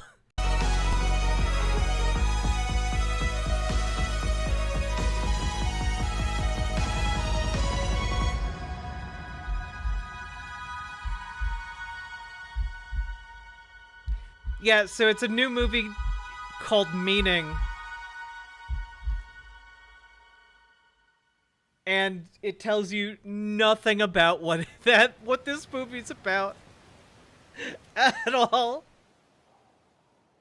If I had to take a stab at it, I'm guessing this entire movie is just predicated on like the God-shaped hole apologia, used primarily by Christian apologetics, which is like, if you feel a sense of disconnection and meaninglessness, it's because your soul, your heart is yearning to be fulfilled by God. You know, God needs to come. You need to let Jesus into your heart to fill your waiting, gaping hole. Okay.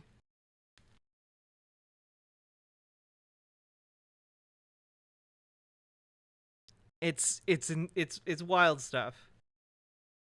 It's because the government owns your true name, true somniostatic, spoken like a true sovereign citizen. I forgot. We're all sovereign citizens now. God. Oh, God can fill, huh? God.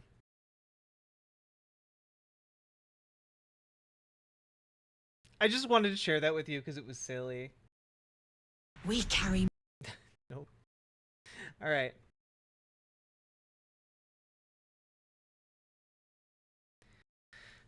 All right. Since we haven't gotten the 2 subs we need to start our next subathon segment, instead we will do our Steven Crowder segment. Has there ever been a hedonist Christian sect? Probably.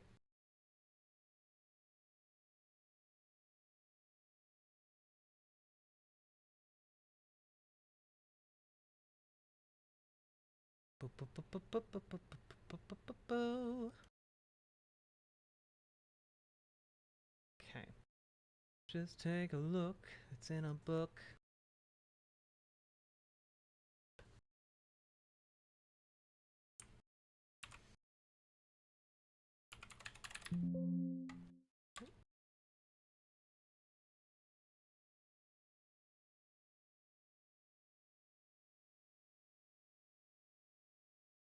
All right.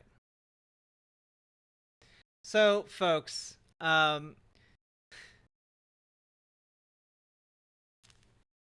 here we go.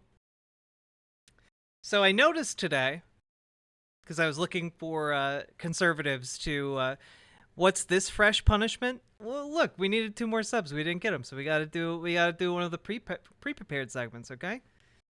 So I noticed today, while looking for content to dangle in front of you like carrots, that Steven Crowder has done something strange.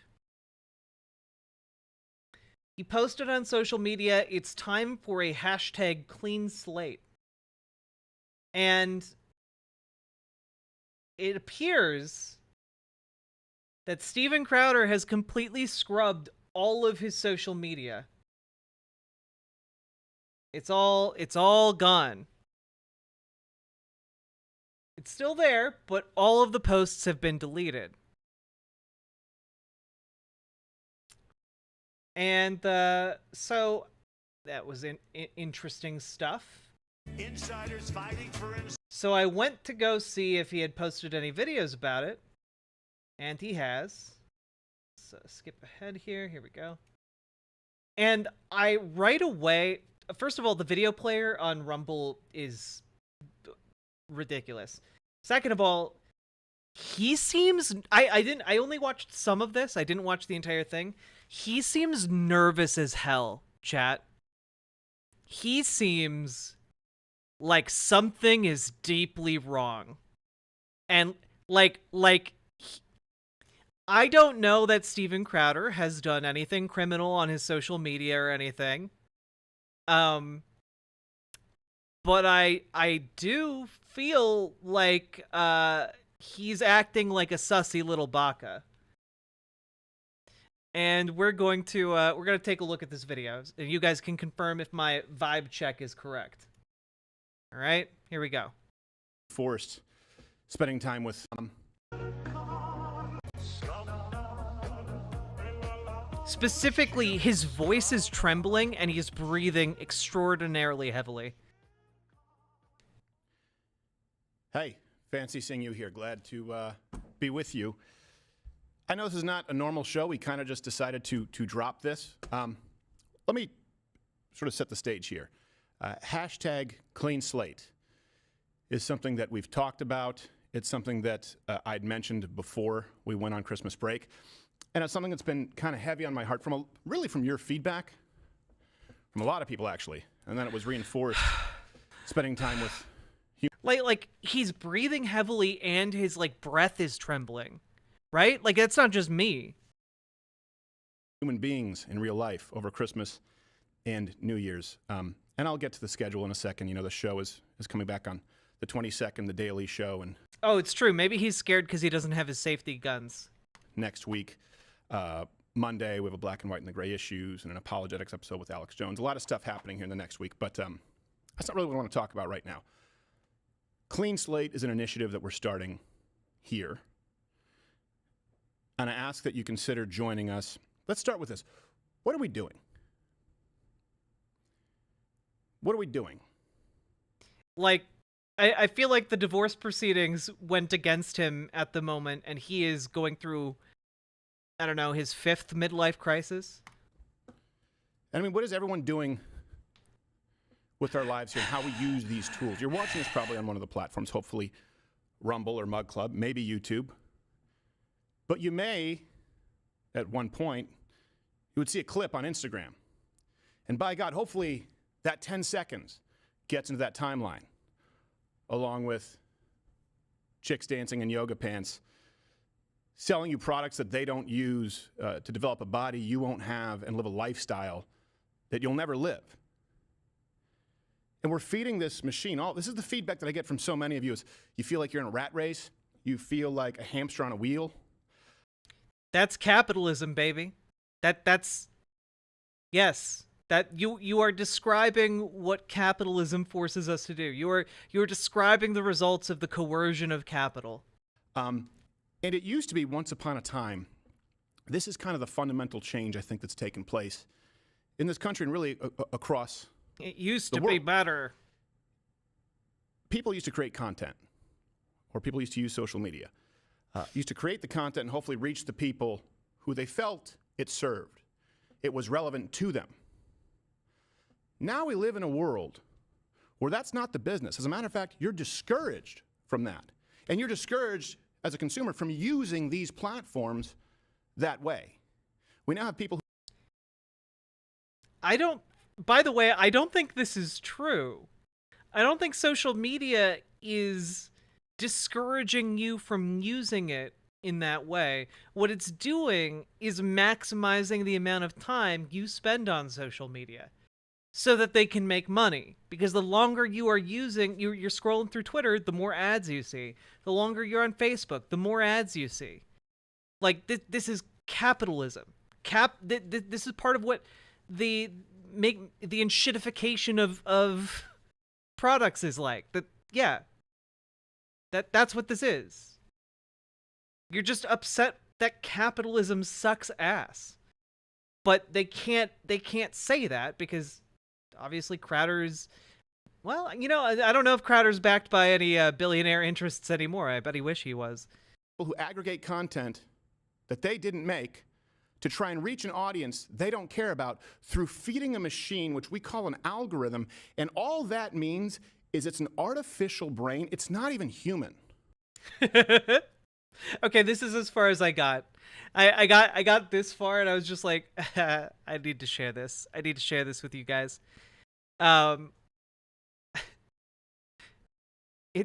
Algorithms aren't brains. They aren't brains. They're just active formulas and data sets. They're not even human. Yeah, no shit, they're algorithms.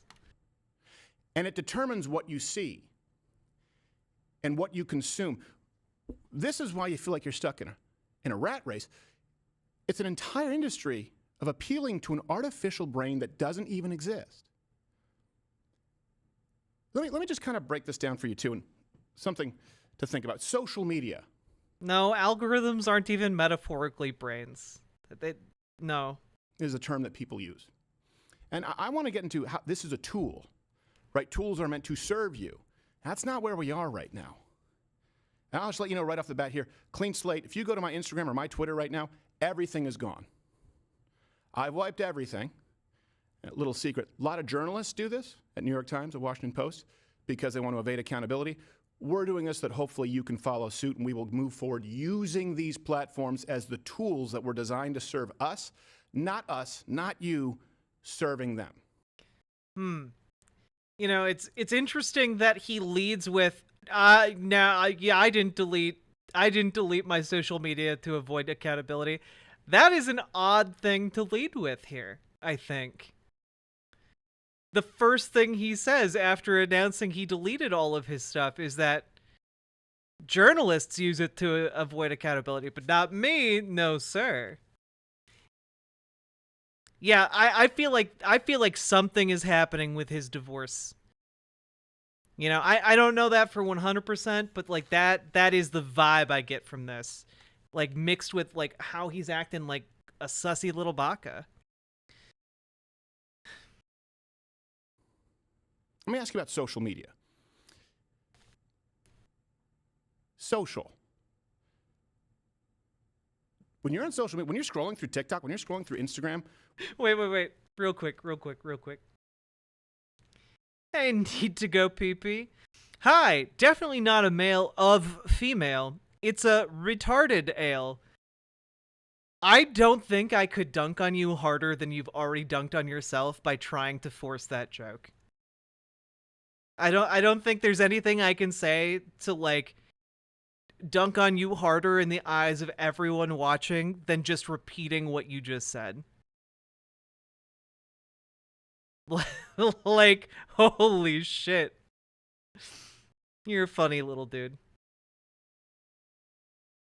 When you're looking at nothing but YouTube shorts, do you feel particularly social? Let me ask you this. Do you often find yourself using social media when you're in a room with the people you love who love you? You ever leave Instagram or TikTok, any of these places after an hour, and feel better for having done it?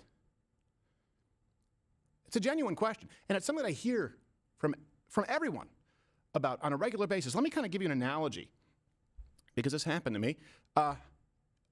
Social media, these platforms, this device that is constantly bombarding you and, by the way, collecting your information. It's like being... it is weird that he's making a hand gesture for a phone when he has an iPad in front of him.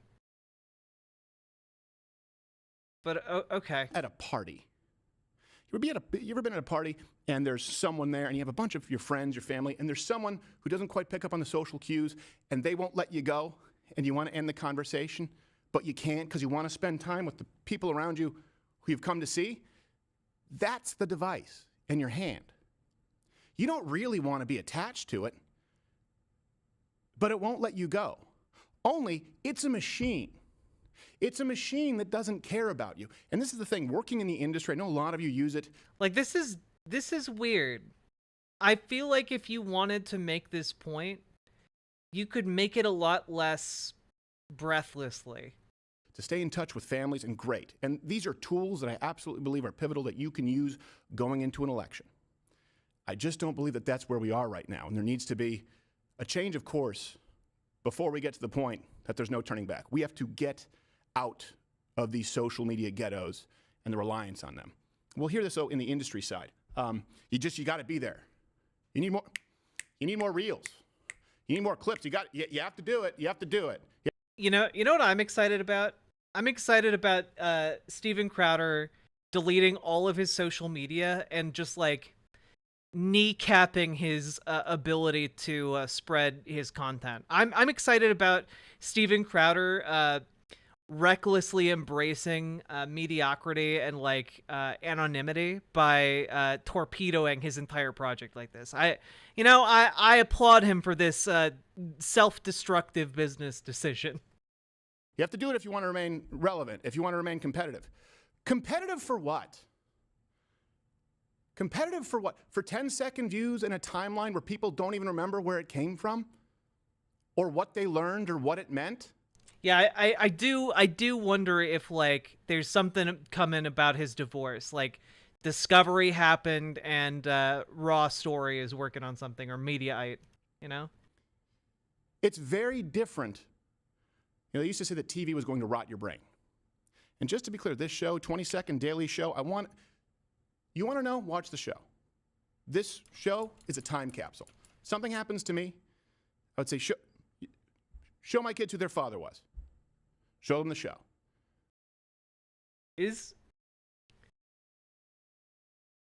What?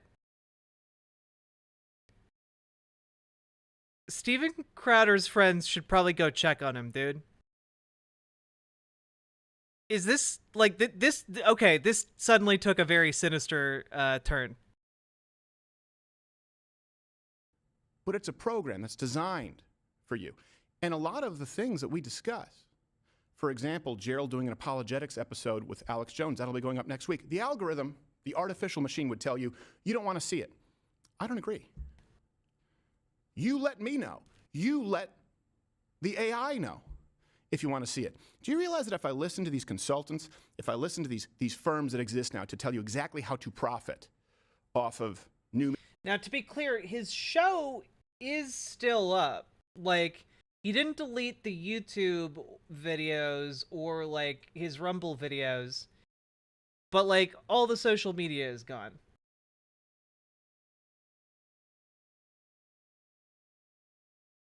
Media content. To be clear, there's a business, and the model is create nothing because it costs money, it costs resources to create something, but profit off of everything. Clip someone else's stuff and distribute it. Okay. Wait, part of this is he's been defeated by Media Matters, folks. He's been defeated by Media Matters, like, clipping his show and being like, yeah, he's saying anti-Semitic and racist things. And now he's crying about it. He's crying about the fact that he's held accountable for the things he says and does. Oh, that's terrible, bud. And hopefully you appeal to the algorithm. But let me explain to you the difference between doing a full-length program or, for example, using these social media platforms as tools. You know, when I was a kid, and they would say TV would rot your brain, as an example. Oh, Steven Crowder is that stupid. But it was different. If you went to a live show, you bought a ticket, you were there, you were sharing an experience with people. I can remember as a kid... He did the same thing last year after the Daily Wire scandal?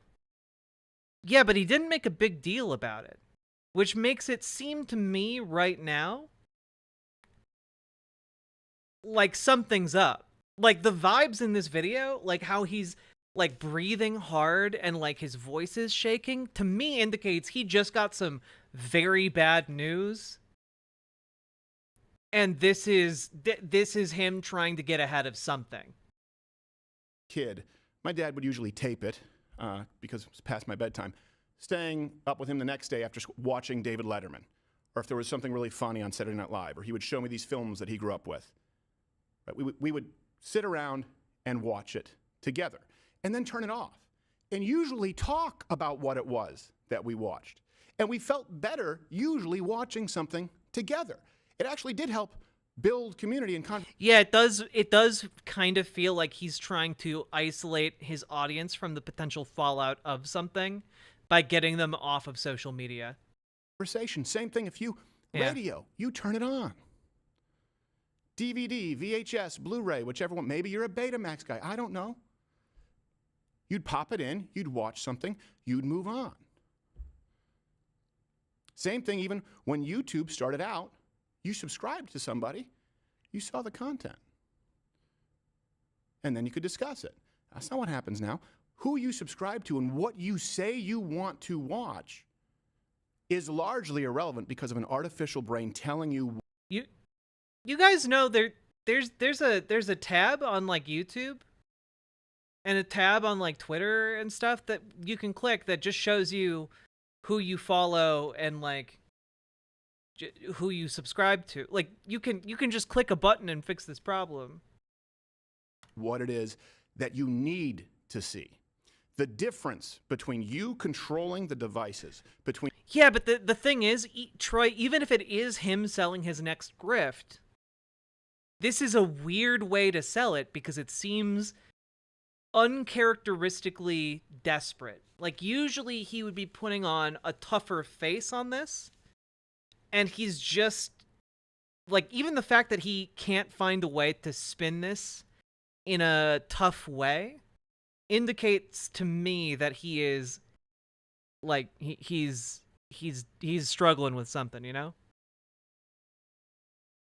Between you turning things on that you want to watch and using it to actually help build your like this is him putting on a face he would normally like run away from. So it feels like it's coming from a different location than a different point of origin, I guess, than what his usual go-to grift method has been.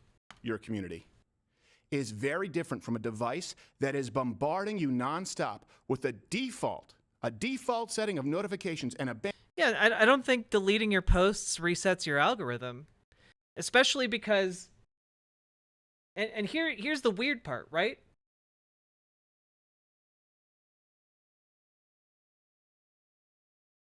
He's still liking posts. Like, if you're liking posts and all of your likes are still intact, you're still not going to be seeing the stuff from the algorithm that, like, you necessarily, like, follow people to see, you know? Like, you are still being fed content by the algorithm based on these likes.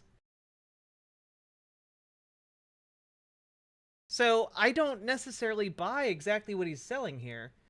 Bing, bing, bing, while it reads your face, your thumbprint, and your preferences so that they can sell you to. Think about this for a second. When I say... Oh, the bravado was always hollow, but, like, the fact that he's not even trying to put it on is interesting. They sell you. This isn't just some cynical thing. Again, why do you feel so unhappy? So many, we have a mental... You can, Ravenous, I think he did a song about Elliot Page, or like, about like sexually assaulting like a trans man into being like straight or something. It was something along the lines of that. It was like a parody of a, like a Christmas song, holiday song. Health crisis, I guess we should say, that we've never had in this country. And we have more access to information than ever before. Trans girl, Jade. You really should be able to become more educated now for no money, but certainly less than at any point in history. You should be... Based Steven Crowder advocating for state-funded college education. Let's go. Able to be connected to people, your family, your friends, more than ever before, because you don't need to pay the money for a long-distance call or get on a plane. Right? This was supposed to create accessibility, but people are more isolated than ever. Why do you feel that way? Let me tell you why. Let's say YouTube, Instagram, Twitter. Yeah, T. Smith, I think I'm agreeing with you. I agree that, like, his algorithm doesn't matter. And what he's trying to do is to get his followers off of social media so they don't immediately abandon ship when something breaks, when some kind of news breaks. So, like, I really agree with that, you know? I think there is something motivating him out of fear.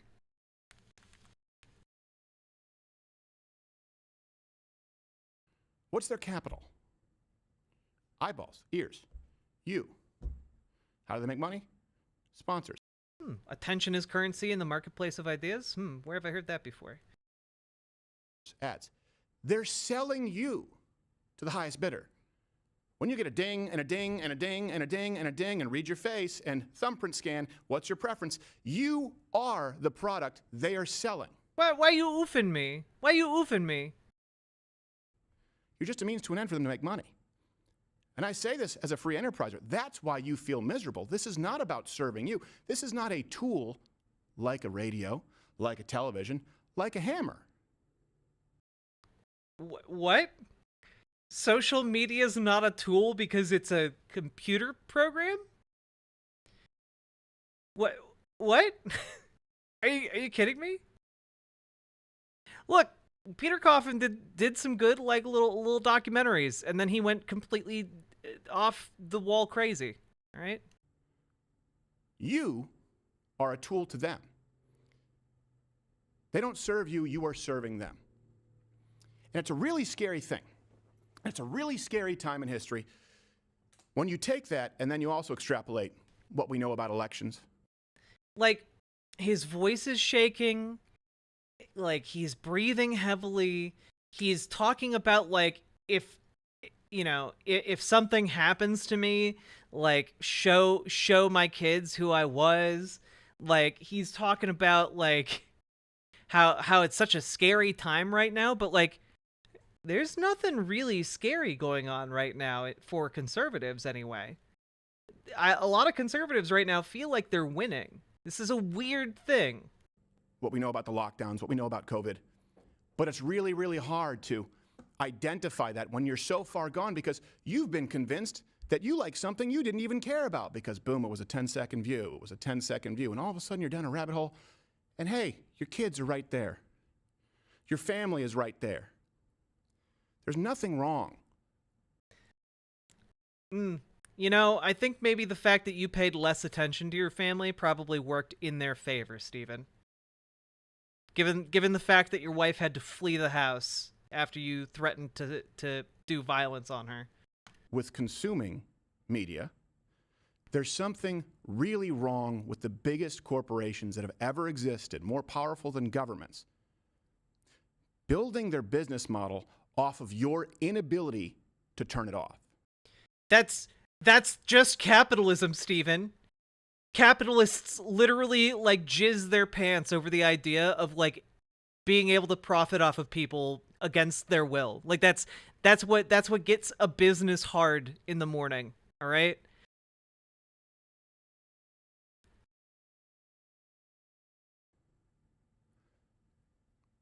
And then you have the inability to teach people truth from fiction. And then you have to get into this rat race, like we've talked about. You feel like a ham. Oh, maybe he's scared because he's coming out as a socialist. Ooh. Trying to wheel? Yeah, because you got it. I got to know what's going on. I got to know what's going on. Hey, do me a favor. Just try for a couple of days not doing it and also proactively looking for news articles, staying in the know. Do you really need to be in these social media ghettos where 4 companies, 3 really, control all of the information out there? And does it make your life better? Does it make any of you happier? So that's why we're starting the Clean Slate initiative. And if you actually go to louderwithcrowder.com/cleanslate, there are the instructions there. If you want to take part, and I want to be clear about what it is that you do, and an option B, because I understand that this is pretty severe. We've gone through, I guess, a digital suicide machine, as it were. I consider it a rebirth. We're not deleting. You know, this is the second time he's mentioned or alluded to suicide in this video. But here's the, Step 1, delete Twitter. delete Instagram. Wait, there's a program called Redact?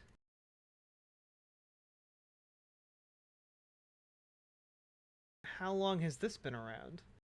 I wonder if this just came out. I wonder if Steven has like some sort of deal with them.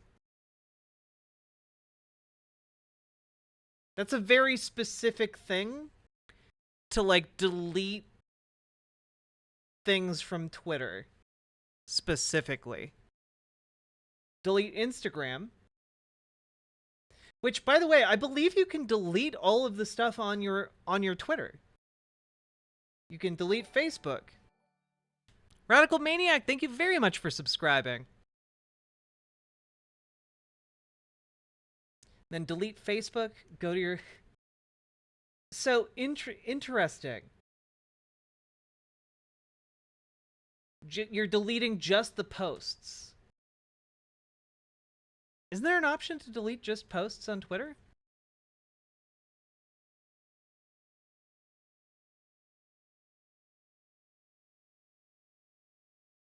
Also, thank you, Radical Maniac. And now we're up to 59 subs. Just need 10 more. One more to get more of our subathon content. Let's see here. These platforms, but especially as we go into an election season, we're hitting the reset, saying, okay, what kind of a legacy do we want to leave? Delete all what pictures kind of a of Ron. change do we want to impact? And any of you out there want to have the AI brain determine what it is that you consume and who you are based on things that you were posting in maybe 2009 when the platform was entirely different from what it is now? We're not saying delete everything. We're saying delete the content so that you can start fresh. And if enough of you do this, it'll throw their algorithms for a loop, and you can just start with a clean slate. It's rare that you get to do that. It's a bigger risk here right now for us because we know that we're... Yeah, no, I mean, like, this is great. I love it. Yeah, conservatives, throw away your social media accounts. This is a media company, and it's gone on Twitter, Instagram, Facebook. At some point, that takes a little bit longer. So if you go to louderwithcreditor.com/cleanslate, if this sounds like you, and you were thinking, I need a change, I'm getting sucked in. Maybe, and by the way, there are resources for this too, maybe you're addicted. This happens with a lot of people. They just cannot get off of it even if they want to. This is a step. You can clear your timelines and put up one post, whatever post it is that you want to put up. So that when people go to your profiles, this is what they see, this is what defines you, and include the hashtag clean slate so that hopefully other people do it. That's what it is. Now, if you don't want to do that, and there are ways to archive, by the way, everything that you've done in the past so you don't lose it yourself personally, then I would just ask that you be mindful as you move forward and use these platforms as tools to serve you as opposed to chasing the dragon and serving a master, because you need to understand that that master is an artificial brain that doesn't exist and does not care about you or your children. It would be like a hammer. By the way, I love how he's like, it used to be different. You could make content and people would find it. It's like, my brother in Christ, how do you think people found that content? There were algorithms back then too. With sentience. It's a terrifying thought. Guess what? That hammer would be more scared of Instagram and TikTok. That's the world that we're living in. So clean slate, wipe it. If you feel like this is something you've been wanting to do, I can't tell you how many comments we get, especially people who are concerned with politics, saying, I want to have an... I do have another theory about what this is all about that I'll share after we finish this video. Impact, but my God, it's just stressful, and then I have to go off the grid. Here's a way to do it. Start now. I have to go off the grid. Steven, are you running away from like paying child support or something? Like you're gonna go live in the middle of the woods so you don't have to like the feds can't track you down? Moving forward, today. It's January. What's the date today? January 11th. Clean slate, and you start dominating these platforms out there so that they fall in line in service to you. You're not just something they sell to someone who doesn't know you and doesn't care about you. That's what Clean Slate is. Whether you choose to wipe everything, one post, hashtag Clean Slate, or you can include hashtag Clean Slate in your timelines as they exist. And as you move forward, decide that I don't think he's selling prepper you're going to take crap. control of this. And outside of that, yep, just so you know, not only is the show coming back on the 22nd, we never really take breaks. We've had the undercover unit here. But pissing off the most powerful people in the world. If you thought the Nashville Manifesto was something that is child's play compared to this, we have to aim once and aim right. Yeah, they're out there working on it right now. So we'll have a lot of those coming up when the show comes back daily on the 22nd. But we'll also have Monday, another Black and White and the Gray issues, where I sat down with two black women and just talked about everything for about an hour and a half. Wednesday, Gerald and Alex Jones, they did an apologetics episode. And we actually have a special Nick DiPaolo 30-minute stand-up special as the OG on Friday. And then we're going to have, once we get the final go-ahead here from legal on the undercover stories that, hey, none of this. Once we get the go-ahead from legal, bro, did you fuck around and break some laws? This would make sense business-wise. Change my mind? Absolutely not. That's costly. Doesn't appeal to you. Black and white, what you're just going to, white guy, you're just going to go into a barbershop and talk with people? Does not make sense. Alex Jones and Gerald Morgan doing an episode on apologetics for an hour plus wouldn't make sense. You guys let us know. The undercover unit does not make sense. If you're just trying to appeal to that algorithm, click, click, click, click. You're better off posting an old Andrew Dice Clay hilarious stand-up clip and not giving credit. But we want to provide this to you. And he's saying that if he made this content and just put it out there without like his mug club support, like they wouldn't make enough money to continue operating, which is probably true. But also I'm pretty sure he makes like somewhere between like $10,000 to $15,000 a month off of YouTube alone. You, not some artificial learning machine that seems to get dumber or more evil by the day, will determine what it is that we do. And I just ask that you consider not allowing it to determine what you do going forward. This is not an answer to everything. I get that. But it's been heavy on my heart, and hopefully it is a helpful first step. Hashtag Clean Slate. He does sell My Patriot Supply. .com/Clean Slate for the tools available to you if you want to do so. I'm going to see you very soon here on this channel. Really looking forward to it. This is my home. I love being here. And here's a little bit of a taste of what we've been up to and what's coming up next week. Thank you. Mug Club cannot be bought, sold, or bargained with. That's the reputation. The people who want to silence you, who want to dictate what you hear, well, guess what? They can't deplatform us all. I mean, they can. That is technically something they can do. Full-fledged network, and the announcements we're about to make. Troy, you gotta whisper it to a mod. I think Irked is in chat. Reason that they are scared, and they should be. Because wait till you see what's next. How is that racist? It's not just black people who are on welfare. Will you say sex trafficking? Okay. You're gonna have to give what? Yes. Now, in every industry, there's often a person who people think is the man. And then behind the scenes, there's the guy. In the world of stand-up comedy, for decades, that guy is Nick DiPaolo. Ooh, we have a videotape of Trump saying he likes to grab but Hillary doesn't? Been awesome, and we're going to Alex's home. Alex, thanks for joining me again. Good to be here. Yeah. There's no subject more important than our eternal souls and the fact that we are eternal beings made by God. I think maybe right before he went on, he saw this reel and just realized how pathetic it looks. Wait, the name of the show beings made by God is Gerald Apologizes? Apologetics? Why?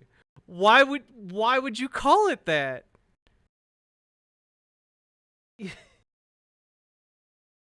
This is so bad.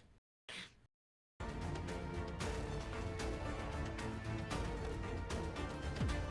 feel like I was robbed. They don't You're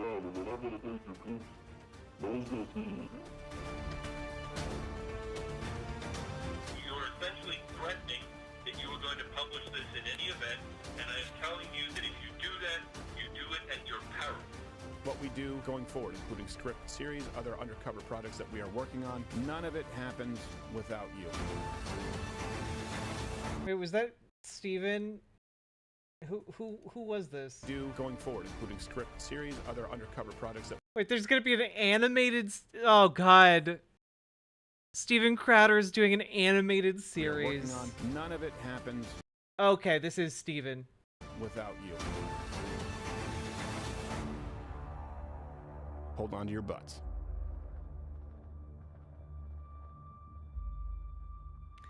$89 to get a mug. Jesus. Okay. So I told you all that I had a plan. Right? Or not a plan, but I had an idea that I hadn't floated earlier that might have something to do with it. And that is the story that dropped a few days ago. That Rumble is part of an active and ongoing SEC violation. The SEC confirmed to Wired that the financial regulator has launched an investigation involving Rumble, a free speech platform. The nature of the probe remains unknown. So,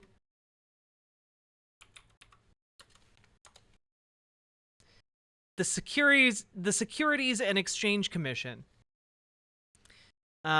essentially investigates, financial crimes. And it could very well be, and this is my speculation. I have no inside baseball on this. It could be that Rumble may or may not have been padding their analytic numbers. Because I remember a while ago, I think Matt Leck on the Majority Report pointed out that Steven Crowder's analytics for Louder with Crowder on Rumble were very weird and seemed to be dropping off precipitously, which tends to, I think, be the case the longer Rumble exists. And so my guess might be, if I'm putting all of this together, yeah, Matt Binder did a good job talking about this too.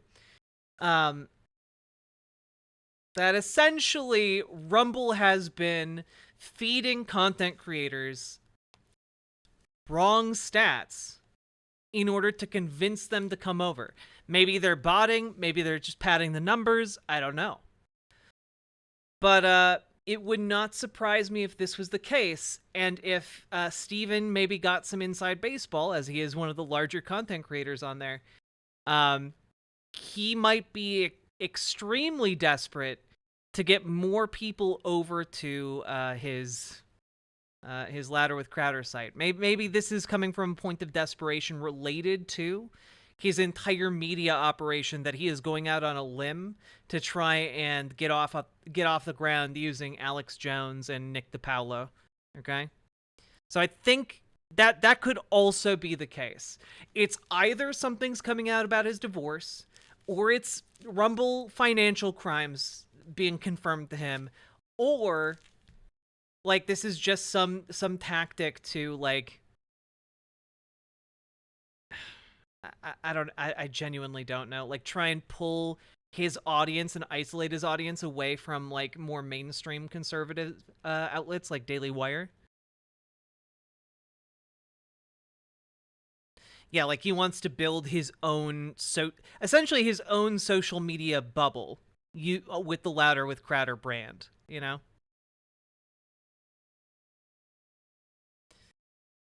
His clean slate is just him getting even chuddier. Oh yeah, 100%. He's going to double down until his life is in shambles, which it kind of already is.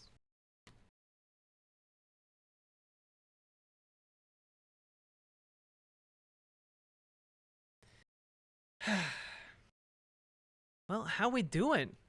You're saying he wants an echo chamber? Yeah, exactly. He should have... Oh, man, if he had taken that Daily Wire deal, he would have been, like... He would have been gravy. Like, I don't know what went through his mind that he thought he was such a big, hot commodity that he shouldn't take that deal. That was ridiculous. Like, even if you, like, acknowledge, like, it's only for, like... It only would have been, like, 4 years, 5 years. And then he could have gotten out of that contract and done even bigger things with the tens of millions of dollars he made. He's destroying his career. Yeah. I don't think it's a tactic. Dude was scared. He was shaking in his boots. Well, I think it's a tactic. I think it's a tactic to get ahead of something. What that something is that he's scared of, I don't know, but I agree with you. It's coming from a place of fear. Hey, Ms. Drislin.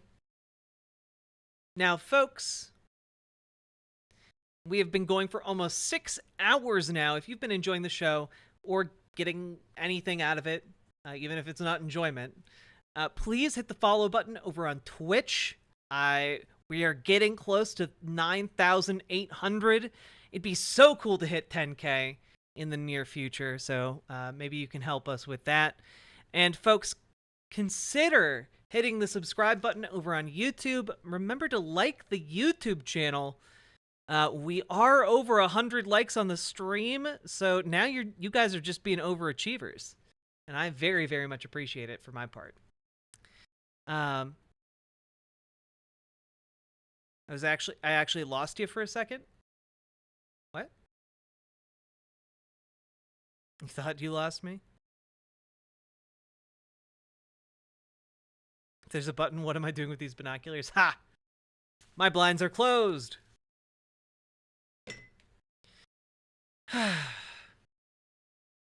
Could have been the fake Rumble numbers. Exactly. I love when you guys are overachievers, and I also love when you guys think I do a good job and deserve subs and donos. So if you would like to, please consider dropping some subs or donos, because they help me to do things like pay my rent and have health insurance. And also, I'm not going to be able to work as much this month, so anything you can throw my way during these streams is very, very much appreciated. And again, I'll be in New York City, actually, in about a little over a week, so that'll be a fun adventure. And maybe I'll take some of you guys on that adventure with me via the magic of live streaming on a telephone. And also, if you're over on Twitch or YouTube, consider coming on over to riverboat.gg. You can be in the on-screen chat here, and you get to watch ad-free. No ads over on riverboat.gg. So, there we go. The stream is awesome. If I could afford to drop a dono, I would. I've had so much fun. Well, Hypno Amber, I just hope you guys keep coming back. Because I know you guys support me, and your eyeballs genuinely mean the world. I need more of your eyeballs.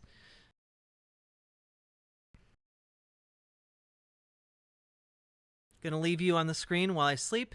Good night, frog foibles. Beep boop beep boop. They can come here, and I will give them a dono. Oh, nice. If any of you want to jump over to riverboat.gg, Malachi has pledged to gift you a dono. Nice. How are your Rumble numbers? Honestly, I should stream on Rumble just for funsies. I was thinking about setting that up, and then it just kind of slipped my mind. But it could be something that would be fun just for the number of chuds that we would get in the Rumble chat. You know? That could be very fun. No, don't do it. Why not? Maybe it would lead to me being able to set up some fun conservative debates. You'll inundate us with chuds? Yeah, but I'll just ban them. Oh, I'm hiccuping. I'm sorry.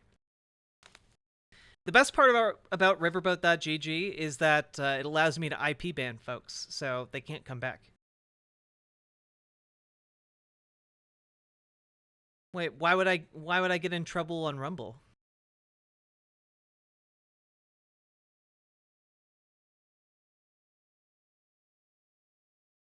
Only if I can play? Of course you can. Let's trans the Rumble. Also, folks, we are one sub away from additional subathon content. Until then, we can talk about the worst thing I've seen in a hot-ass minute.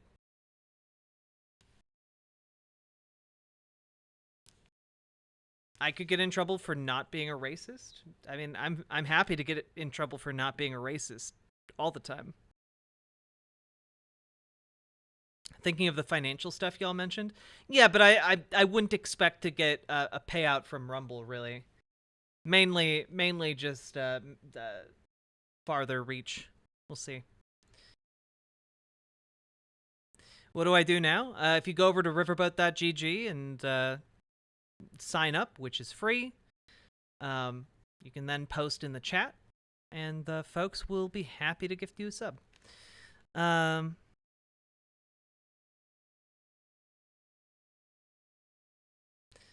Let's see. All right. So, folks, there's a comedian called George Carlin, and he has been dead for a while now, actually. G. Klein, thank you for becoming a member. You got us up to 60 subs. Let's go. And that, in turn, means our next segment will be a fun one. Let's go.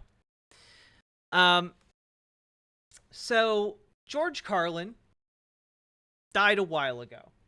All right. And well,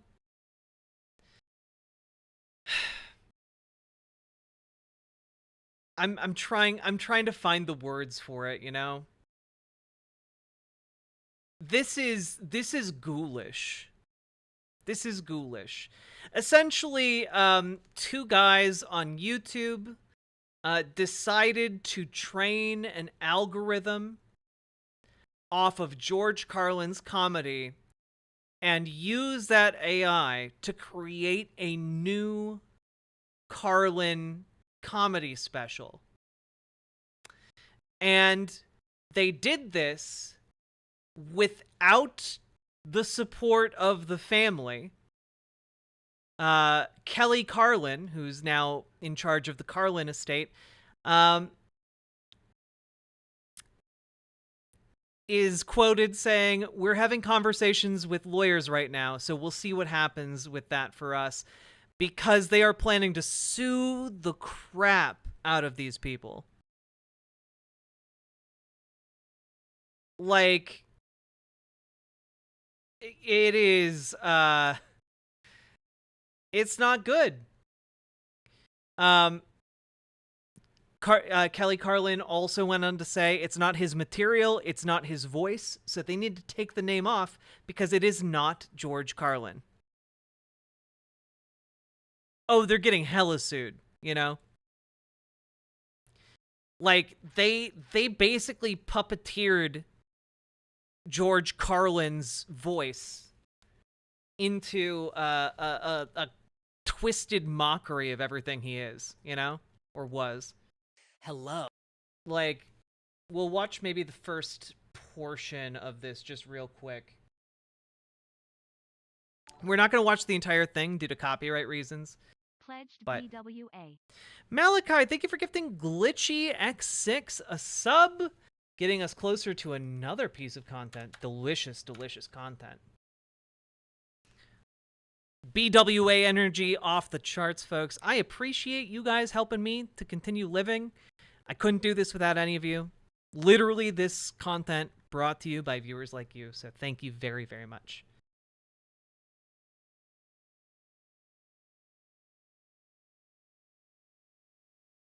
Here we go.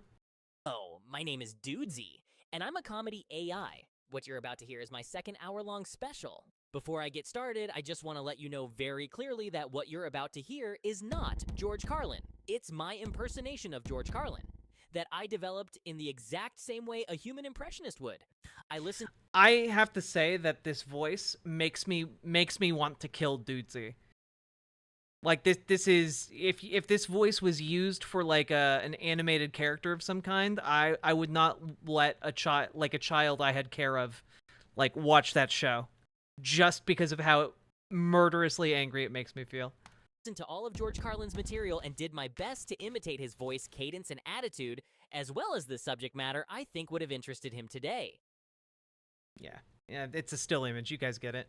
So think of it like Andy Kaufman impersonating Elvis, or like Will Ferrell impersonating George W. Bush. With that said, please enjoy my second hour-long comedy special. I'm calling it, George Carlin, I'm Glad I'm Dead. God.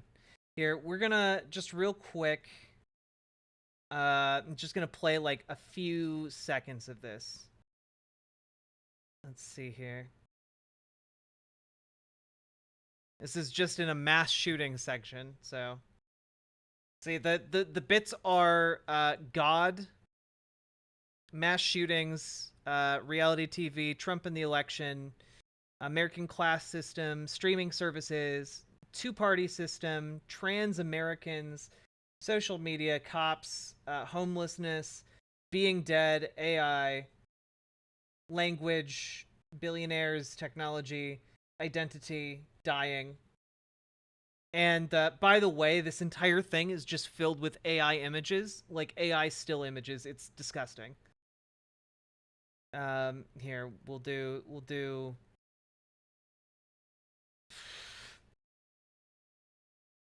Being Dead. We'll do like a couple seconds from Being Dead. No government, no pissing, no shitting, no sleeping. I don't get hungry, I don't get sick, I don't get old, and I don't get bored. Starting to sound a lot like heaven again, ain't it? But this heaven's a little different than the one you might be thinking of, because this heaven didn't come from a god. It came from artificial intelligence. Like, it's not...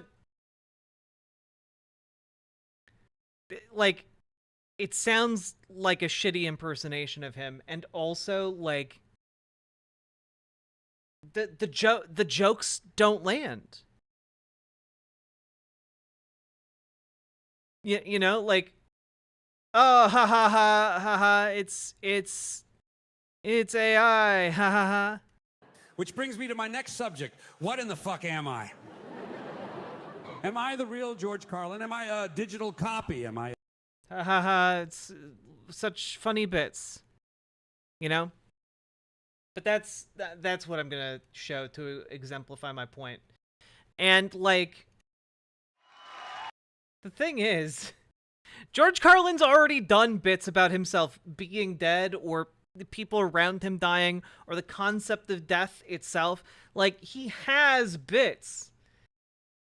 This is a bit from, like, when people die. And I can't play the whole thing, obviously, but, like... Couldn't even draw a floppy disk right? But, like, just real quick. Delete the fuck. And deleting someone is an even more powerful feeling than simply scratching out a name. I feel like that summarizes exactly what George Carlin would think about this fucking AI contraption. I'll play exactly that much of his comedy special. All right, that is what George Carlin would say about an AI copy of himself. Delete the fuck. Like, it's just such a macabre and ghoulish thing to do without getting, like, the approval of the family first.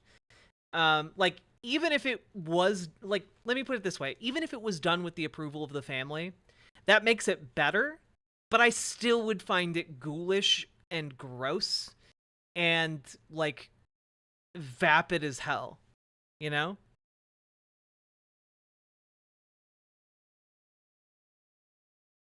His voice is his legacy.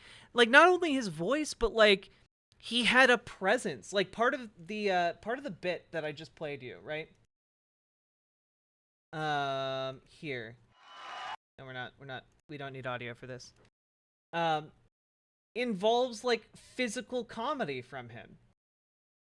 Like, yeah, like he's moving his face, he's doing things. This is a performance, and like here's like a physical comedy bit about like people looking down from heaven. Look at that.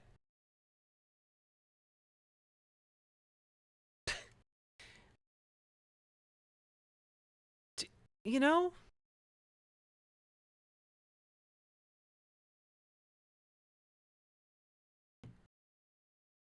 Ukrainian, we're not out of the woods on worrying until we get through like another 10 days. See, that got a laugh from me? Yeah, because it's a good bit. about people in heaven having nothing better to do than to look down. Like that's a good bit. And like you should all go watch it. It's so just disgusting that they took the text of everything he said and fed it into a wood chipper to just vomit it out in such a lifeless way, you know? Jack, chat. I don't recognize my life any more. Less than 3 I met someone. She's incredible. We're so happy. T_T same week I got a new job. Finally the subs can flow. BWA. Shaloon, thank you for the 3 gifted tier 1 subs, and congratulations on meeting someone and getting a new job. Hell yeah. Let's go. Congratulations. I always really like when I see you guys thriving, you know?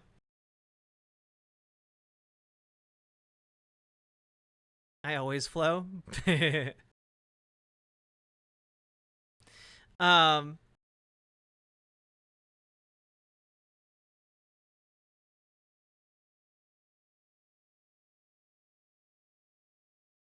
Yeah, we will be safe in Copyright Fortress in approximately 16 days.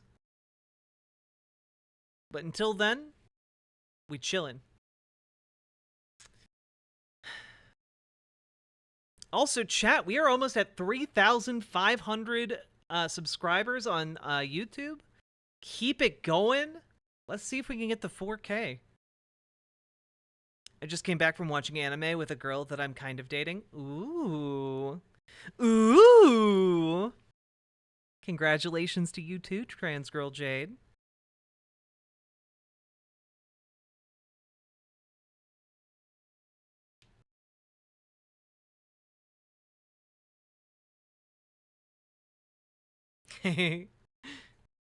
Congrats, Shaloon. You earned it. You've been looking for a while now. But yeah, I really wish we would pass protections for AI, like from AI, for just famous people, for random people on the street. I would really like it if Americans controlled their personal data, including like from like street cams taking pictures of their face to like use for facial recognition, you know?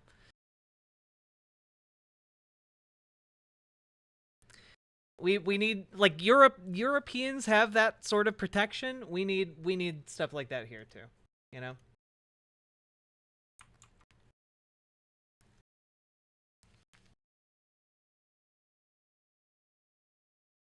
Okay.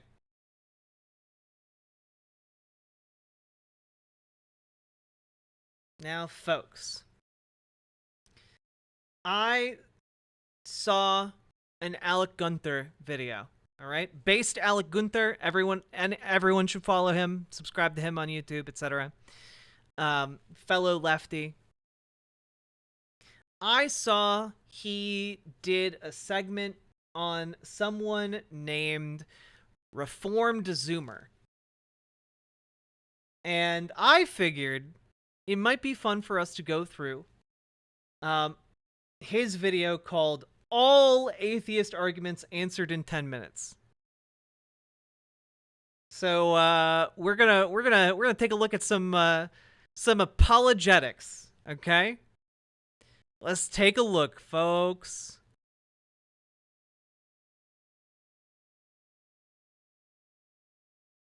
Atheists have a lot of arguments, but they never really think of anything new that the church hasn't had answers to for the past 2,000 years. So let's answer them. Religion causes wars. Well, actually, only 7% of all human wars were caused by religion, and if you remove Islamic wars... Citation needed. Do-do-do-do.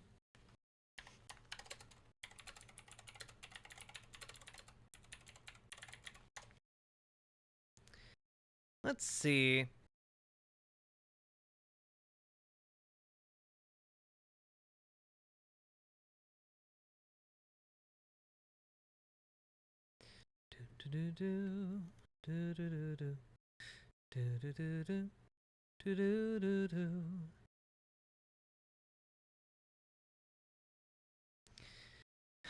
Let's see. So this appears to be from a book called Encyclopedia of Wars, which, I'm sorry, what? Okay, the Encyclopedia of Wars says there have only been 1,763 known and recorded historical conflicts.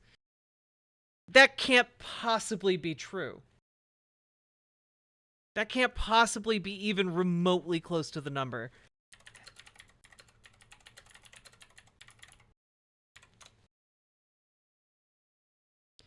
Like, there are, like, over 100 wars currently happening right now.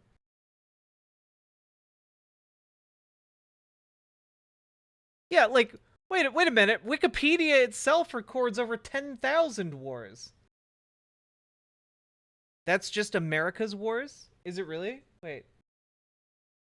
Oh, I have to look it up in a book.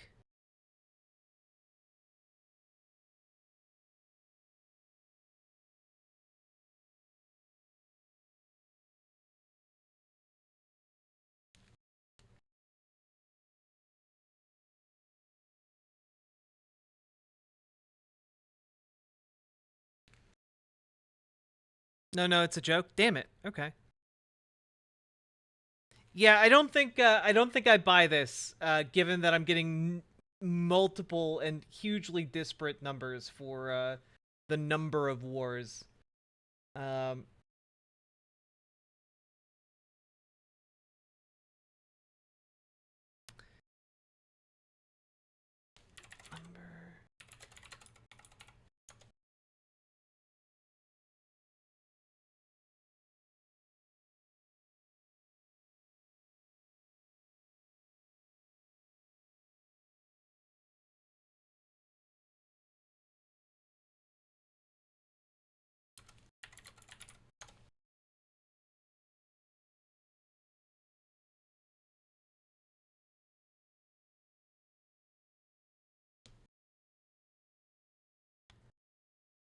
Yeah, I mean, I feel like even with just the Roman Empire alone, you'd get to like over 1,000 easy.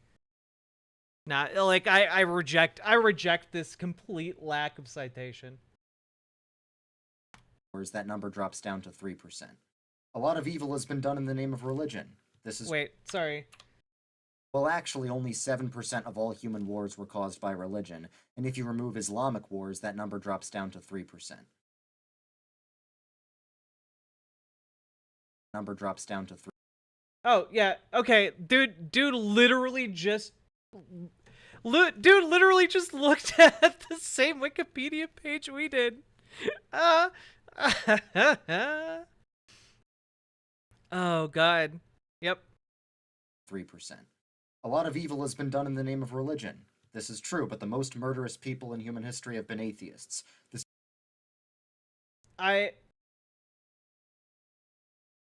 I love that, like, the example here is that, well, some of the most murderous people in history were atheists. But, like, if you look at the people who fought for them, the people who fought for these murderous people were, in a lot of cases, very religious. For example, Hitler, an atheist. Germany was still Christian. Like they collaborated and built like an imperial cult around Adolf Hitler. They fostered religious belief in his ability. Like, or like if you look at Imperial Japan, they literally believed that the emperor was God. If you look at like, I don't know, every kingdom in Europe throughout like most of the Middle Ages and onward used divine right of kings. Most Roman emperors had cults, had cult worship of themselves even after they converted to Christianity. Which, by the way, we had a story about that actually. This one, nope. Where is it? Where is it? Here it is. So basically, archaeologists found a letter from the Roman Empire Emperor Constantine, I believe. Am I correct on that one? Yeah, Emperor Constantine.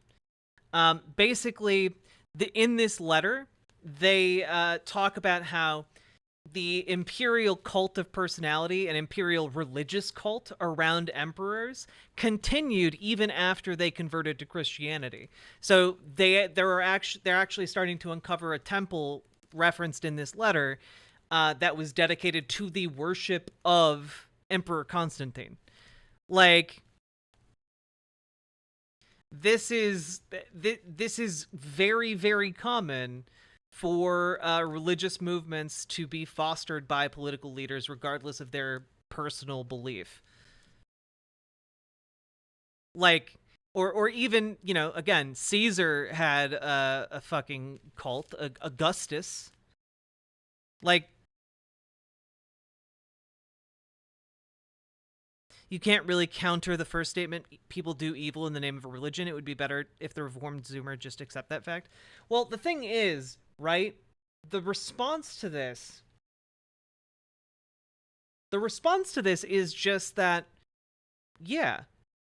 What's interesting here is that instead of actually trying to counter the point, there's an invisible agreement here, right? People do evil in the name of religion, but the point that the Chad Wojak is trying to make is that he's conceding, yes, people do evil in the name of religion, but people do more evil in the name of, or at least the argument should be, people do more evil in the name of atheism, right? But what's interesting about this is that it's kind of a clumsy rejoinder, because most murderous people in history were non-religious, is just not addressing the point, right? Like, this is like trying to use serial killers exist, so checkmate atheists, like literally, like, exceptions don't prove a rule, right? So, like, even if you found outliers like that, your argument would have to be that people do evil in the name of non-religion all the time, which, you know, again, is a harder argument to make, because people who do evil in the name of religion announce it, like, nonstop, you know? As opposed to, like, someone lacking religious belief doing something bad. Like, there are many, many factors that might fall into that. It's a hard point to counter, which is why there's an indirect response here. This doesn't mean religion is true, it just means you can't use that as an argument against it. If you were born somewhere else, you wouldn't be a Christian. Okay, and if you were born somewhere else, you wouldn't be an atheist. Everyone's beliefs are shaped by their context. This is funny to me, though. Right? This is true. Okay, and if you were born somewhere else... Like, this is true, right? If you were... You to some extent are at the whims of the circumstances of your birth, right? Depending on where you live, your set of beliefs might be very, very different. But then that kind of gets into the question of God as an omniscient being, like creating you and then punishing you for not believing when, like, that's not necessarily your fault. And it's interesting that this reformed Zoomer doesn't acknowledge that. Or else you wouldn't be an atheist. Everyone's beliefs are shaped by their context. How do you know which religion is true? Well, everyone, religious or not, has faith in a certain worldview. It's just that some worldviews are called religions and some are secular. No? Like, existentialism and nihilism and Epicureanism, humanism, these are all philosophies. Like, you can be a Christian humanist. They aren't mutually exclusive. As opposed to, like, you can't be like maybe Christian Buddhism. Maybe some people combine the two. Like, I know Messianic Judaism combines Christianity and Judaism, so I guess to a certain degree, like, you could mix and match to get your desired religious experience. But, like, there is a definite difference between having a system of philosophy by which you make sense of the world or decide what is good versus a religious belief. Like, a philosophical belief is a different category of thing versus belief in a deity or supernatural elements, right? Like, without supernatural things, you could still believe in humanism, Epicureanism, existentialism, or nihilism, but that's what grounds them in reality. But everyone has to ask the question of which worldview best explains the world. There's no scientific proof that God exists. Well, by definition, science can only prove things inside the natural world, and by definition, God is something outside the natural world. So science can neither prove nor disprove God. There's no... Yeah. Because science is the natural world. If God existed in the natural world and was explicable by science, God would not exist, right? Like, so, like, the supernatural can't exist in the natural. Otherwise, we would be able to use science to understand it.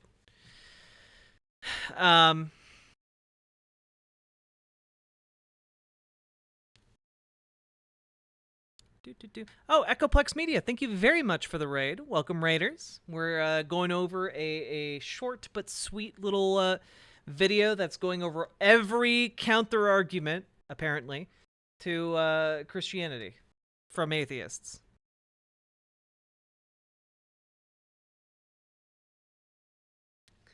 But also, like, this isn't really a good argument here. Like, science only deals with the physical. Like, yeah. But that means you have no proof that God exists. Like, the proof you have is supernatural proof if you don't have scientific proof. In which case, doesn't really defeat the initial point. Something outside the natural world. So science can neither prove nor disprove God. There's no evidence of... This doesn't make sense. If God created the natural world, then that's evidence of God. But that's not evidence of God. We just have evidence of the natural world. Like, that's the thing, right? Like, God didn't leave fingerprints behind. And if you were to attribute some unknown in the natural world to God, then that would just be a God of the gaps fallacy. Like, it's just attributing gaps in your own knowledge to the doing of a deity.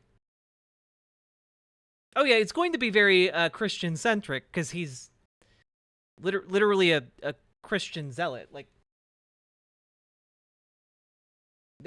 this is his website.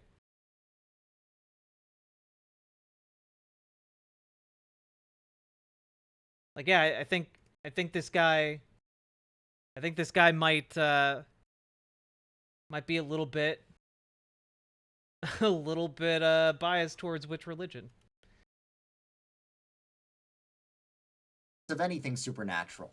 Well, that's just not accurate. There are medically documented cases of people with demonic possession speaking in languages they don't know, for example, and people with near-death experiences getting information they never had access to. Okay, a couple of things.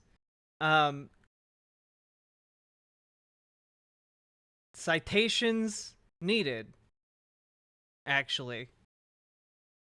Citations needed?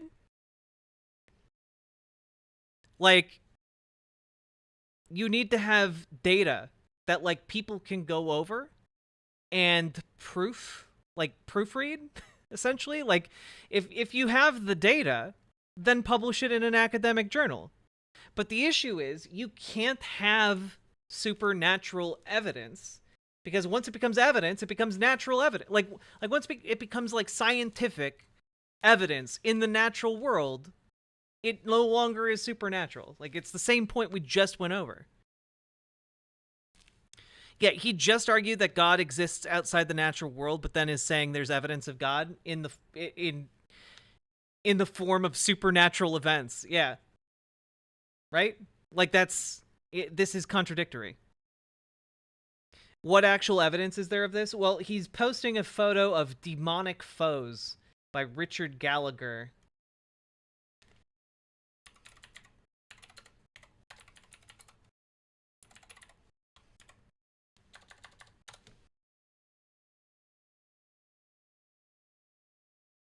The world's leading psychiatric authority on demonic possessions. Uh-huh.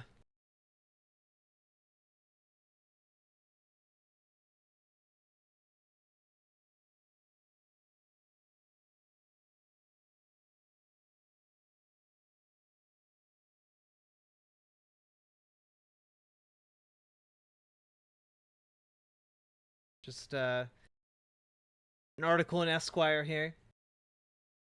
Decades ago, Dr. Richard Gallagher, academic psychiatrist, awoke in the night to the sound of his two otherwise docile cats screeching and clawing at one another. Gallagher was forced to separate the berserk cats into 2 rooms and then went back to bed, mystified by their strange behavior. The next morning, a priest with whom Gallagher was acquainted knocked at the door, accompanied by a woman with jet black hair, whose eyeliner stretched to her hairline. "How'd you like those cats last night?" she quipped. This was Julia, who claimed to be a high priestess of Satanism, possessed by demonic forces. Her remarkable case was among the first of many that Gallagher would encounter in a long career spent distinguishing psychosis from alleged possession.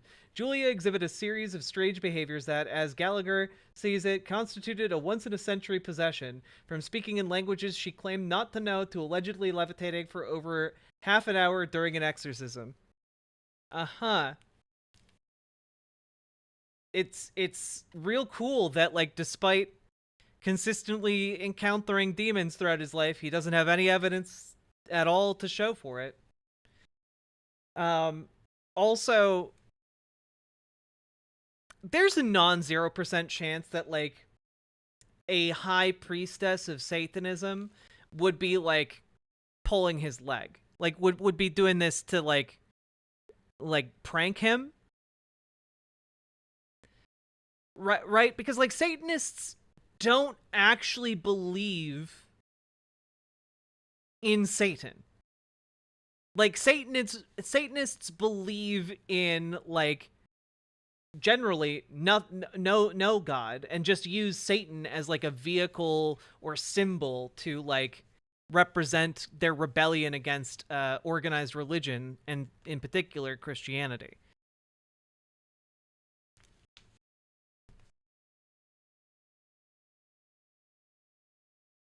But it is fun that he mentioned that she wore a lot of eyeliner. Clearly possessed by the devil. I know I'm possessed. I space out and then don't recall what happens. They tell me a voice comes out of me. I don't know. I don't remember anything. It's a demon, I'm sure.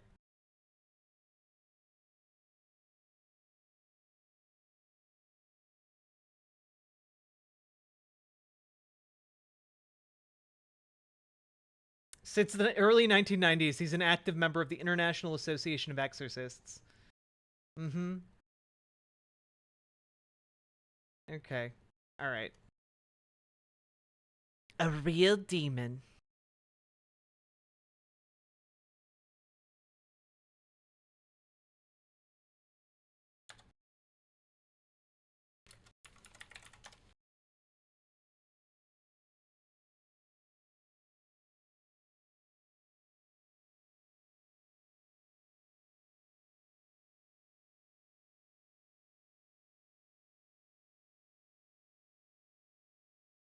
What a weirdo.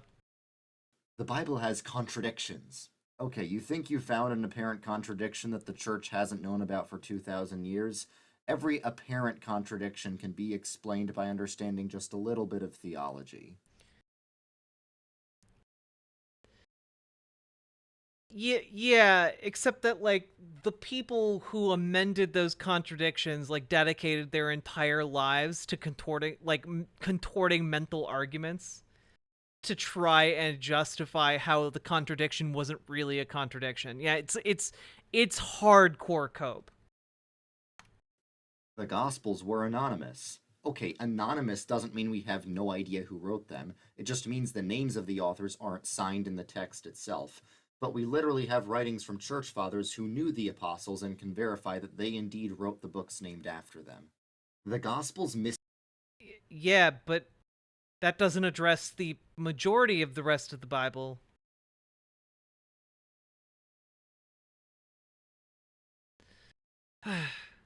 Quote Jesus. Now, it's true that a lot of secular scholars think the Gospels are a mix of real quotes from the historical Jesus and fake quotes added by the church, but none of them can agree on which quotes are legit and which are not, so we can discard their opinions. Jesus never... What? Well, nobody can agree on which of these are true, so we'll just believe all of them. What? Can agree on which quotes are legit and which are not, so we can discard their opinions. Jesus never claimed to be God. Yes, he did. He didn't say, I am God, worship me, but he showed that he was God in many places in all four Gospels by doing things that only God can do. It's true that he didn't walk around before his resurrection claiming to be God, because he wanted people to figure it out themselves. That's why he kept saying, who do you say that I am? However, after his resurrection, people figured out that he was God, and Jesus congratulated them. The later one of the Gospels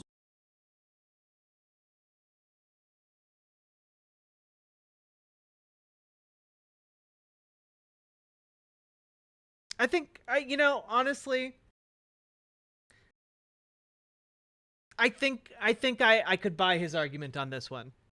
Like, I read the New Testament, and it's pretty apparent to me that, like, Jesus is claiming, like, some level of divinity in a way that, like, would be interpreted as completely unacceptable for the time. You know? How old is this video? 2 weeks old. The later one of the Gospels was written, the more divine it makes Jesus seem, so we can extrapolate that Jesus was originally a human figure who got made more divine over time. What? Alright, maybe some Gospels emphasize Jesus' divinity more than others, but what about Paul's letters that fully confess the divinity of Jesus and were also written before any of the Gospels, so that breaks your pattern. The Bible supports slavery. I have to say, I have never heard this argument from an atheist. This seems particularly weak. Like, if you're gonna attack the validity of holy texts, a holy text, like, this is a weak argument to go with. And were also written before any of the Gospels, so that breaks your pattern. The Bible supports slavery. No, it doesn't. Just because there's slavery in the Bible doesn't mean the Bible supports it. There are some Old Testament verses that could be interpreted as condoning slavery, but Jesus himself said that the Old Testament made accommodations to people's sinful state. And also, slave owners in the American South had slave Bibles for their slaves to read, but it omitted a lot of the real Bible, so if the Bible actually did support slavery, this wouldn't have been necessary. Well, one, like, the Bible doesn't just have slavery in it. It gives specific rules for, like, how you treat slaves. Like,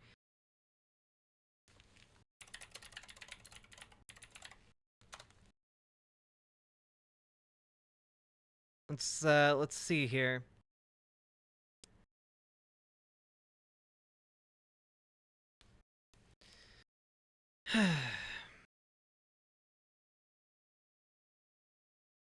Like, here we go.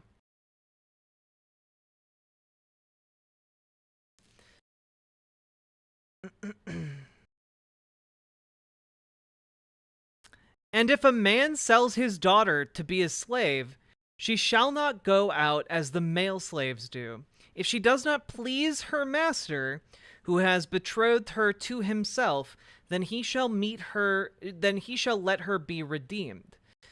He shall have no right to sell her to a foreign people, since he has dealt deceitfully with her. And if he has betrothed her to his son, he shall deal with her according to the custom of daughters. If he takes another wife, he shall not diminish her food, her clothing, or her marriage rights. And if he does not do these three for her, then she shall go free without paying money. Like, this is selling your daughter to be a sex slave. This is how you would go about doing that.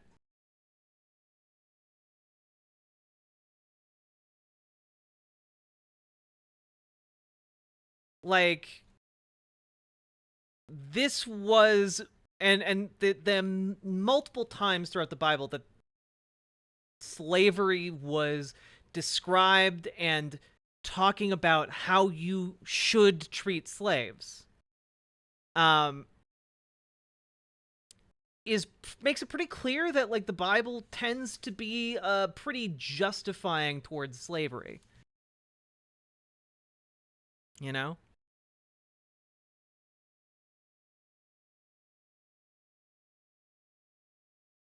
But the counter argument here is basically that, well, Jesus said that things are different now, basically. Like, Jesus came, so Old Testament laws don't apply anymore. And actually, slaves weren't allowed to read the full Bible, and therefore, that's proof that it was anti-slavery. But, like, slavers used the Bible to justify their enslavement of slaves. They were Christian slave owners using the good book to justify it. Like, they believed vehemently that they were correct for owning slaves, that they were in line with the Bible for owning slaves.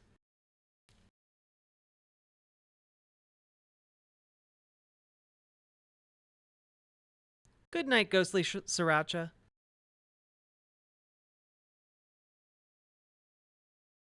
It's not true. Jesus says he was not there to change one part of the law. Well, he also went on to say something along the lines of he's here to fulfill the law. Like, basically the Christian answer to this would be that, like, Jesus, like, didn't come to change the law, he came to fulfill the law, and what he means by that is, like, dying and taking on the sins of humanity in the process. So, like, when he says he's not there to change the law, but to fulfill it, that's what he's talking about, thereby releasing people from the duties imposed upon them by the Old Testament, essentially. Hey, Towson Alexo, how you doing?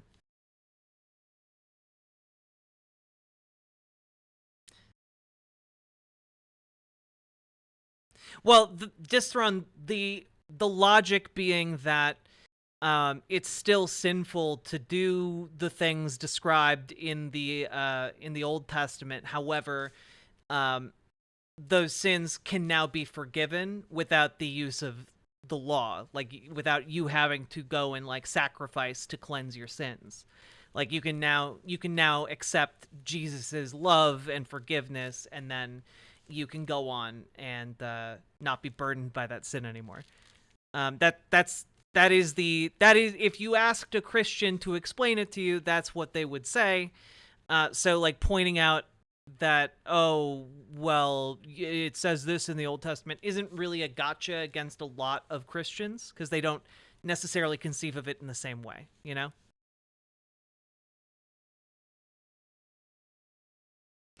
Important question: what brand of Christian and is the guy in the video? Because depending, other Christians could disagree about a lot of stuff.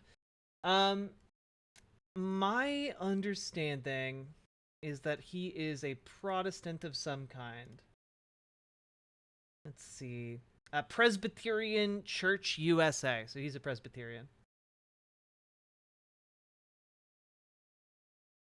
Here we go. But yeah, there's a lot of stuff in the Bible that supports slavery. And that's not that surprising.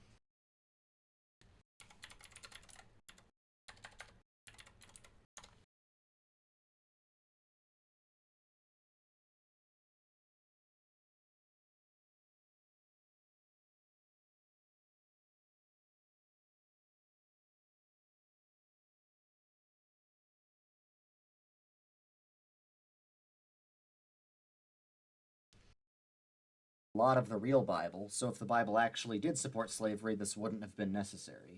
By the way, slave Bibles generally just left out the portion of the Bible that dealt with Moses leading his people to freedom. So it left out that part. It kept a lot of the stuff being pro-slavery. Christianity supported slavery. Well, sure, some Christians did, but all human civilizations have had slavery. Christian civilization was the first one to abolish it on moral grounds. The fact that you're against slavery is due to Christian influence. Also, What? So everyone didn't do slavery until Christians changed that. That's actually not true. A lot of abolitionists in the United States happen to be Christian. A lot of abolitionists in Britain happen to be Christian, but there are plenty of groups around the globe that oppose slavery prior to or without Christian influence.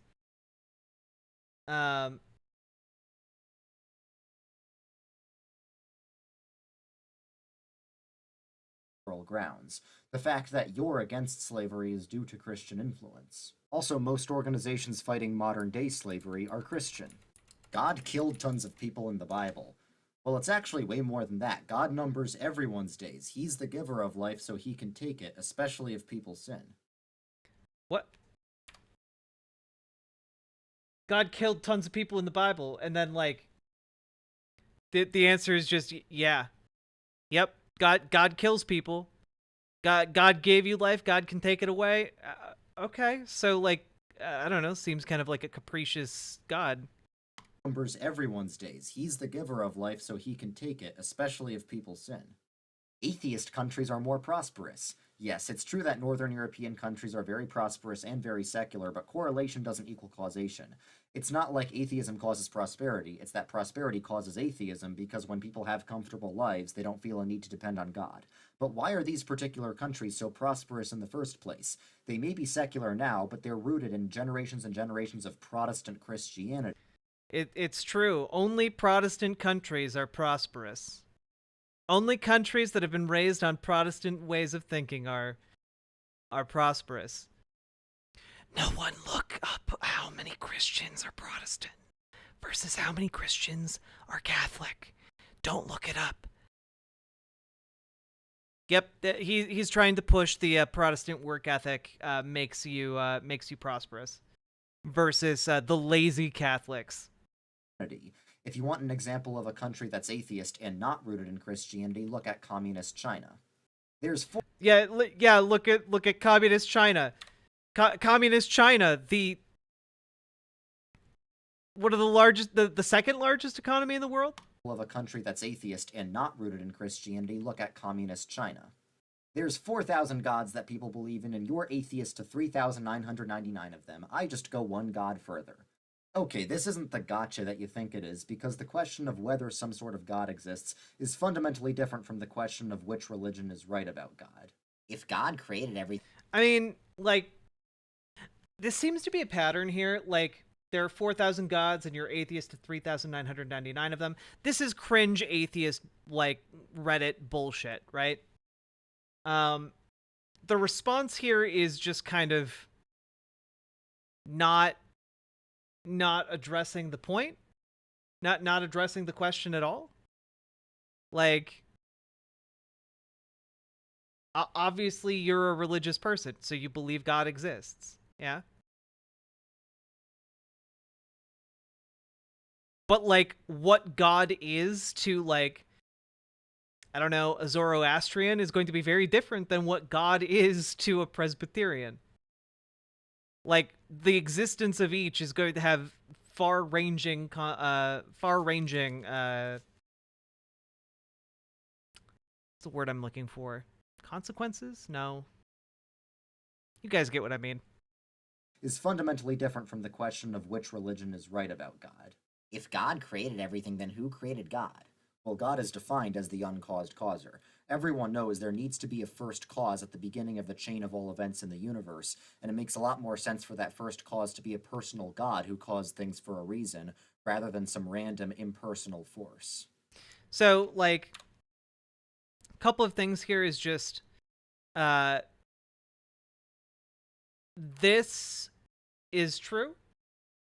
Like, the uncaused causer thing is like rather logically sound. Can someone share notes? The main issue here is that, like, this is again God of the Gap stuff, right? Where, like, attributing a god to just an unknown cause rather than like just saying we don't know, right?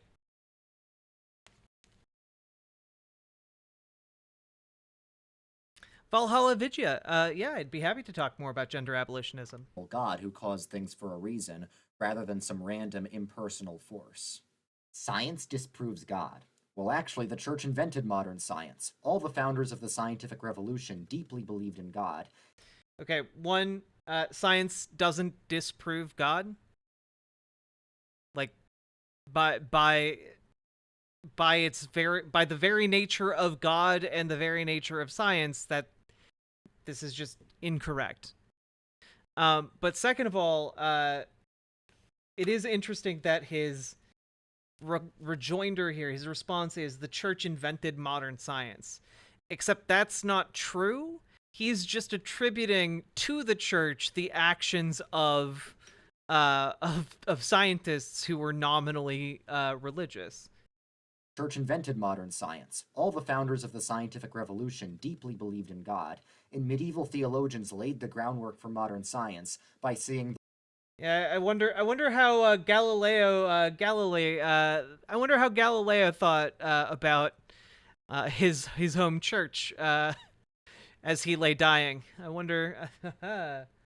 Yeah. Also, I'm not sure if we want to take Sir Isaac Newton's ideas on the supernatural too seriously when he's saying, you know, atheism is so senseless, when he literally killed himself drinking mercury while trying to make the Philosopher's Stone because he was a fucking alchemist.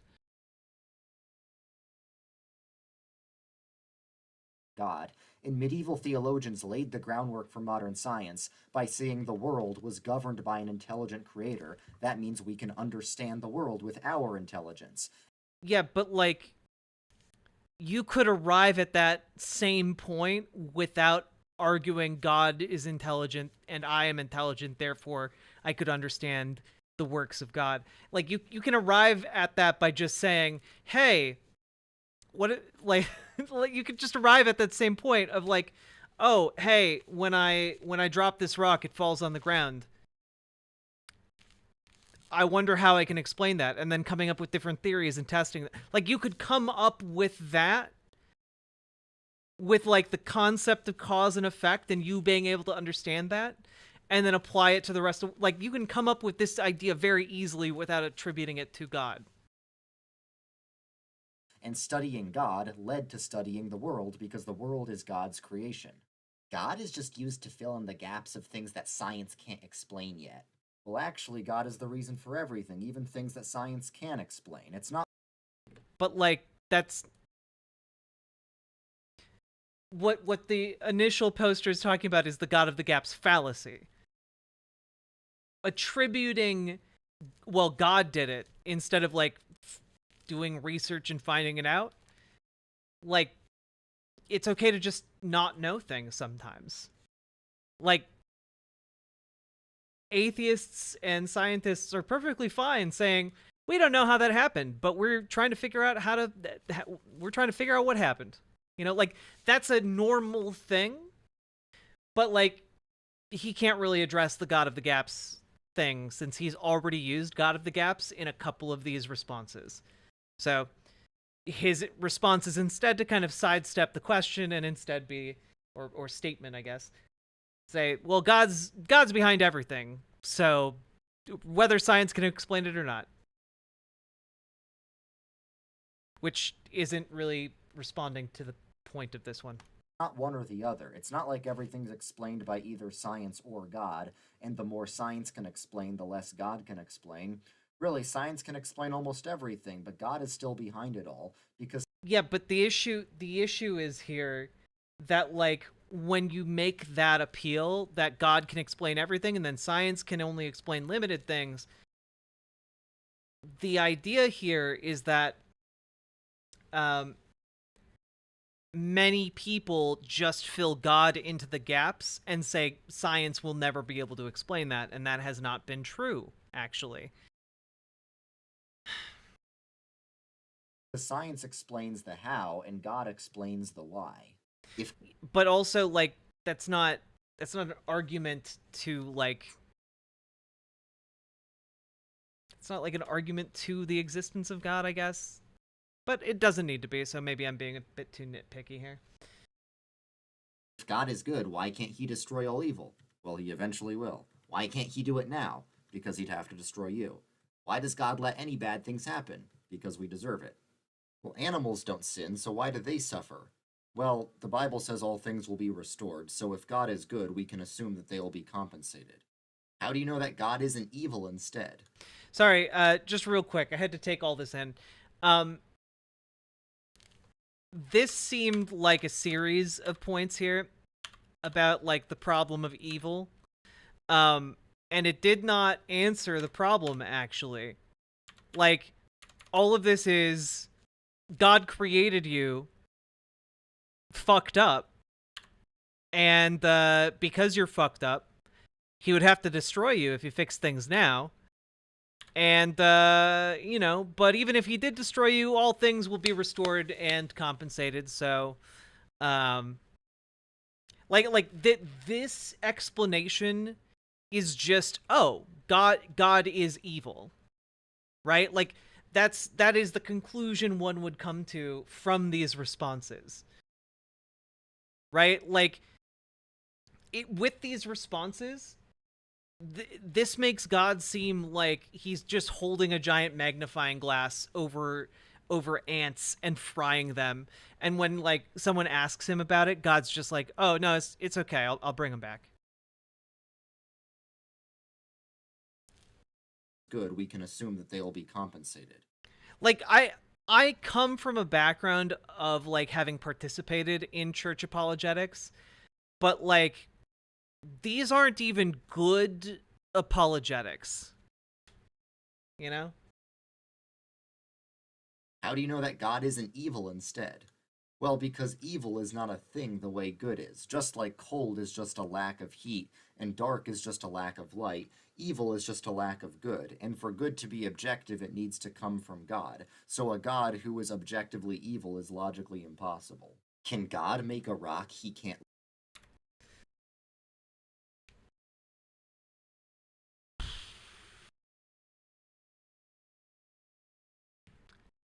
So,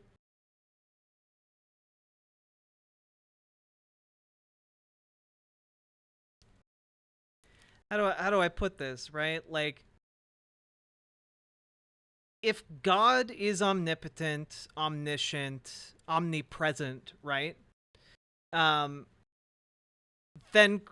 in a sense he would have to create evil, right? With this, at least with this kind of a response, right? Like, you can only have, like, the example he gives here is cold is lack of heat, right? he would need to, in this case, if you kind of imagine an infinite void that is completely filled with, whatever we can call good, right? This goodness would then have to be drained and unevenly distributed from this infinite void. And like some part of that void would then need to be inhabited by, the absence of good, which would be evil, which would be God creating evil. Like that. The argument here is not as strong, I think, that as he thinks here. It is just like cold is just a lack of heat, and dark is just a lack of light. Evil is just a lack of good, and for good to be objective, it needs to come from God. So a God who is objectively evil is logically impossible. Can God make a rock he can't lift? Well, you're just asking if God can contradict himself, like can God lie, or can God change, or can God make another God? And the answer to all those things is no. God being all-powerful means he can do anything to things outside himself. It doesn't mean that he can do anything to himself, or that he can contradict himself. This is true. That was a good response. That was a solid response. That is true in like the logical framework of Christianity. Why did God let evil exist at all? So he could be glorified in defeating it. Triumph over evil is a greater good than evil having just never existed. Why did God let evil exist at all? Because he's glorified in defeating it. This just makes God seem like an asshole. Oh, well, you're suffering because he's, he likes feeling good about your suffering. What? He likes feeling good about you overcoming this. What? Like, again, this is why, like, oftentimes apologetics to people outside of like the Christian bubble just make God look bad. Like, this doesn't make sense. Like, yeah, it's like he's fucking Jigsaw from the Saw movies. Religion is just wishful thinking. Well, if that were true, then the Bible wouldn't be all about how much we all suck. Okay, wait. Wishful thinking. Well, if that were true, then the Bible wouldn't be all about how much we all suck.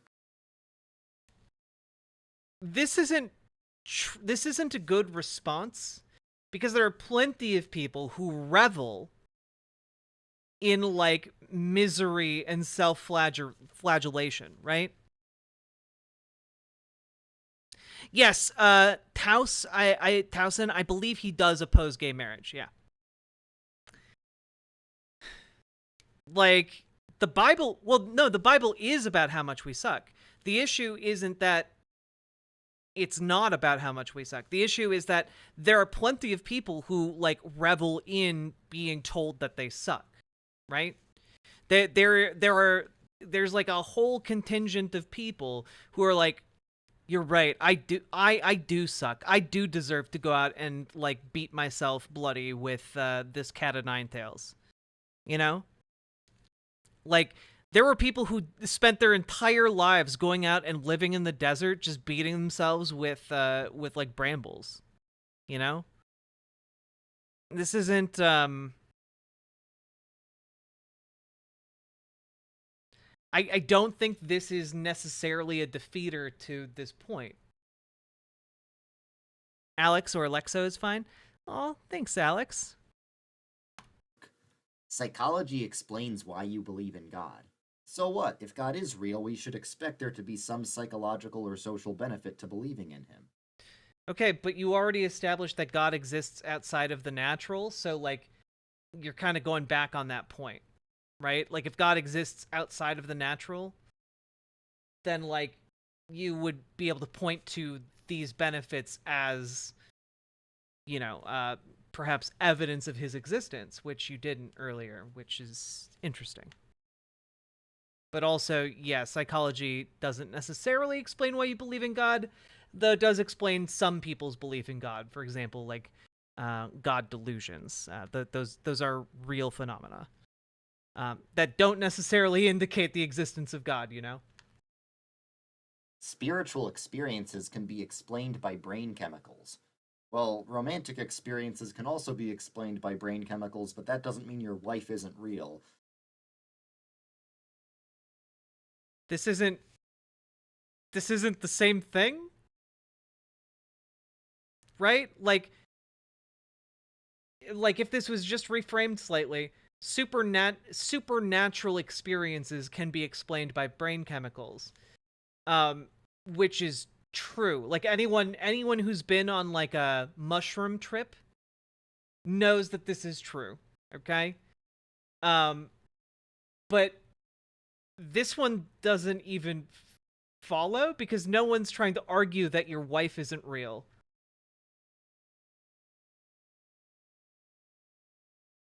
So spiritual experiences being explained by brain chemicals doesn't mean that God isn't real. Well, drug trips show that spiritual... No, like the wife in this situation is not like some entity that no one can prove exists, you know? I gave your wife a spiritual experience last night. Ayo. Experiences are from the brain. Well, people who have had both drug trips and near-death experiences say that they're completely different categories of feeling.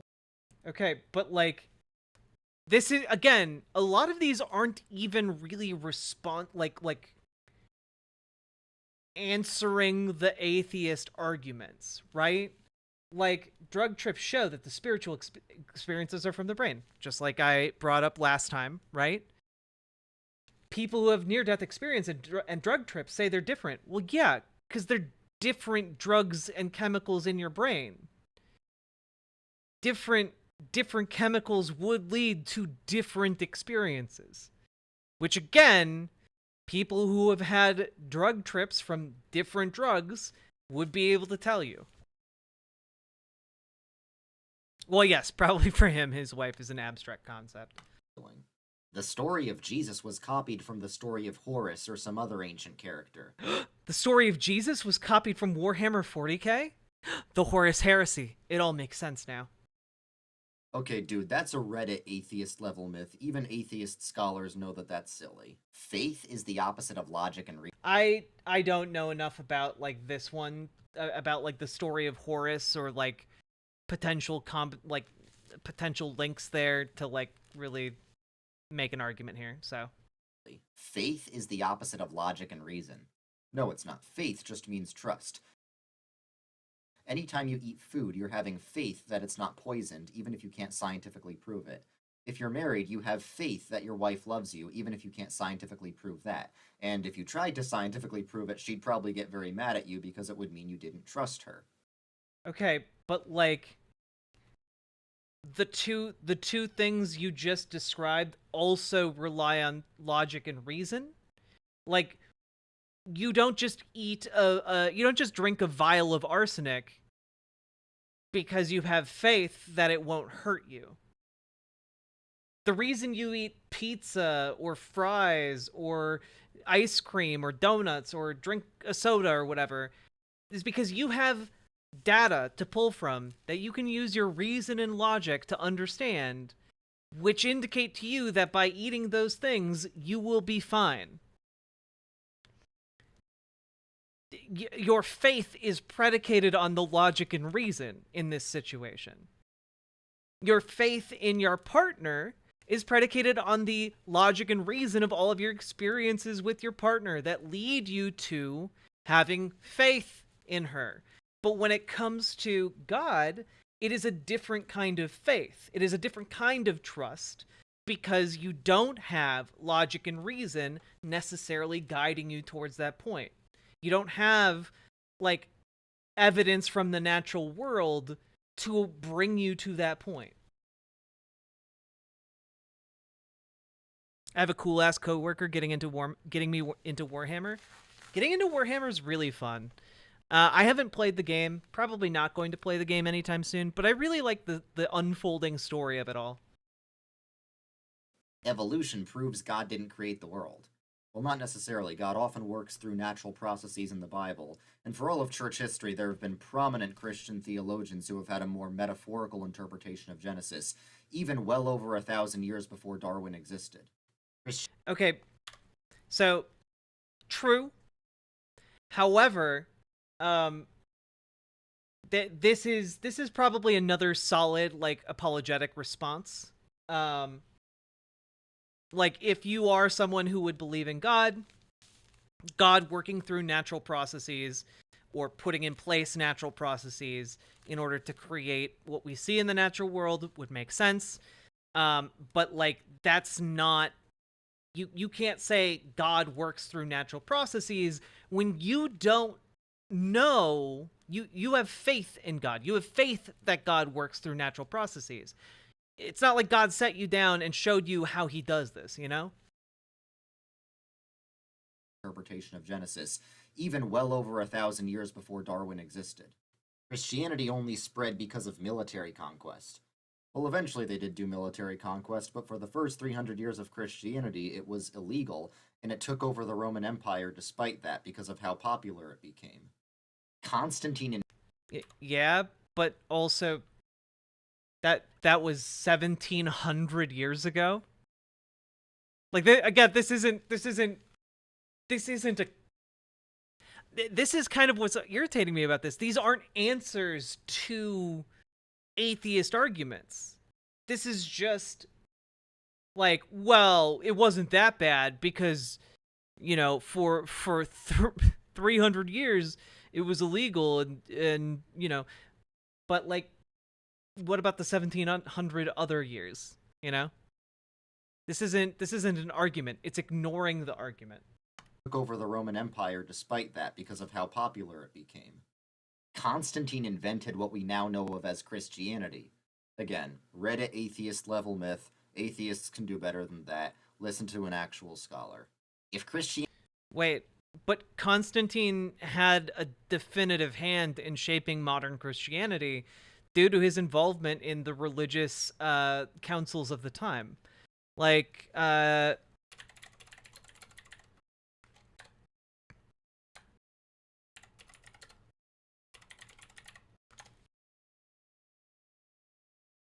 like, if you've ever heard of, like, the Nicene Creed, chat, like, that's due to Constantine, the First Council of Nicaea. An ecumenical council to kind of, like, figure out what Christianity was and was not. It was organized by the Roman Emperor Constantine.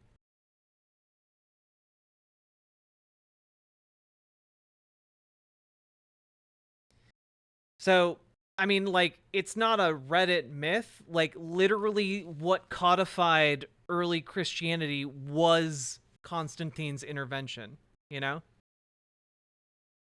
Now, did Constantine invent modern Christianity? No.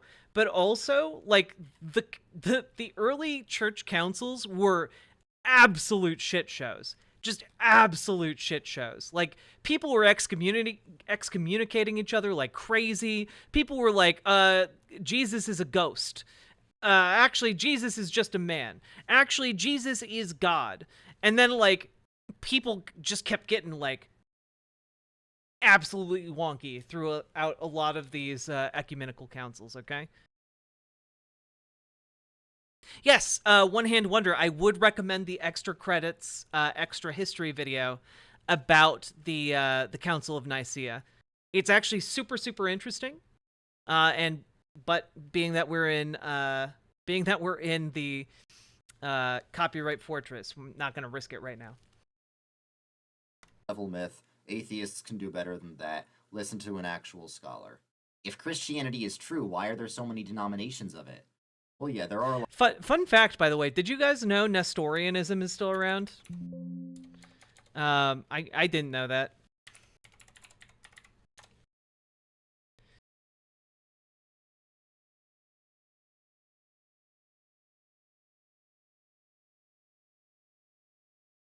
Like, the Nestorians were people who believed, like, Jesus was just, like, a dude, you know? but like he was both the incarnation of God, but also fully realized as a full human being. A lot of denominations, but the things they agree on are a lot more significant than the things they disagree on. This is absolutely not true. A lot of denominations, but the things they agree on are a lot more significant. There are like 50,000 denominations of Christianity. Like there are so many different like schisms and groups. It's wild. But like when you talk about doing communion is absolutely not something that all Christians agree on. Or like Jesus or the necessity of baptism, another thing that is disagreed on.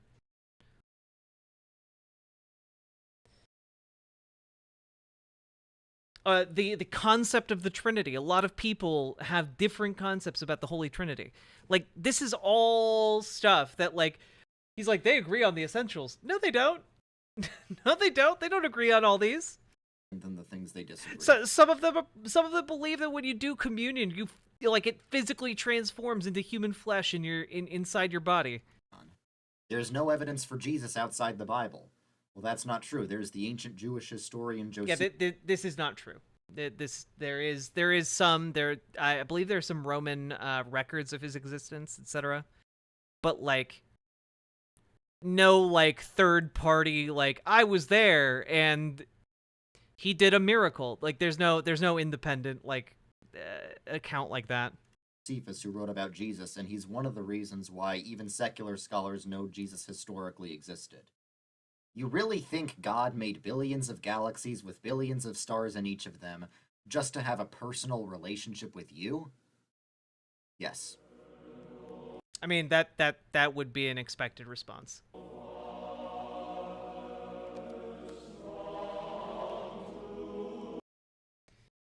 All right. You know, that like I find it interesting to revisit stuff like this because like I grew up in a conservative evangelical Christian household with like a lot of these ideas and questions in my head and having them answered by like apologetic thought. You know, the apologetics is kind of like the field of defending Christianity, you know?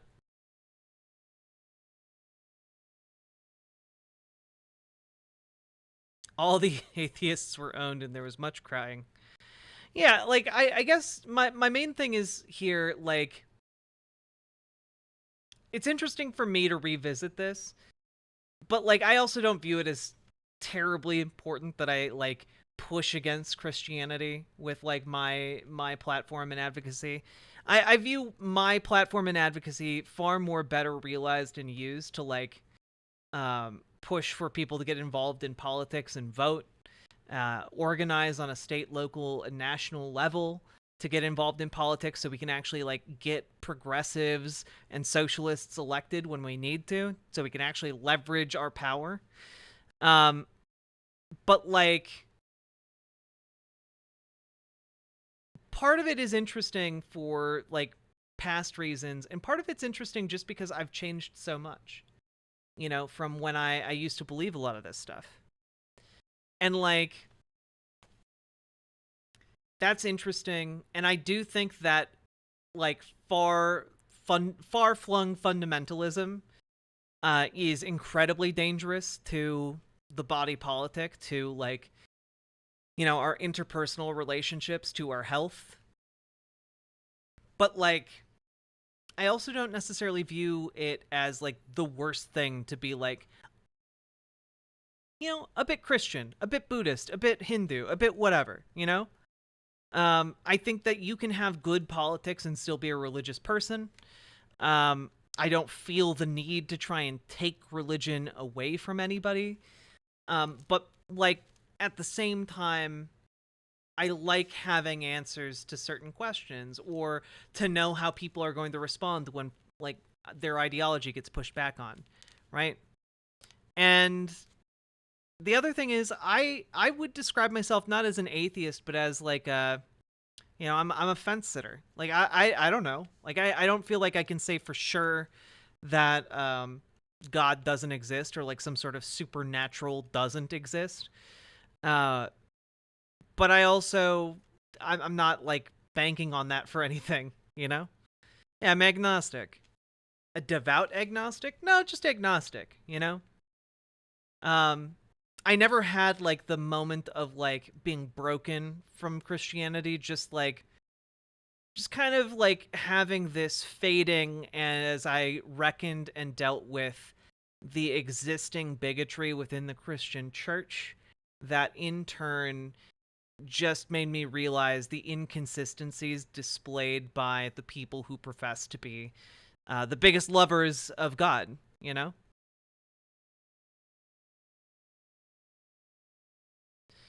And yeah, I guess that's kind of where I'm at. That is atheist, just agnostic atheist. Well, then I'm comfortable being an agnostic atheist, I suppose. The main thing that gets me is people who will use these apologetics arguments to justify their bigotry in today's day and age, or to pretend that like people in the past didn't use their religious beliefs to justify the worst types of behavior and treatments towards people who disagreed with them, So I guess that's just kind of where I'm at with that one. I thought it would be a fun little video to go over, and I feel like I've come out with a lot more thoughtfulness than I thought I would.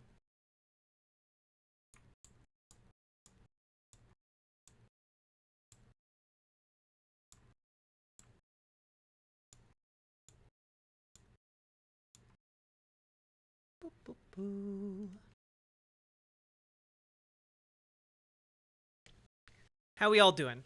We've been going for about 7 hours now. It's far too late here. That makes sense, Foxbat. Thanks for joining us. Still call myself an anti-theist, despite the fact that I've made room for people who have beliefs but are harmless. I have no need to update the labels I imposed on myself pre-Gamergate just because other anti-theists have shown to be cringe. That's fair. I'm just glad it's Friday. True. Doing breakfast? That sounds lovely.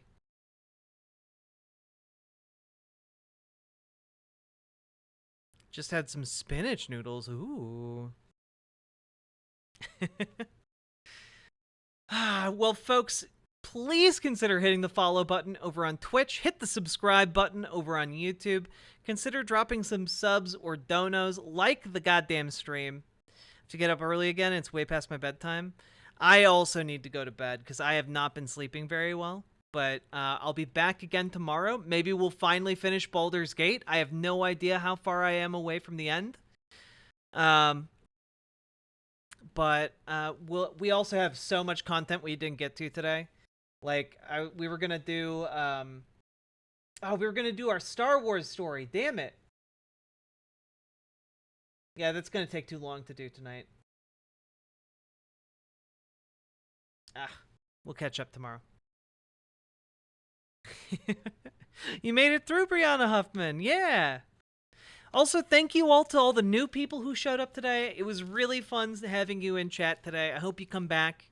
I'll be live tomorrow evening. Maybe I'll be live even tomorrow a bit earlier, just because I want to have more time to play Baldur's Gate. Which Star Wars story? You'll find out tomorrow. And folks, if you enjoyed anything about the stream, if you got anything valuable, got good arguments, learned something new, consider dropping some subs or donos, because those are what keep me alive. And this show is brought to you by viewers like you, and I couldn't do it without your support. Like literally couldn't do it. And we will... Anonymous Gifter, thank you for gifting a tier 1 sub. I appreciate it. Thank you so much. And you got this one. You got a good homie, too. Nice. Nicely done.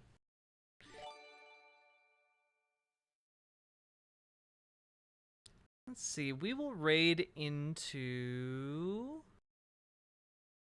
Let's raid into Pixel Smixel, huh? Either maybe Tofu Ghost. We'll go Pixel. Put her over 100 viewers. Did we get... I think we just got one Anon sub. I think I think there were 3 notifications for some reason. I have no idea why. We'll think about it and consider it tomorrow. Here we go. Everyone in the raid. Thanks for coming out, chat. Appreciate it.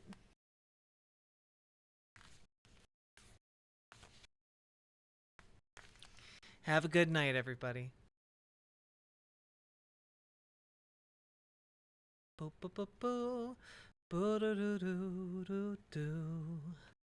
Bye.